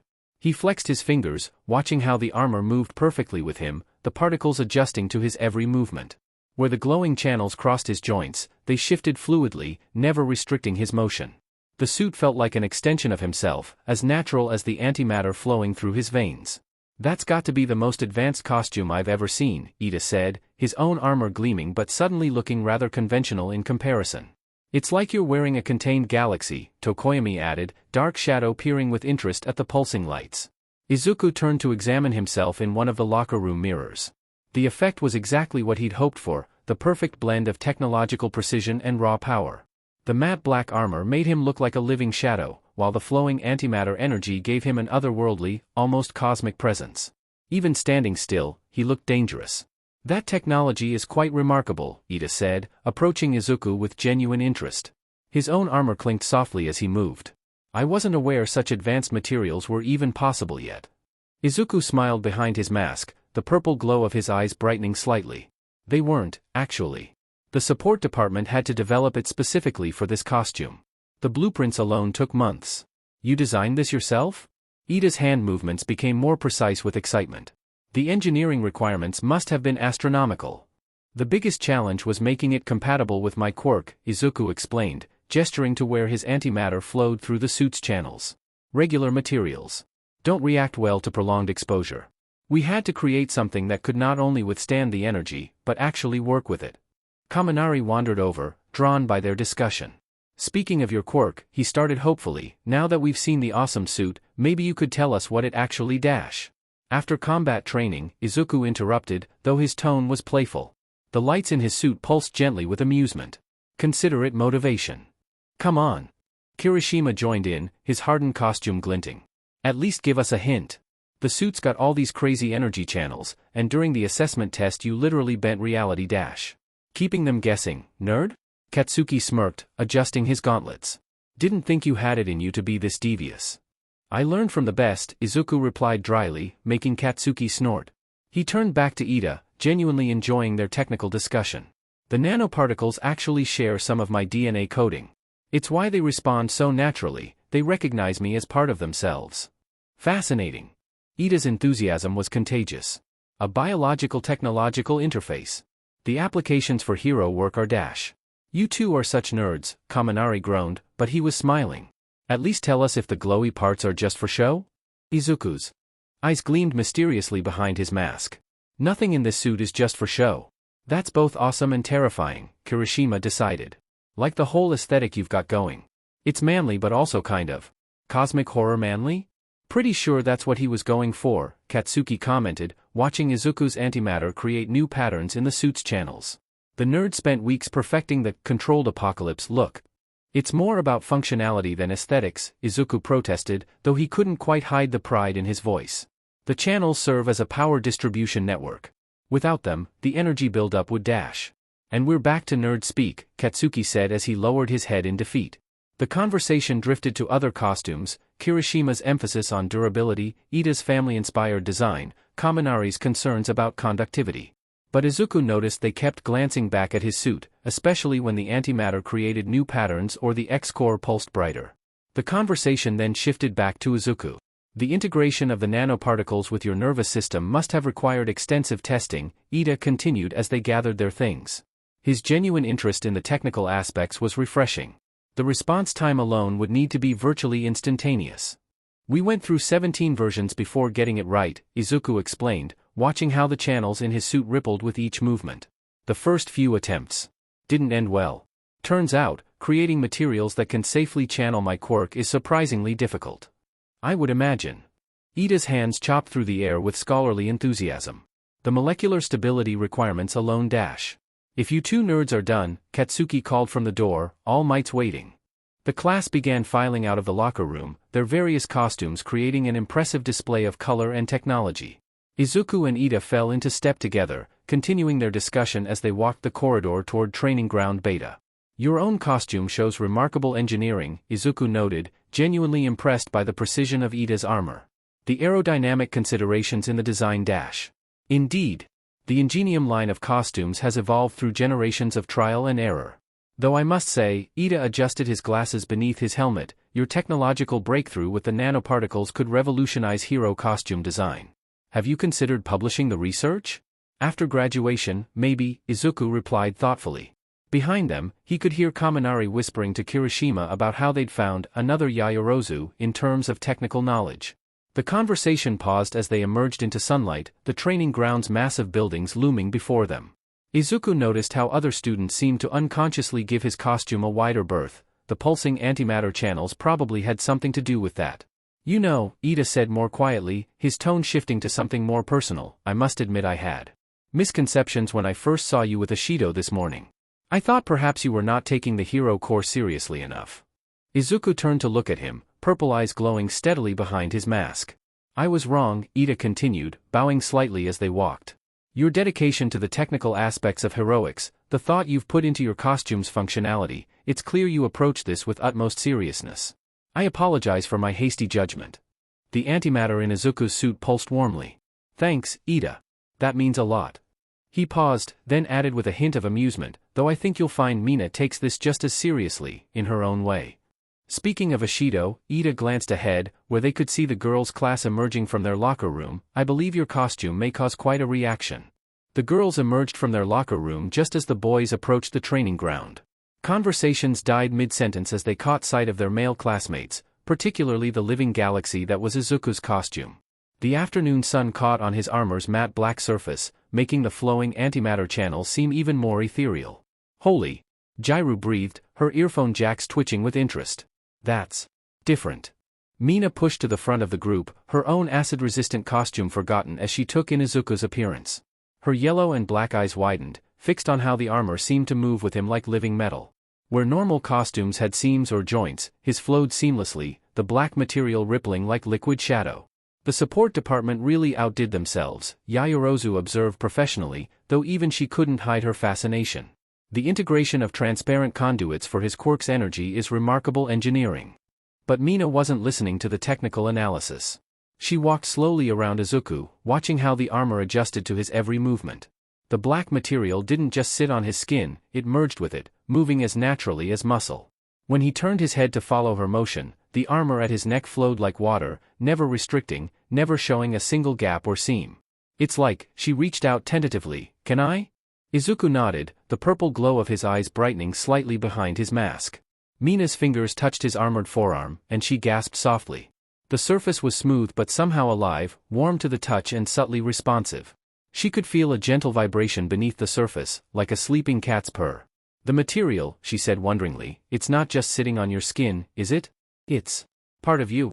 Best way to prevent quirk leakage, Izuku explained, his voice carrying that tone he got when trying to simplify complex concepts. The suit needs to be in perfect sync with my quirk.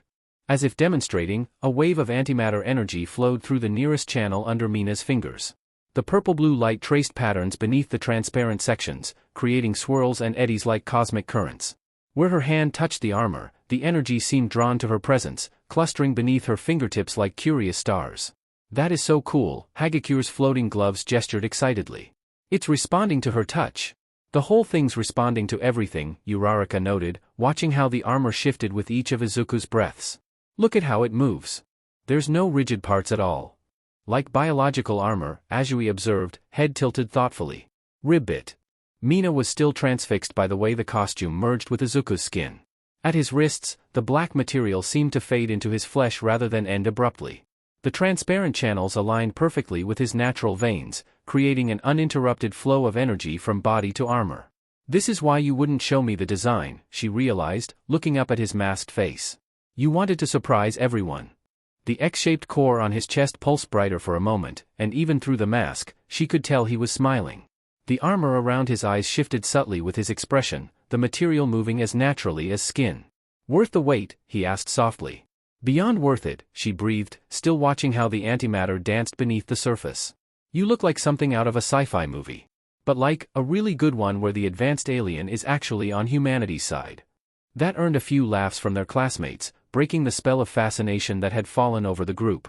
But Mina noticed they were still stealing glances at Izuku's costume, particularly when new patterns of light would form in the channels or when the armor would shift in particularly fluid ways. It suits you, she said more quietly, just for him. Powerful but controlled. Beautiful but kind of terrifying. The antimatter in his suit pulsed warmly at her words, creating a brief aurora of purple-blue light that reflected in her eyes. Izuku reached up to rub the back of his head, a nervous habit that survived even his transformation, and ruffled his purple hair. The armor flowed seamlessly with the motion, adjusting like living metal around his shoulder and neck. Really? I thought I looked straight out of Terminator, he joked, the mask shifting slightly with his smile. The channels near his face brightened briefly, creating patterns that made his purple eyes seem to glow even more intensely. Nah, Mina grinned, falling into step beside him as they began walking toward Training Ground Beta. Terminators wish they looked this good. Though, she poked one of the brighter antimatter channels on his arm, watching the energy swirl around her finger, maybe a bit Tron-ish? You know, if Tron was way cooler and could erase things from existence. I was thinking more alien, Kaminari chimed in from behind them. Like, if the xenomorphs were heroes instead of murder machines. Pretty sure that's not the aesthetic he was going for, Jairu commented dryly, but she was watching with interest as new patterns formed in Izuku's suit with each step he took. The group made their way across the campus, their various costumes creating a colorful parade of future heroes. The afternoon sun caught on Izuku's armor in strange ways, the matte black surface seemed to absorb light while the antimatter channels refracted it, creating an otherworldly effect that drew more than a few stares from passing students. The suit's integration with your quirk is fascinating, Yaoyorozu said, moving closer to examine the transparent sections. The energy distribution appears to be perfectly balanced. How did you manage the flow regulation? That was one of the biggest challenges, Izuku admitted, gesturing to where the channels converged at the X-shaped core. The antimatter wants to pool in certain areas, but we needed it to maintain consistent circulation. The solution was to dash. Here they go again, Katsuki muttered, though there was a hint of fondness in his voice. Fing nerds. I think it's cute, Mina whispered to him, making small explosions pop from his palms in annoyance. Let them geek out about the science stuff. As they approached the training grounds entrance, Izuku continued explaining the technical aspects to an increasingly fascinated Yaoyorozu. His hands moved animatedly as he spoke, the armor flowing like water with each gesture, antimatter creating new patterns that seemed to emphasize his points. The real breakthrough was getting the material to recognize the difference between controlled and uncontrolled energy release, he was saying, the scientist in him fully engaged. It needed to be able to adapt instantly to dash. Young Midoriya. All Might's voice boomed from ahead, making several students jump. I see the support department exceeded expectations with your costume. Most impressive. Izuku's explanation cut off as they reached the gathering point. The massive buildings of Training Ground Beta loomed around them, creating artificial canyons of concrete and steel. All Might stood before them, his own costume gleaming in the sunlight, but for once he wasn't the most eye-catching figure present. Your costume's stealing the show, hot stuff, Mina teased quietly, squeezing his arm. The armor warmed slightly under her touch, antimatter swirling in pleased patterns. Not the intention, he murmured back, though the way his eyes glowed suggested he wasn't entirely displeased with the attention. After years of being overlooked and dismissed, having his presence acknowledged, even feared a little, felt validating. Sure it wasn't, she grinned, poking another channel and watching the energy dance. Mr. I designed my costume to look like contained cosmic horror. Says the girl who literally has horns and acid powers, he shot back playfully, making her stick out her tongue at him. Now then. All Might's voice boomed across the training ground, making several students wince at the volume. Let us begin with the combat training. As I explained earlier, you will be divided into hero and villain teams. He produced a box with lots written on it in his signature dramatic style. Teams will be determined by drawing lots. Once paired, you will face off against another team in indoor battles. As the students began drawing their lots, Izuku observed how his classmates' costumes reflected their quirks and personalities. His attention was drawn to the way his own suit continued to adapt to his movements. The support course had really outdone themselves. The scenario is this. All Might continued, gesturing to one of the nearby buildings. The villains will be hiding a nuclear weapon somewhere inside. The heroes must either capture the weapon or apprehend the villains within the time limit. The villains win if they can protect the weapon until time runs out or capture the heroes. Team A, Izuku Midoriya and Mina Ashido. All Might announced, making both of them look up in surprise. Well, that worked out nicely, Mina grinned, bumping her shoulder against his armored one. Where they touched, the antimatter swirled in pleased patterns, creating tiny galaxies beneath the surface. As All Might continued announcing teams, Izuku noticed Katsuki watching them with a knowing smirk. The explosive boy had been paired with Kirishima, a combination that promised to be particularly destructive. First match. All Might drew two ball from different boxes. These teams will face off. Team A as heroes. Versus Team D as villains. Team D consisted of Ida and Yaoyorozu. Izuku's eyes met Ida's, and despite their earlier friendly conversation, he could see the serious determination in the other boy's stance. This wouldn't be an easy fight. Villains, you have 5 minutes to set up. After that, heroes will be allowed to enter. The rest of us will observe through the surveillance cameras. As Ida and Yaoyorozu headed into the building, Izuku felt his suit systems fully activating. The antimatter began circulating more rapidly through the channels, preparing for combat. The dark material of his armor seemed to absorb even more light, making him look like a piece of living shadow streaked with cosmic energy. Got a plan? Mina asked, acid already beginning to drip from her hands in preparation. Several, Izuku replied, his modified voice carrying an edge of anticipation. The X-core on his chest pulsed with concentrated power as he accessed the antimatter stored in his suit's specialized containment systems. How do you feel about making an entrance they won't expect? Mina's grin turned predatory, her black and yellow eyes gleaming. I like the way you think, hot stuff. Going to show them what that fancy suit can really do. They wanted to know what my quirk does, he said, purple eyes glowing intensely behind his mask. Might as well give them a proper demonstration. As they waited for their signal to begin, Izuku felt his antimatter responding to his strategic thoughts. The energy began to concentrate heavily in his forearms and hands, flooding the transparent segments of his armor until they glowed like captured auroras. The light was intense enough to cast purple shadows across Mina's face as she watched with fascination.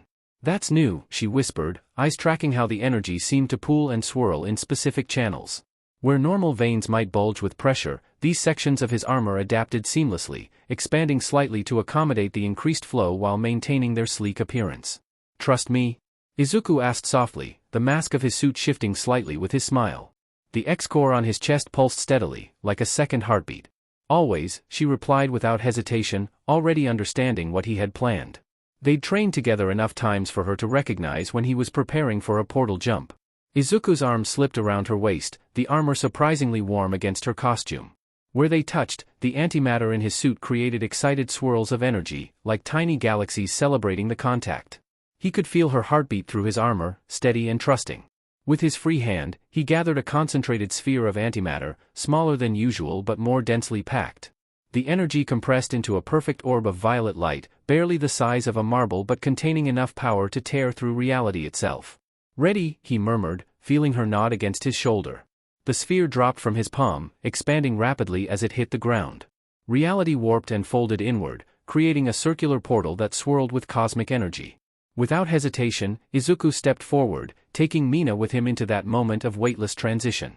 For a fraction of a second, they existed everywhere and nowhere, the sensation familiar to Izuku but still thrilling. He felt Mina's grip tighten slightly as they passed through, her breath catching at the strange feeling of reality bending around them. They emerged silently in a shadowed corner of the top floor, behind a large concrete pillar. The portal snapped shut behind them without a sound, leaving no trace of their unconventional entrance. Through his suit's enhanced sensors, Izuku could detect movement on the other side of the room, Ida patrolling in precise patterns while Yaoyorozu appeared to be creating defensive measures around the fake nuclear weapon. That gets cooler every time, Mina whispered, her voice barely audible. She was still pressed close against his side, and he could feel her suppressing excited giggles. Their faces when they realize we're already in here. Izuku's eyes glowed with amusement behind his mask as they observed their opponents. Neither Ida nor Yaoyorozu had noticed their arrival, too focused on fortifying their position. The antimatter in his suit had settled into a quieter flow, though the channels still pulsed with ready energy. They've barricaded the main entrances, he noted softly, watching Yaoyorozu create what appeared to be motion sensors. They're expecting us to either break through the door or come up through the windows. Standard thinking, Mina agreed, acid beginning to coat her hands in preparation. Want to show them why that's a mistake? The antimatter in Izuku's suit responded to his growing anticipation, creating new patterns of light that made him look even more otherworldly in the dim room. The X-core on his chest pulsed once, bright enough to briefly illuminate their hiding spot. Let's give them that demonstration they wanted, he replied, his modified voice carrying a hint of mischief. Ready to help me break some laws of physics? Mina's grin turned predatory in the purple light of his suit. Born ready, hot stuff. Let's show them what we can really do. You take Momo, I got Robocop, Izuku murmured, the antimatter in his suit beginning to gather at his fingertips. The transparent channels in his gauntlets pulsed with increasing intensity as he prepared the attack. Mina nodded, already coating her hands with a precisely calculated acid mixture. In the observation room, Katsuki's explosive laughter echoed off the walls. "Robocop," he wheezed, drawing curious looks from their classmates. "Fing perfect. Is that Midoriya and Ishido?" Kirishima asked, squinting at the monitors. "How did they get in there already? The match just started." Back in the battle room, Izuku felt his antimatter responding to his intent. Four perfect spheres of cosmic energy formed at his fingertips, each one no larger than a marble but containing enough power to distort reality itself. The purple-blue light they emitted cast strange shadows through his suit's channels, making the black armor seem to ripple like liquid night. Ida continued his methodical patrol, completely unaware of the trap about to be sprung. His engines gleamed in the dim light as he made another precise turn, exactly when Izuku had predicted he would. Meanwhile, on the other side of the room, Yaoyorozu was in the process of creating what looked like defensive barriers around the nuclear weapon. With calculated precision, Izuku flicked the spheres in a perfect arc. They shot through the air silently, expanding rapidly as they surrounded Ida in a diamond formation. Before the speedster could react, the spheres erupted into a dome of pure antimatter energy. The effect was instant and mesmerizing. Inside the purple barrier, reality began to break down in controlled ways. Gravity reversed, then failed entirely. Ida's startled yelp cut off as he found himself floating, his engines firing uselessly against the distorted space. Small objects around him began to drift, some of them warping strangely as they passed through particularly dense areas of antimatter. "Distortion barrier," Izuku announced calmly, his modified voice carrying an almost ethereal quality through his mask. The X-core on his chest pulsed in rhythm with the dome's energy, creating patterns of light that made him look like something from another dimension. In the observation room, the class had fallen silent, watching in fascination as Ida struggled against the laws of physics themselves. "Holy sheet," Kaminari breathed. "That's what his quirk does? He can just decide gravity doesn't exist anymore?" "That's not gravity manipulation," Uraraka observed from beside him, her expertise with zero-gravity evident. "This is something else entirely." "Most impressive, young Midoriya." All Might's voice boomed, though there was a note of caution in it. "Though perhaps we should discuss power scaling in future classes." Back in the battle room, Mina had already begun her approach toward Yaoyorozu, who was now frantically trying to create defensive measures against both acid and antimatter, a nearly impossible task given the nature of their quirks. Izuku maintained the barrier with careful precision, the antimatter flowing through his suit's channels pulsing in sync with the dome's energy. The armor seemed to drink in what little light remained in the room, making him appear as a shadow crowned in cosmic fire. "I apologize for this, Ida," he said genuinely, watching his friend trying to activate his engines in zero gravity. "But a hero should always be prepared for the unexpected." "Most impressive, Midoriya," Ida managed to say between attempts to right himself. "Though I must say, this is rather disorienting." The barrier continued to swirl with purple energy, creating abstract patterns that hurt the eyes if watched too long. Small objects that drifted too close to the edges simply ceased to exist, erased from reality with surgical precision. While Mina engaged with Yaoyorozu near the nuclear weapon, Izuku turned his attention back to the contained Ida. The barrier dome pulsed with cosmic energy, its edges constantly erasing small particles of dust and debris that drifted too close. Inside, Ida continued his futile attempts to use his engines in the distorted space, managing only to spin himself in elegant but useless circles. Izuku approached the barrier's edge, his suit's channels glowing brighter as he prepared to enter. Where others would be instantly erased from existence, his mutation allowed him to pass through his own antimatter safely. The black armor seemed to drink in the purple light as he stepped forward, moving through the barrier like it was nothing more than a curtain of water. Reality shifted around him as he entered the distorted space. Gravity became a suggestion rather than a law, but his suit systems automatically compensated, allowing him to move normally while everything else floated chaotically. The antimatter flowing through his costume's channels pulsed in harmony with the barrier's energy, creating complex patterns of light that made him look like a being made of captured starlight. "Your engines won't work properly in here, Ida," Izuku explained, his modified voice echoing strangely in the distorted space. "The barrier doesn't just negate gravity, it warps the fundamental laws of physics themselves." "Fascinating. And somewhat terrifying," Ida managed to reply as he slowly rotated in place. His normally precise movements were reduced to awkward flailing.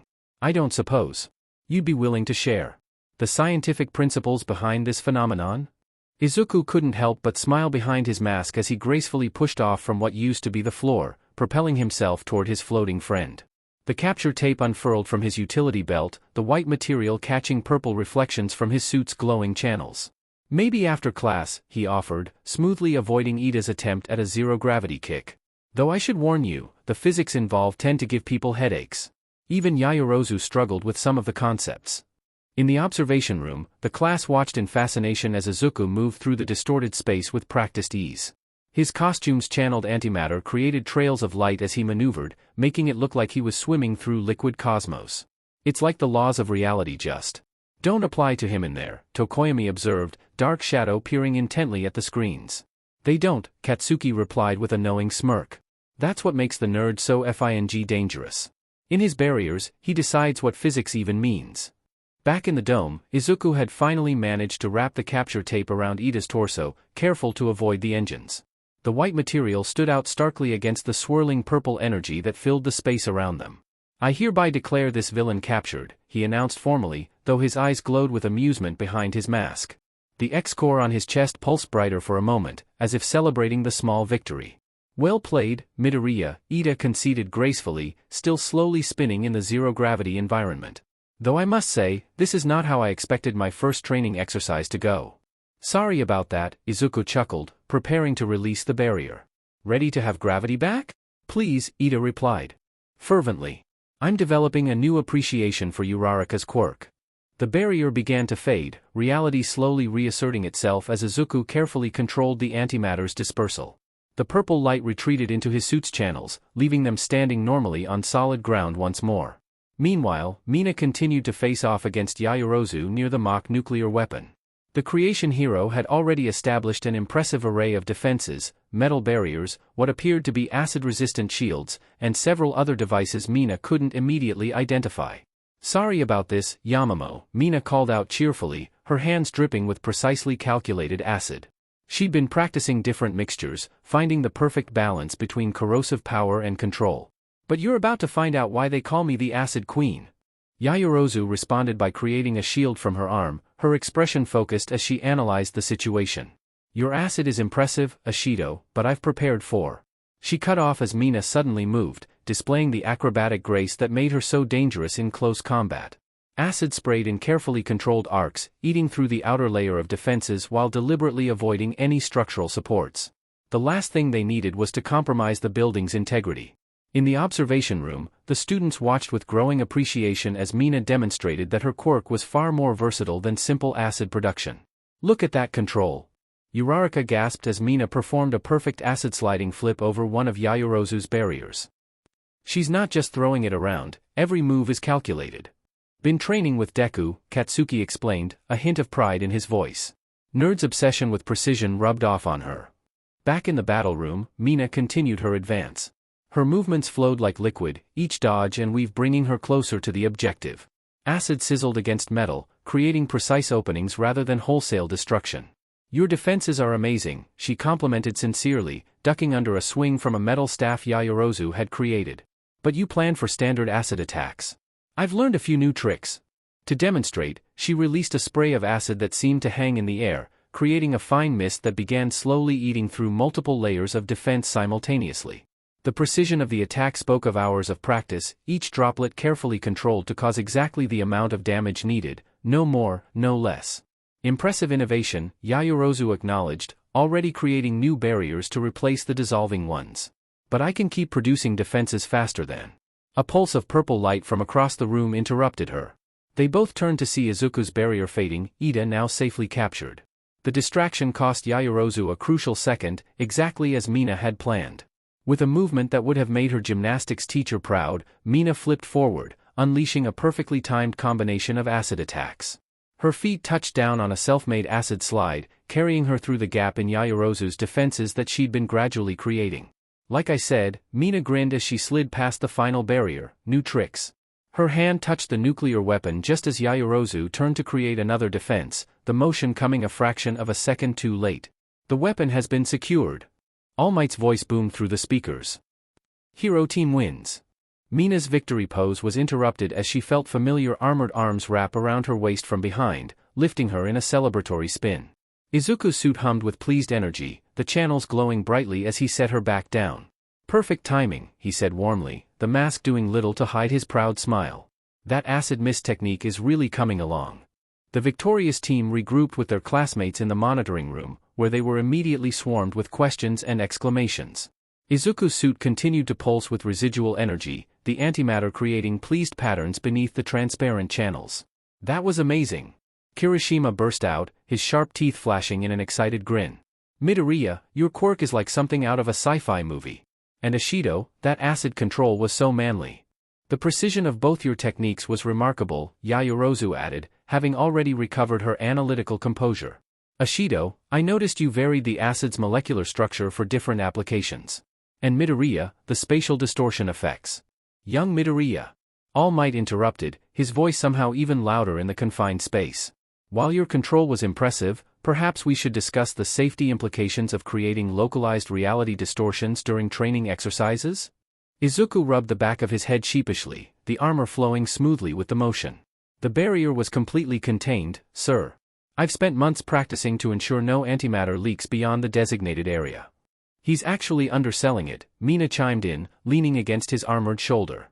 Where they touched, the antimatter created excited swirls of light. You should have seen the early attempts. Now he can control the size down to the millimeter. Speaking of control, Ida joined them, having finally regained his equilibrium. The experience inside that barrier was unique. I've never felt such a complete negation of physical laws. Looked hilarious though, Katsuki smirked, small explosions popping in his palms. Especially when you tried to use your engines and just started spinning. Next match. All Might announced, drawing everyone's attention back to the monitors. Young Bakugo and young Kirishima as heroes versus.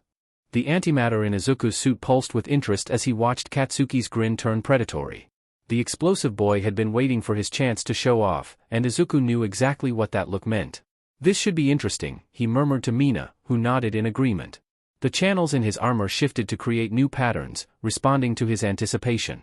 $10 says Katsuki tries to outdo your entrance, she whispered back, watching as their childhood friend cracked his knuckles menacingly. No bet, Izuku chuckled, his modified voice carrying a hint of amusement. Though I'd love to see him try to portal through. The antimatter in his suit created brief auroras of purple light as they settled into. Watch the next match, his X-core pulsing gently with each breath. Around them, their classmates continued to steal glances at his costume, particularly when new patterns would form in response to his changing emotions. Hey, Midoriya, Kaminari spoke up suddenly, quick question before the next match starts, that stuff with your quirk, is it actually, dangerous? Izuku's eyes glowed mysteriously behind his mask. Want to find out? The way Kaminari quickly backed away made several students laugh, though they all unconsciously gave Izuku's suit a slightly wider berth after that. The channels in his armor pulsed with quiet amusement, creating patterns that looked suspiciously like laughing stars. Hold up that pencil, Izuku said suddenly, pointing to the one Kaminari had been fidgeting with. The antimatter in his suit began to concentrate in his right hand, making the transparent channels glow more intensely. Ah? Kaminari looked uncertain, but curiosity won out. He held up the pencil, trying to keep his hand steady. Like this? Perfect, Izuku replied, his modified voice carrying a hint of scientific enthusiasm. A tiny sphere of antimatter formed at his fingertip, no larger than a grain of sand but pulsing with cosmic power. The channels in his armor created flowing patterns down his arm, like rivers of starlight leading to that single point. You might want to hold it a little further out, Mina suggested, already grinning in anticipation. She'd seen this demonstration before. The sphere shot forward with perfect precision, striking the pencil's center. For a split second, nothing seemed to happen. Then reality itself seemed to hiccup. The pencil didn't explode or disintegrate, it imploded, collapsing inward as space itself twisted around the point of impact. There was a brief flash of purple light, and then nothing. No debris, no sound, just a pencil-shaped void in reality that quickly snapped closed. Kaminari stared at his empty hand, mouth agape. It just. Where did it? What? My quirk doesn't destroy things in the conventional sense, Izuku explained, the scientist in him emerging. The channels in his suit pulsed with enthusiasm as he spoke. It erases them from reality itself. The reaction causes a localized collapse of spacetime, effectively removing the object from existence. That's. Kaminari swallowed hard, still staring at his hand. That's terrifying. And awesome, Katsuki added with a savage grin as he headed for the door. Come on, shitty hair. Let's show these extras what real destruction looks like. Kirishima followed, though he kept glancing back at Izuku with a mix of fear and admiration. Remind me never to spar with you, man. That was both super manly and super scary. As the next teams prepared for their match, Izuku noticed several of his classmates eyeing his suit's channels with newfound respect. The antimatter continued to flow through them in complex patterns, occasionally forming small galaxies of light where the energy concentrated. Was that really necessary? Ida asked quietly, though he too was watching the suit's patterns with fascination. They needed to understand, Izuku replied, his eyes glowing softly behind his mask. Better a pencil than learning the hard way in combat training. The monitors flickered to life as Katsuki and Kirishima entered their assigned building.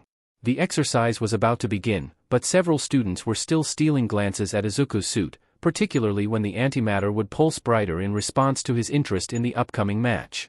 The monitors displayed Katsuki and Kirishima making their way through the building's ground floor. Katsuki moved with predatory grace, small explosions crackling in his palms like deadly fireworks. Their opponents, Shiro and Tokoyami, had set up their defense on the third floor. Izuku had decided he'd help his classmates actually understand what's going on. Watch how Kaken approaches this, Izuku commented to the class, his suit's channels pulsing with analytical interest. He may seem reckless, but there's always a strategy. As if proving his point, Katsuki suddenly stopped, holding up a hand to halt Kirishima. His crimson eyes narrowed as he spotted nearly invisible tape lines crossing the hallway, Shiro's first trap. Amateur hour, Katsuki growled, his grin turning feral. Instead of avoiding the tape, he launched himself directly upward with a controlled explosion, blasting straight through the ceiling. The concrete crumbled as he emerged dramatically on the second floor, bypassing the entire trap system. Direct approach. All Might commented, though he seemed uncertain whether to praise or scold the property damage. In the observation room, Izuku's antimatter created interested patterns as he watched his childhood friend's tactics. He's not just showing off, he explained to their bewildered classmates. By going through the ceiling, he's disrupting their planned defense routes. They'll have to readjust. The cameras caught Tokoyami's surprised expression as Dark Shadow reported Katsuki's unexpected approach. The explosive hero in training burst through another section of ceiling, this time directly into the third-floor corridor. Found you, bird brain. Katsuki's voice carried through the speakers, followed by the distinctive sound of his explosions. The camera feed filled with smoke and flashes of light as he engaged Tokoyami directly. Dark Shadow emerged from the chaos, trying to wrap around Katsuki, but the constant explosions created too much light for the Quirk to maintain its full strength. Katsuki had clearly planned for this matchup. He's using the light from his explosions strategically, Izuku noted, his modified voice carrying professional interest. The X-core on his chest pulsed as he analyzed the fight. Each blast is positioned to both attack and weaken Dark Shadow's effectiveness. The battle was intense but brief. Katsuki's mobility and the light from his quirk proved too much for Tokoyami in the confined space. Within minutes, the capture tape was secured around the bird-headed student's arms. Villain Tokoyami has been captured. All Might announced. Now watch Kirishima, Mina suggested, leaning against Izuku's armored shoulder. The antimatter swirled pleasantly where they touched. He and Katsuki have been practicing combination moves. On the monitors, Kirishima had used the distraction of Katsuki's fight to methodically work his way up the standard route, his hardened form easily breaking through Shiro's tape barriers. The redhead moved with surprising tactical awareness, using his quirk's defensive capabilities to spring Shiro's traps safely. He's improved his mobility, Izuku observed, watching Kirishima maneuver through the obstacles. The channels in his suit created analytical patterns, tracking the movement. The training with Kaken is showing. Shiro appeared at the end of the hallway, tape shooting from both elbows in an impressive display of coordination. But Kirishima had clearly anticipated this, his hardened form charging straight through the tape barrage while losing none of his momentum. Sorry, man. Kirishima called out as he closed the distance. But we've got a point to prove after Midoriya's show earlier. The close-quarters fight that followed was brief but impressive. Shiro's mobility advantage was negated in the narrow hallway, and Kirishima's improved combat training showed as he methodically broke through his opponent's defense. Villain Shiro has been captured. Hero team wins. All Might's voice boomed through the speakers. Faster than our match, Mina noted, poking one of the brighter channels on Izuku's arm and watching the antimatter dance. Though less physics-breaking. Give me a FING break, Katsuki growled as he rejoined them in the observation room, though his grin betrayed his satisfaction. We can't all erase sheet from existence, nerd. As the final match concluded, the class gathered back in the monitoring room. The afternoon light filtering through the windows caught on the flowing antimatter in Izuku's suit, creating ethereal patterns that danced across the walls. All Might stood before them, his signature smile somehow even brighter than usual. Excellent work, young heroes, his voice boomed through the room, making several students wince. Now, before we conclude today's training, who would you say was the MVP of these exercises? Yaoyorozu's hand rose first, but before she could speak, Katsuki interrupted. It's FING obvious, isn't it? He growled, small explosions popping in his palms. Much as it pains me to admit it, it's Deku. The antimatter in Izuku's suit pulsed with surprise, creating ripples of purple light through the transparent channels. The X-core on his chest brightened momentarily as all eyes turned to him. Bakugo is correct. All Might nodded. Young Midoriya, would you care to explain your team's strategy? Izuku stepped forward, his armor seeming to absorb the fluorescent lighting as he moved. We identified 3 key factors, he began, his modified voice carrying clearly. First, the element of surprise, using my quirk to bypass traditional entry points. Second, immediate target separation, isolating Ida with the distortion barrier while Mina engaged Yaoyorozu. And third, precise quirk application, controlling our powers to achieve victory without excessive damage to the facility or risk to our opponents. The coordination between you and young Ishido was particularly impressive, All Might added. Your quirks complemented each other perfectly. That's because they've been training together for months, Katsuki interjected, rolling his eyes. The nerd's obsession with precision rubbed off on raccoon eyes. Ah, Katsuki, almost sounds like you're proud of us, Mina teased, making small explosions pop from his palms in annoyance. Die. Additionally, All Might continued over their bickering, young Midoriya demonstrated excellent quirk control. While his power could have easily ended the match instantly, he chose to use it responsibly and within appropriate parameters. The channels in Izuku's suit created modest patterns at the praise, the antimatter swirling in pleased but embarrassed formations. Near his core, the energy pulsed warmly. Though perhaps, All Might added with a slightly strained smile, we should discuss the implications of reality warping quirks in future training sessions. The support department's insurance adjusters are particular about spatial anomalies. Sorry, sir, Izuku replied, though the glow of his eyes behind his mask suggested he wasn't entirely repentant. Would you prefer I stick to regular matter erasure next time? Young Midoriya, please do not make me explain to Principal Nizu why parts of the building have ceased to exist. The class's laughter was interrupted by the end of day bell. As they began gathering their things, Izuku felt the antimatter in his suit settling into calmer patterns, the day's excitement wearing off. The channels still pulsed with gentle light, but the more dramatic formations had faded.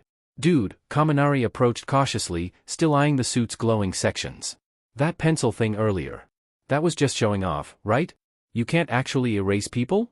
Izuku's eyes glowed mysteriously behind his mask. The antimatter in his suit created brief constellation patterns before settling again. Want another demonstration? The way Kaminari practically teleported across the room made Mina burst into giggles, leaning against Izuku's armored shoulder as they watched their classmates' hasty retreat. You're terrible, she said fondly, watching the antimatter dance beneath her touch. Says the one who spent our entire match dissolving through walls like a horror movie villain, he replied, his suit humming contentedly as they headed for the exit. Behind them, they could hear their classmates still discussing the matches, particularly the implications of Izuku's quirk. Words like cosmic horror and reality manipulation floated through the air, making the antimatter in his suit pulse with quiet amusement. It had been a good first day of combat training, all things considered. Even if the support department's insurance adjusters might disagree. As a bonus, race a picture of Izuku's costume chapter text. The transition from combat training back to regular academics felt almost surreal. Class 1A filed into their math classroom, still buzzing with energy from their earlier battles. Izuku's costume had automatically retracted into its storage form, a sleek black watch with purple accents, but traces of antimatter still circulated visibly through his veins, creating subtle patterns beneath his skin. I still can't believe we have to do algebra after watching you literally break physics, Kaminari groaned, slumping into his seat. He cast a wary glance at Izuku, who was settling into his own desk. Like, how are we supposed to focus on equations when you just showed us that reality is basically optional? Math is never optional, Ida declared firmly, already arranging his textbooks with geometric precision. In fact, understanding advanced mathematics is crucial for many aspects of hero work. Trajectory calculations, force applications, spatial awareness. Speaking of spatial awareness, Mina interrupted playfully, turning in her seat to face Izuku, does your quirk make you better at geometry? Since you're always calculating those portal jumps and barrier dimensions. Izuku smiled as a cluster of antimatter near his wrist formed a perfect hexagon in response to her question. It helps, he admitted, watching the purple light trace mathematical patterns beneath his skin. Though sometimes the math gets a bit non-Euclidean. Of course it does, Kaminari muttered. Because regular math wasn't confusing enough. Their math teacher, Ectoplasm, materialized at the front of the classroom just as the final bell rang. His dark costume seemed to absorb the fluorescent lighting, not unlike how Izuku's suit had behaved earlier. Several students straightened instinctively, though Kaminari continued to look mournfully at his textbook. Today we'll be reviewing quadratic equations, Ectoplasm announced, his voice carrying that particular tone teachers use when they know they're about to crush their students' spirits. Please open your books to page 94. The sound of rustling pages filled the room. Mina snuck another glance at Izuku, watching how the antimatter in his veins had started forming parabolic curves that perfectly matched the equations appearing on the board. She poked his arm gently, making the energy swirl into new mathematical patterns. Show off, she whispered fondly, earning a quiet chuckle that sent ripples of purple light dancing beneath his skin. As Ectoplasm wrote another equation on the board, Kaminari leaned over to Izuku's desk, his curiosity finally overwhelming his earlier fear. The antimatter in Izuku's veins pulsed softly, creating intricate patterns that seemed to mirror the mathematical formulas being discussed. Come on, man, Kaminari whispered, careful to keep his voice low. You can't just erase a pencil from existence and not explain how. What exactly is your quirk? Izuku glanced at him, purple eyes glowing faintly as the antimatter in his system responded to his amusement. After a moment's consideration, he decided the day's demonstrations had earned them an explanation. It's called antiflux, he murmured, the energy beneath his skin forming complex molecular structures as he spoke. My body produces and controls antimatter with unique properties. It doesn't just destroy matter, it can manipulate reality itself. In front of them, Yaoyorozu's pencil stopped moving. She turned slightly, trying to appear as though she wasn't hanging on every word. Her analytical mind was already processing this confirmation of her theories. The spatial distortions, she whispered, unable to contain herself, they're caused by localized reality manipulation through controlled antimatter reactions. I thought as much, but the implications. Her eyes widened suddenly as the full meaning hit her. Wait, your quirk. It's direct proof of the quirk singularity theory. The complexity of the molecular manipulation alone proves that quirks are evolving beyond conventional physics. Izuku finished with a nod, the antimatter near his heart pulsing faster with scientific excitement. My mutation basically rewrote the rules of what's possible. Dude, Kaminari breathed, looking both amazed and slightly terrified. You're telling me you can just cancel reality whenever you want? Within limits, Izuku clarified, watching as the antimatter in his veins formed galaxy-like spirals. It takes precise control and careful calculations to Midoriya, Kaminari, Yaoyorozu, Ectoplasm's stern voice cut through their whispered conversation. While I'm sure discussing quirk theory is fascinating, perhaps we could focus on the equally important matter of solving for X? The antimatter in Izuku's veins flickered apologetically as he straightened in his seat. Sorry, sir. Mina caught his eye from her seat, grinning at his embarrassment. She mouthed busted at him, making the energy beneath his skin swirl in patterns that looked suspiciously like blushing stars. Now then, Ectoplasm continued, turning back to the board, who can tell me how to factor this expression? As the lesson resumed, Izuku noticed Yaoyorozu occasionally glancing at him with newfound understanding, her mind clearly still processing the scientific implications of his quirk. Meanwhile, Kaminari looked like someone had just told him the earth was flat and actually had a point about it. Throughout the rest of math class, Izuku noticed his classmates sneaking glances at him whenever the antimatter in his veins would form new patterns. Each time Ectoplasm wrote a new equation, the energy would automatically arrange itself into matching mathematical structures, like his body was unconsciously working through the problems. Show me how you got that answer, Mina whispered during a particularly challenging problem, nodding toward where his antimatter had arranged itself into the correct solution before he'd even put pencil to paper. Izuku shifted his arm so she could see better, the purple light beneath his skin brightening slightly at her attention. Watch, he murmured back, letting the energy flow through the steps one by one. The quadratic formula actually looks a lot like some of the calculations I use for portal creation. Of course it does, she grinned, poking a spot where the antimatter had formed a perfect square root symbol. The energy scattered into tiny stars before reforming. Even your quirk is a math nerd. If you two are quite finished, Ectoplasm's voice carried a hint of exasperation, though there was an undercurrent of amusement. Perhaps young Midoriya could share his unconventional solving method with the entire class? Izuku stood, slightly embarrassed as his antimatter created flustered patterns beneath his skin. The solution can be found by, he began explaining, the energy in his veins automatically illustrating each step as he spoke. When the bell finally rang, signaling the end of math class, there was a collective sigh of relief from the students. As they began gathering their things for English, Kaminari was still staring at his notebook where he'd tried to copy the antimatter's mathematical patterns. This is so unfair, he complained good-naturedly. Your Quirk literally does math for you. Only sometimes, Izuku replied, watching the energy settle into calmer flows as they stood. Usually it's more interested in calculating how to bend reality without accidentally creating a black hole. That's not actually reassuring, Kaminari said, carefully putting an extra step of distance between them. As they filed into the hallway, Izuku fell into step beside Mina, their shoulders brushing occasionally.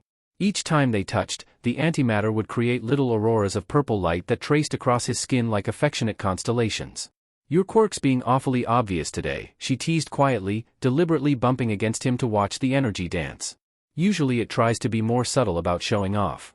It's still excited from combat training, he explained, smiling as new patterns formed where her arm pressed against his. Plus, I think it likes the attention. 3 months of hiding it during training, and now it finally gets to show off. Young listeners. Present Mick's voice boomed down the hallway before they'd even reached his classroom. Let's get ready to rock some English. Inside voice, Hisashi, they heard Aizawa grumble from somewhere, making several students snicker. Yaoyorozu caught up to them as they approached the English classroom, her expression still thoughtful. Midoriya, she began carefully, about what you said earlier, regarding Quirk singularity. Have you considered publishing your findings? The scientific community would be fascinated by Dash. And risk every researcher wanting to study him? Mina interrupted protectively, her hand finding his. The antimatter surged warmly at the contact. He gets enough of that from the support department. It's fine, Izuku assured her, though his eyes softened at her concern. The energy beneath his skin created gentle, reassuring patterns. Yaoyorozu's right, the implications are important for Quirk research. I've actually been working on a paper with Power Loader about the technical applications. Really? Ida joined their conversation, his hand gestures precise with excitement. The engineering possibilities alone must be Dash. Welcome to the most extreme English class in Japan. Present Mick's voice cut through their discussion as they reached the classroom door. Take your seats, little listeners. Does he always have to shout? Jairu winced, her sensitive hearing making her particularly susceptible to their English teacher's enthusiasm. The afternoon sun slanted through the classroom windows, creating long shadows that stretched across their desks. Present Mike stood at the front of the room, his directional speaker system somehow making his voice seem to come from everywhere at once. Today we're diving into the radical world of Shakespeare, he announced, writing Romeo and Juliet on the board with dramatic flourish. Who's ready to get theatrical? Is he always like this? Kaminari whispered to no one in particular, already looking overwhelmed. I heard that, little listener. Present Mike pointed dramatically. And yes, I am. Now, who wants to read for Romeo? The class collectively sank lower in their seats, trying to avoid eye contact. Present Mick's grin only grew wider. Come on now, don't be shy. Ah, young Midoriya. You're looking particularly heroic today, why don't you start us off? Izuku straightened in his seat, acutely aware of his classmates' attention. Mina turned slightly in her chair, giving him an encouraging smile that made his heart skip a beat. And for Juliet. Present Mick's eyes scanned the room mischievously. Young Ishido. Let's see some passion in this performance. Of course he picked them, Katsuki muttered from his seat, rolling his eyes. Fing typical. As they began reading, Izuku found himself actually getting into the role. His natural scholarly tendencies had led him to study Shakespeare before, though he'd never expected to be performing it in class. But soft, what light through yonder window breaks, he read, his voice carrying clearly through the room. It is the east, and Juliet is the sun. Mina, for her part, was treating the whole thing like an adventure, adding dramatic gestures that made their classmates grin. Oh Romeo, Romeo. Wherefore art thou Romeo, she declared with exaggerated passion, making even Present Mike chuckle. Young love. Present Mike exclaimed enthusiastically. That's the spirit. Now, who can tell me what wherefore actually means? Anyone? Yaoyorozu's hand shot up. It means why, not where, as many people assume. Juliet is asking why Romeo has to be Romeo, a Montague, her family's enemy. Correct. Present Mick's voice made several students jump. Now, let's break down the scene's extreme use of metaphor. As the lesson continued, Izuku found himself occasionally catching Mina's eye across the classroom. Each time, she'd give him a small smile or a playful wink, turning their mandatory reading into something of a private game. The course of true love never did run smooth. Izuku read from a different passage, and he could have sworn Katsuki made a gagging noise from somewhere behind him. That's from A Midsummer Night's Dream, actually. Present Mike corrected enthusiastically. But I love the initiative. Speaking of which, who wants to explain iambic pentameter? The collective groan from the class only seemed to fuel their teacher's enthusiasm. Come on, listeners. Feel the rhythm of the language. The power of the prose. Is he always going to be this loud? Jairu asked quietly, her earphone jacks curled protectively around her ears. Volume is the voice of passion. Present Mike responded, somehow even louder than before. Now, back to the text. Act 1, Scene 5, the party scene. Who wants to read the sonnet? The sonnet is a crucial moment in the play, Present Mike explained, his enthusiasm never wavering. It's when our star-crossed lovers first meet. Midoriya, Ashido, take it from the top. Mina flipped to the correct page, her yellow and black eyes sparkling with mischief. Are we doing the hand-touching part too? She asked innocently, making several classmates snicker. Method acting. Present Mike approved enthusiastically. That's the spirit. Izuku felt his face warm slightly as he found his place in the text. From the corner of his eye, he could see Katsuki pretending to GG, while Kirishima elbowed him to behave. If I profane with my unworthiest hand, Izuku began reading, his voice carrying clearly through the classroom, this holy shrine, the gentle sin is this. Mina stood from her desk, approaching his. With dramatic flair that would have made their combat training seem subtle by comparison. Good pilgrim, she replied, extending her hand with exaggerated grace, you do wrong your hand too much. As their hands met for the scripted moment, Kaminari let out a low whistle that earned him a sharp look from Ida. Proper classroom behavior is essential for the learning environment. Ida whispered urgently. Then move not while my prayers effect I take, Izuku continued, trying to focus on the words rather than how warm Mina's hand felt in his. Thus from my lips, by thine my sin is purged. Excellent DLVRY. Present Mike declared, making several students jump. Now, who can explain the religious metaphors in this scene? Yaoyorozu? As Yaoyorozu launched into a detailed analysis of Shakespeare's use of religious imagery, Mina returned to her seat, but not before giving Izuku a wink that made him fumble with his textbook. Smooth, Katsuki muttered from behind him, though there was more amusement than malice in his tone. Now then. Present Mike continued, writing rapidly on the board. Let's break down the structural elements of a Shakespearean sonnet. 14 lines, 3 quatrains, and a couplet. The afternoon sun continued its slow journey across the classroom as they delved into meter and rhyme schemes. Jairu had given up trying to protect her ears and was now using her jacks to hold her textbook open, while Kaminari appeared to be trying to balance his pencil on his nose. Young Kaminari. Present Mike called out suddenly. Since you seem so relaxed, perhaps you'd like to explain the significance of the volta. What now? Kaminari's pencil clattered to his desk. The turning point in a sonnet's argument. Present Mike explained, somehow getting even louder. The dramatic shift in tone or subject. Like when young Midoriya finally asked young Ashido out after months of obvious pining. Sir. Izuku protested as the class erupted in laughter. Even Mina was giggling, though a slight pink tinge had appeared on her cheeks. What? It was a perfect example of a dramatic shift in circumstances.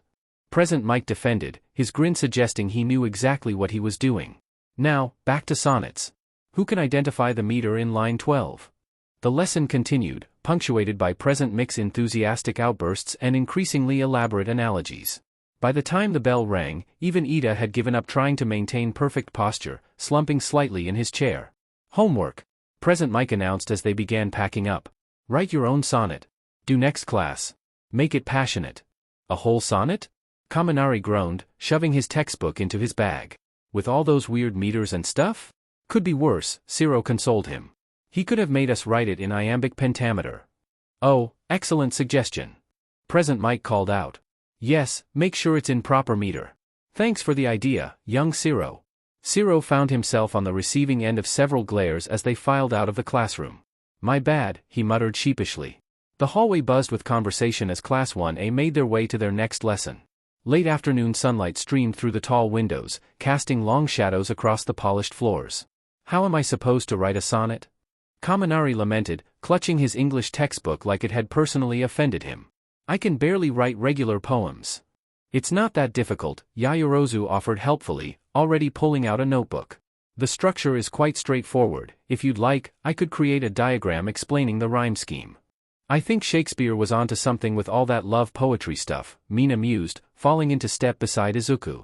The whole hand-touching scene was pretty smooth for being hundreds of years old. You certainly seem to enjoy the dramatic interpretation, Izuku teased, remembering her theatrical performance. A gentle smile played across his features as he adjusted his bag. Says the one who actually knew how to pronounce everything. She bumped her shoulder against his playfully. Been practicing Shakespeare in your spare time? FING nerd probably has the whole play memorized, Katsuki interjected from behind them, though his tone held more fondness than bite. Only the important parts, Izuku defended, making Mina giggle. As they rounded the corner toward Midnight's history classroom, Ida's voice cut through the chatter. We should be discussing the historical significance we'll be covering next. The formation of the Hero Society is a crucial topic. Dude, Kirishima said, patting Ida's shoulder, we just survived Shakespeare. Give us a minute to recover before jumping into history. Yeah, Ciro added, still receiving occasional glares for the iambic pentameter suggestion. Some of us are still trying to figure out what a volta is. It's the turning point in the sonnet's argument, Yaoyorozu began explaining, her eyes lighting up with academic enthusiasm. Typically occurring between the octave and the sestet dash. Please, Kaminari interrupted, holding up his hands in surrender. No more poetry terms. My brain is full. The group paused at a water fountain, creating a small traffic jam in the hallway. Mina took the opportunity to lean against Izuku's shoulder, her yellow and black eyes sparkling with mischief. So, she whispered, just loud enough for him to hear, planning to write your sonnet about anyone in particular? Izuku's face flushed slightly.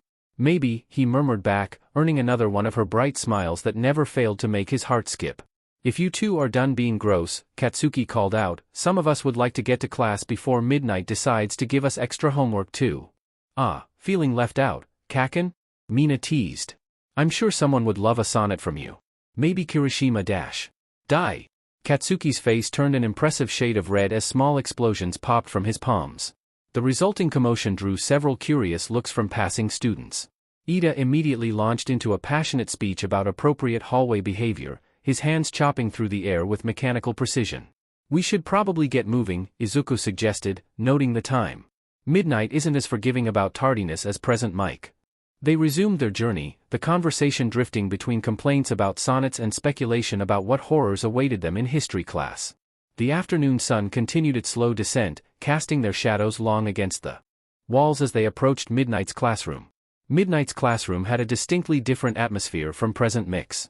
The windows were partially shaded, creating a more subdued lighting that somehow made the room feel both NTMT and slightly intimidating.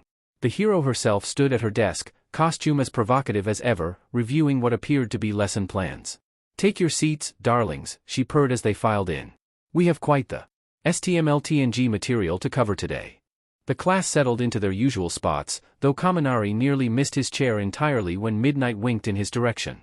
Mina slid into her seat next to Izuku, already pulling out her textbook with unusual enthusiasm. History had always been one of her better subjects. Now then, Midnight began, her tone shifting to something more serious as she wrote on the board.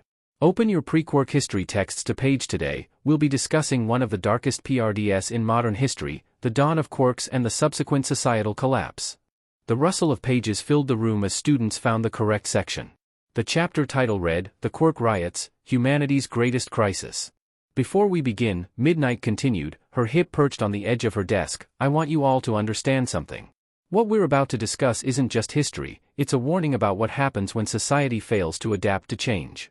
She paused, letting that sink in. The emergence of quirks wasn't the orderly, gradual process your earlier education might have suggested. It was chaos. Imagine, people suddenly developing powers they couldn't control, governments scrambling to maintain order, and in the midst of it all. Midnight's perfectly manicured nail tapped a particular paragraph in the text. A figure emerged.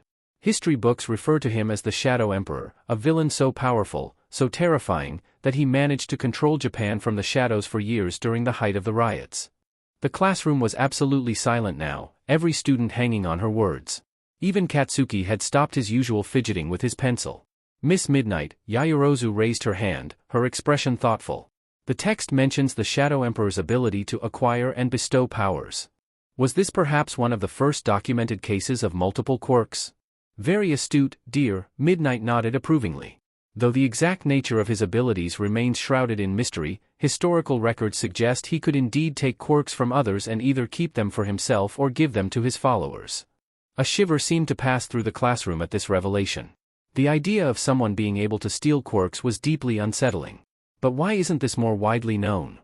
Ida asked, his hand chopping through the air with concerned energy. Such a significant historical figure should be common knowledge. Many records from that era were destroyed or deliberately obscured, Midnight explained, her usual playful demeanor completely absent. What we do know comes primarily from survivor accounts and scattered documentation.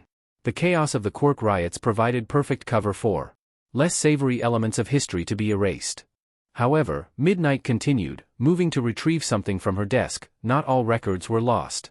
A resistance group, whose name has been lost to time, fought against the Shadow Emperor's regime. They had the foresight to preserve crucial historical documentation. She held up what looked like an ancient hard drive, handling it with reverence. This is one of several data storage devices discovered in hidden caches across Japan. They contain footage and documents from over 200 years ago, from the very dawn of quirks. The class leaned forward collectively, fascinated by this tangible piece of history. Even Katsuki seemed genuinely interested, his usual scowl replaced by intense focus. The resistance group created multiple backups, hiding them in locations the Shadow Emperor would never think to look. While he succeeded in destroying most public records and evidence of his reign, these drives survived. They're one of the primary reasons Japan's true history wasn't completely erased. That's incredible, Yaoyorozu breathed, already taking detailed notes. To think they had such historical foresight during a time of chaos. Indeed, Midnight nodded, setting the drive carefully back in its protective case. We'll be viewing some of this footage later, but first, let's discuss how quirks emerged in the first place. She turned to write on the board, her movements deliberately slower than usual, matching the gravity of the subject. There are several theories about the origin of quirks. The most widely accepted involves a combination of rapid genetic mutation and environmental factors. The first documented quirk appeared in Qingqing City, China, she continued, drawing a timeline. A luminescent baby, born glowing like a nightlight. But that wasn't the true beginning. Evidence from the resistance group's records suggests quirk-like abilities had been manifesting quietly for decades before that. Why weren't they reported? Ida asked, his hand raised at a perfect angle. Fear, Midnight answered simply. Imagine discovering you could suddenly breathe fire, or that your skin had turned to steel. In a world that had no context for such abilities, many people kept their powers hidden. That is, until hiding became impossible. She paused, surveying the class. The rate of quirk manifestation followed an exponential curve. Within a single generation, nearly 20% of the global population had developed abilities.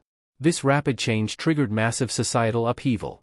Existing power structures crumbled. Laws became unenforceable. And in that chaos, the Shadow Emperor rose to power. Mina finished quietly, her yellow and black eyes fixed on the historical photos in their textbook. Exactly, Midnight confirmed.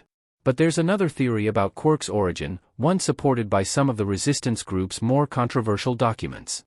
They believed quirks were the result of deliberate genetic manipulation, experiments conducted decades before the first public manifestations. The classroom fell silent as this implication sank in. The idea that quirks might have been artificially created was both fascinating and disturbing. Of course, Midnight added, her tone lightening slightly, that's just one theory among many.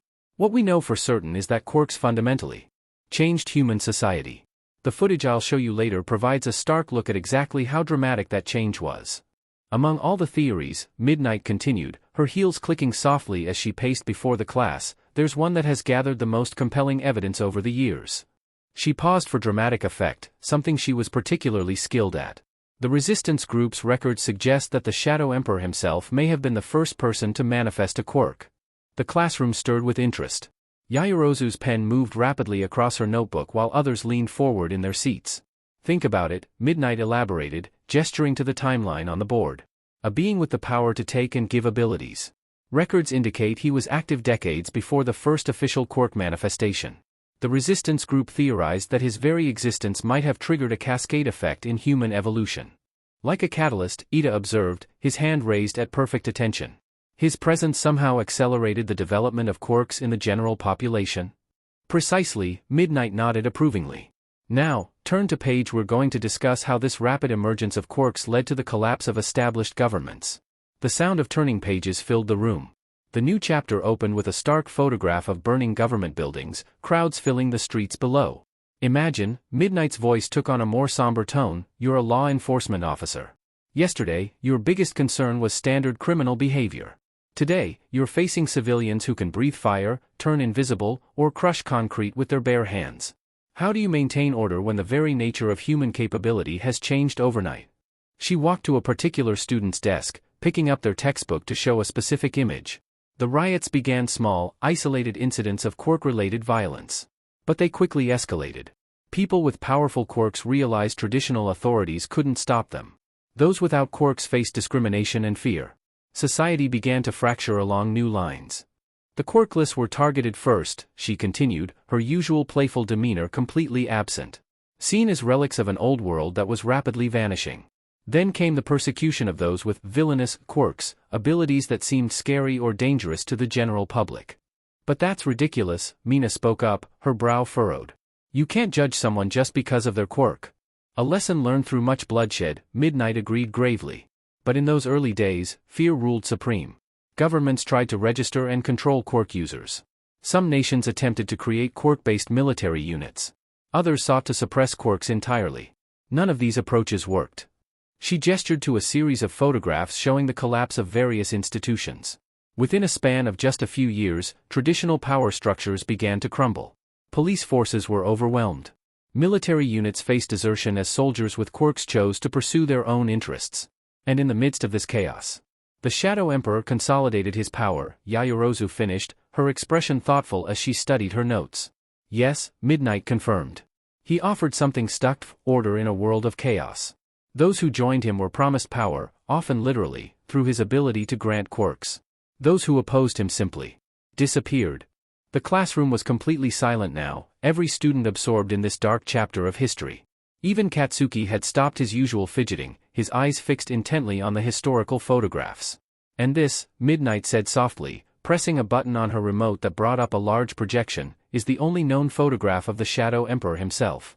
Taken approximately 250 years ago during the height of the Quirk riots. The image that filled the screen sent an immediate chill through the classroom.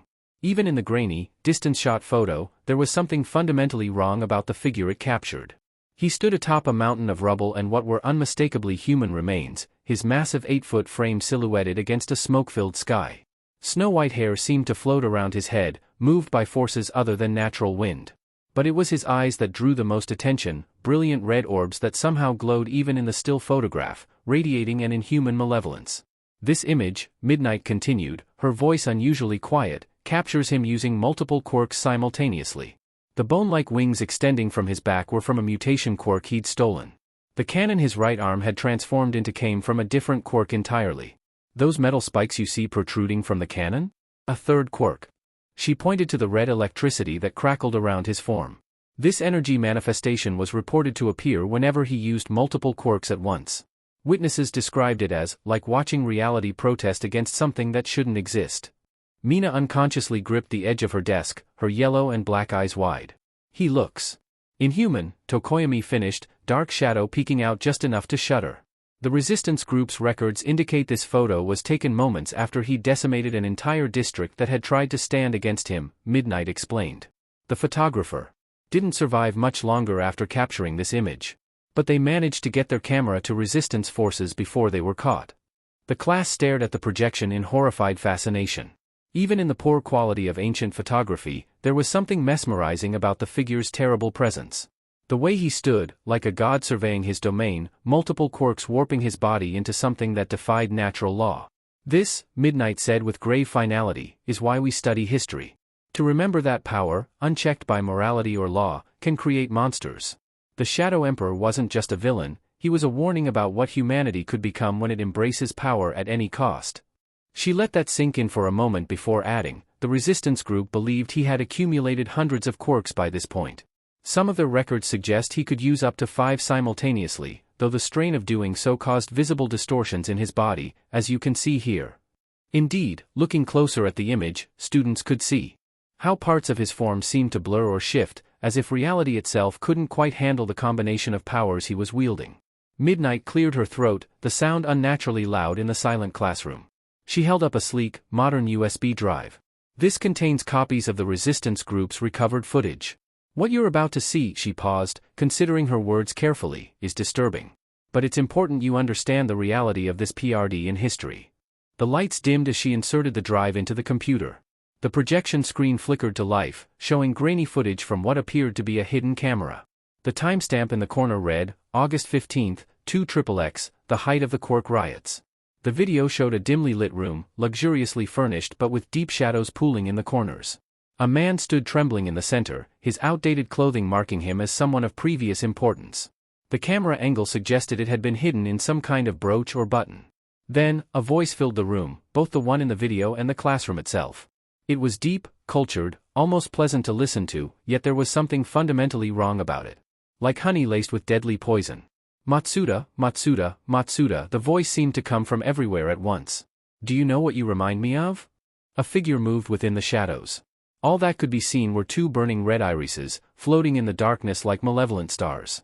The trembling man, Matsuda, seemed to shrink in on himself. You remind me of a stray dog, the Shadow Emperor continued conversationally. A mangy, flea-ridden thing that I found in the gutter. I brought you into my home. Cleaned you. Fed you. Gave you power beyond your meager dreams. The red eyes moved closer. And how do you repay such generosity?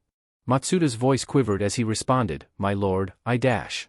Like a dog that psees on expensive carpets, the Shadow Emperor spoke over him, his pleasant tone never wavering. That's what you did, isn't it? Leaked information to my enemies. Bit the hand that fed you. In the classroom, students watched in horrified fascination. The casual way he spoke made the menace in his words even more chilling. This wasn't the ranting of a madman, it was the calculated cruelty of someone who saw others as less than human. But you see, the voice continued, red eyes drawing ever closer to the camera's view, even a disobedient dog can serve one final purpose. The video cut off abruptly, leaving the classroom in stunned silence. That footage, Midnight said quietly, was recovered 3 days later, along with what remained of Matsuda. The resistance group believed he had been their first successful infiltration of the Shadow Emperor's inner circle. He was also their last. Any questions before we continue? Midnight asked, her usual playful demeanor still absent. The classroom remained silent for a moment, students processing what they'd just witnessed. Yayorozu raised her hand first, her normally confident voice slightly shaken. His manner of speaking. It was so civilized, yet. That's what made him truly terrifying, Midnight nodded. He wasn't some raging monster. He was intelligent, cultured, and completely devoid of human empathy. Tokoyami spoke next, dark shadow huddling close to him. You mentioned this was their last infiltration attempt. Did no one else ever get close? No one who lived to tell about it, Midnight answered grimly. Now, let me show you something else. This footage documents one of the largest Quirk riots in history, and more importantly, the moment that changed its course. She pressed play on another video. The footage, shakier than the last, showed streets filled with chaos. On one side, people with visible mutations and Quirk manifestations. On the other, those without quirks, armed with early anti-Quirk weapons. Tokyo, 2XXX, Midnight narrated as they watched. The tension between quirked and quirkless populations had reached its breaking point. But watch what happens next. The video showed a third group entering the fray, people with and without quirks fighting together, wearing matching armbands. They moved with military precision, creating barriers between the warring factions. The resistance, Midnight explained, didn't form as just another quirked or quirkless faction. They recognized that humanity's only hope lay in unity. They recruited from both sides, anyone who opposed the Shadow Emperor's vision of a world ruled by power alone. The footage continued, showing quirked resistance members using their abilities to protect quirkless civilians, while quirkless members demonstrated advanced tactical knowledge that quirked fighters lacked. This was the beginning of what we now call the Unity Movement, Midnight continued. The resistance proved that quirked and quirkless people could work together effectively. More importantly, they showed that having a quirk didn't determine someone's worth as a person. Ida's hand shot up. But how did they maintain organization in such chaos? Through necessity, Midnight answered. They understood that fighting among themselves only served the Shadow Emperor's interests. The resistance became a model for what hero society would eventually become, a system where powers are used to protect, not dominate. The video showed more scenes of cooperation, quirked individuals using their abilities to enhance traditional military tactics, quirkless engineers developing support gear to amplify quirk users' capabilities. This, Midnight gestured to the screen, is your true heritage as future heroes. Not just the powers you possess, but the understanding that true strength comes from unity, not division. The class watched, completely engrossed, as history unfolded before them. The footage showed the gradual transformation of random chaos into organized resistance, the first seeds of what would become modern hero society taking root in the midst of civilization's darkest hour. "Now then," Midnight said, switching the lights back on. The sudden brightness made several students blink. "Turn to page, we're going to look at some of the key figures who shaped the resistance movement." The sound of turning pages filled the room, followed by a sharp intake of breath from Katsuki. There, taking up half the page, was a face that could have been his own mirror image, if that mirror showed a version of him with crimson hair and a savage scar that ran from his left temple to his jaw. "Kudo Bakugo," Midnight announced, a slight smile playing at her lips as she watched Katsuki's usually fierce expression shift to one of genuine surprise. "One of the founding members and primary leaders of the resistance movement. And yes, young Bakugo, you're looking at your direct ancestor." The class's attention swiveled between the photograph and Katsuki, noting the striking resemblance. The same sharp features, the same intense eyes, even the same confidence set to his jaw. The only real differences were the scar, the hair color, and perhaps a slightly more controlled fury in Kudo's expression. "Holy sheet," Kaminari breathed. "It's like looking at an angry red-headed time traveler." "Shut it, Pikachu," Katsuki growled, but his eyes remained fixed on the image. Below the photograph, a simple caption read, "Kudo Bakugo, Resistance Commander, Quirk Classification, Unknown." "Interesting that they never recorded his quirk," Yaoyorozu noted, already taking detailed notes. "Was that information lost?" Actually, Midnight's smile widened. Kudo Bakugo was famous for never revealing the nature of his quirk to anyone outside his direct command structure. Some historians believe it was a strategic decision. The Shadow Emperor couldn't steal or counter what he didn't understand. "He looks like he could be your twin," Mina observed, leaning over to get a better look at Katsuki's expression. "Guess the angry face runs in the family?" "Records indicate," Midnight continued, clearly enjoying this moment of historical connection, "that Kudo Bakugo was instrumental in organizing the Resistance's combat forces. He was known for his tactical brilliance and, apparently, a rather explosive temperament." Several students snickered at that, while Katsuki continued to stare at the image of his ancestor. There was something almost proud in his expression now, though he was clearly trying to hide it. "Who would have thought?" Midnight mused playfully. "That our own Bakugo shares blood with one of the key figures who helped prevent Japan's total collapse. Though perhaps we shouldn't be surprised, that determination to win seems to run quite strongly in your family line." "Did he?" Katsuki spoke up, his voice unusually quiet. "Did he ever face the Shadow Emperor directly?" Midnight's expression sobered slightly. "There are accounts of several confrontations, yes. In fact, that scar you see in the photograph was reportedly from their first encounter. But that's a lesson for another day." The class continued to steal glances at Katsuki as they studied the page, watching him process this unexpected connection to such a significant historical figure. For once, he didn't seem to mind the attention, too absorbed in studying every detail of Kudo's photograph. As the class studied the page, Izuku's eyes caught a small paragraph beneath Kudo's photograph. The text was brief, almost deliberately vague. "Commander Bakugo's death remains largely undocumented. Historical evidence suggests a final confrontation with the Shadow Emperor, though details of this encounter have been lost to time." He glanced at Katsuki, wondering if his friend had noticed this detail, but the explosive student was still focused on the main photograph. The resemblance really was uncanny, right down to the determined set of their jaws. "Moving on," Midnight announced, drawing their attention to the next pages. The Resistance's structure was particularly interesting. They operated in small, independent cells, making it difficult for the Shadow Emperor to dismantle their organization completely. If one group was compromised, the others could continue operating. She began drawing a diagram on the board, illustrating the Resistance's organizational structure. Each cell specialized in different aspects of the fight. Some focused on rescue operations, others on intelligence gathering, and some, she paused meaningfully, on direct confrontation. "Like Kudo's group?" Kirishima asked, throwing a grin at Katsuki. "Exactly," Midnight nodded. Commander Bakugo led what they called the Vanguard Action Squad, the Resistance's primary combat force. But remember, they weren't just fighters. They helped establish many of the protocols and strategies that would eventually form the foundation of modern hero work. The clock ticked steadily toward the end of class as Midnight continued her lecture, covering the Resistance's gradual transformation from a rebel group into the precursor of hero society. "For homework," she announced as the bell approached, "I want you each to choose one aspect of the resistance movement that particularly interests you. Write a 2-page analysis of how their methods or philosophy influenced modern hero society. She paused, a slight smile playing at her lips. And yes, young Bakugo, you may write about your ancestor if you wish, though try to maintain some academic objectivity. Katsuki responded with a non-committal grunt, but his hand had already started moving across his notebook, taking unusually detailed notes about Kudo. We'll continue this discussion next class, midnight concluded as the bell rang. Remember, understanding our history isn't just about memorizing dates and names. It's about learning from those who faced impossible odds and found ways to overcome them.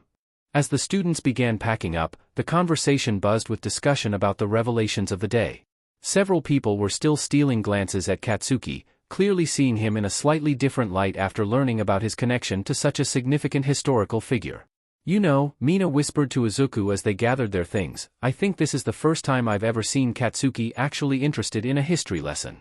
Indeed, their explosive friend was still studying the photograph of Kudo, an unusually thoughtful expression on his face. The afternoon sun cast long shadows across UA's grounds as Class 1A filtered out of the building. The day's heavy historical revelation seemed to lift slightly in the fresh air, replaced by the usual end-of-day chatter and plans. Still can't believe Bakugo's related to a resistance hero, Kaminari mused as they walked.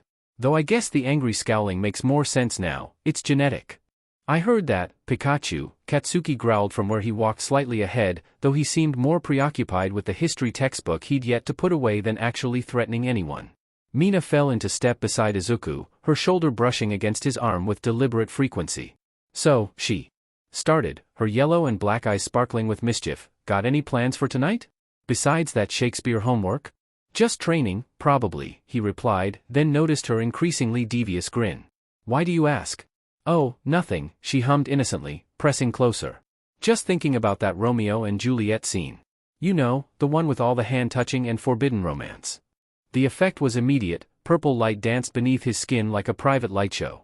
Mina's grin widened. Maybe we should practice, she continued sweetly. You know, for academic purposes.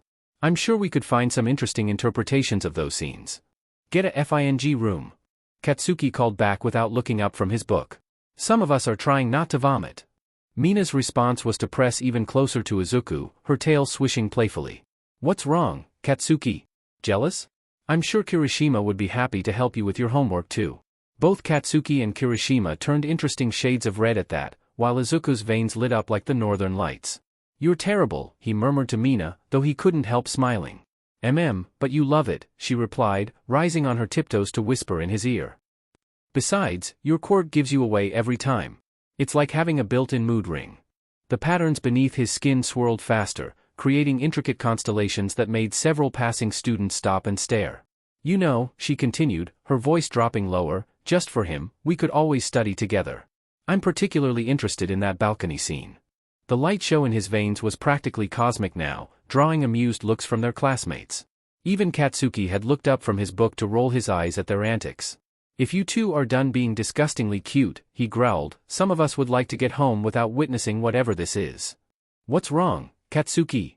Mina's eyes glittered dangerously as a particularly wicked grin spread across her face. Afraid I might just take Izuku right here and give you some real trauma, boom boom boy? The effect was instantaneous. Katsuki actually stumbled mid-step, his textbook nearly slipping from his grip. Kirishima's hardening activated reflexively in his shock, and several other classmates who were walking nearby stopped dead in their tracks. Izuku, meanwhile, looked like he might spontaneously combust. The light show beneath his skin reached new levels of intensity, creating patterns that would have made Aurora Borealis jealous. His face had turned a shade of red that clashed magnificently with his purple hair. What the actual raccoon eyes? Katsuki finally managed to sputter, small explosions popping from his palms in agitation. Mina just laughed, wrapping both arms around one of Izuku's and pressing closer. Ah, did I break you, Katsuki? And here I thought nothing could shock you anymore. Mina. Izuku finally found his voice, though it came out several octaves higher than normal. Yes, hot stuff, she replied innocently, though her yellow and black eyes danced with mischief as she watched his veins create increasingly complex patterns of embarrassed light. Katsuki looked like he was seriously reconsidering every life choice that had led him to this moment. I'm leaving, he announced firmly. I don't need this sheet. Shitty hair, we're going. Kirishima, still partially hardened from shock, hurried after him, though not before shooting Mina an impressed look that seemed to say, I can't believe you actually broke Bakugo. "You're going to be the death of me," Izuku muttered once they'd gone, though he made no move to extract his arm from her grip. "But what a way to go," Mina grinned, standing on her tiptoes to press a quick kiss to his cheek that sent new cascades of light dancing beneath his skin. The walk to the station was filled with Mina's delighted giggles and Izuku's gradually subsiding embarrassment. The setting sun painted the sky in shades of orange and purple, creating a beautiful backdrop for their journey home. "I still can't believe you said that to Kaken," Izuku shook his head, though a smile played at his lips. "I don't think I've ever seen him actually stumble before." "Worth it," Mina declared proudly, still holding his arm as they walked. "Besides, someone needs to keep him on his toes. Can't let him think he's immune to being flustered." As they approached their usual split-off point, where Mina would normally take a different train home, she suddenly stopped. Her expression shifted to something more thoughtful, though mischief still danced in her yellow and black eyes. "Hey," she started, swaying slightly as she held his arm. "What if I didn't go home tonight?" The light patterns beneath Izuku's skin shifted with interest. "What do you mean?" "Well," she drew out the word playfully, "we do have that Shakespeare homework. And that history essay. And Mom's out of town for a business trip anyway." She looked up at him through her lashes. "Maybe I could stay over? You know, for academic purposes." "Academic purposes," he repeated dryly, though his smile widened. "Is that what we're calling it?" She nodded enthusiastically. "Very serious studying. Plus," her voice softened slightly, "I like being around you. Your mom won't mind, right?" Izuku chuckled, already knowing his mother would be thrilled. She'd practically adopted Mina already. "You know she won't. Though she might start planning the wedding again." "Perfect." Mina beamed, pulling out her phone to text her dad that she was staying at a friend's. "Now then, about that balcony scene practice." The way Izuku's veins lit up at that suggestion drew curious looks from several passing strangers, but for once, he found he didn't mind the attention at all. Okay, sadly the chapter is over, and if you enjoyed the video just leave a like, and subscribe with post notification, so when the next chapter is ready, you will be notified. Okay, see you in the next video. Bye.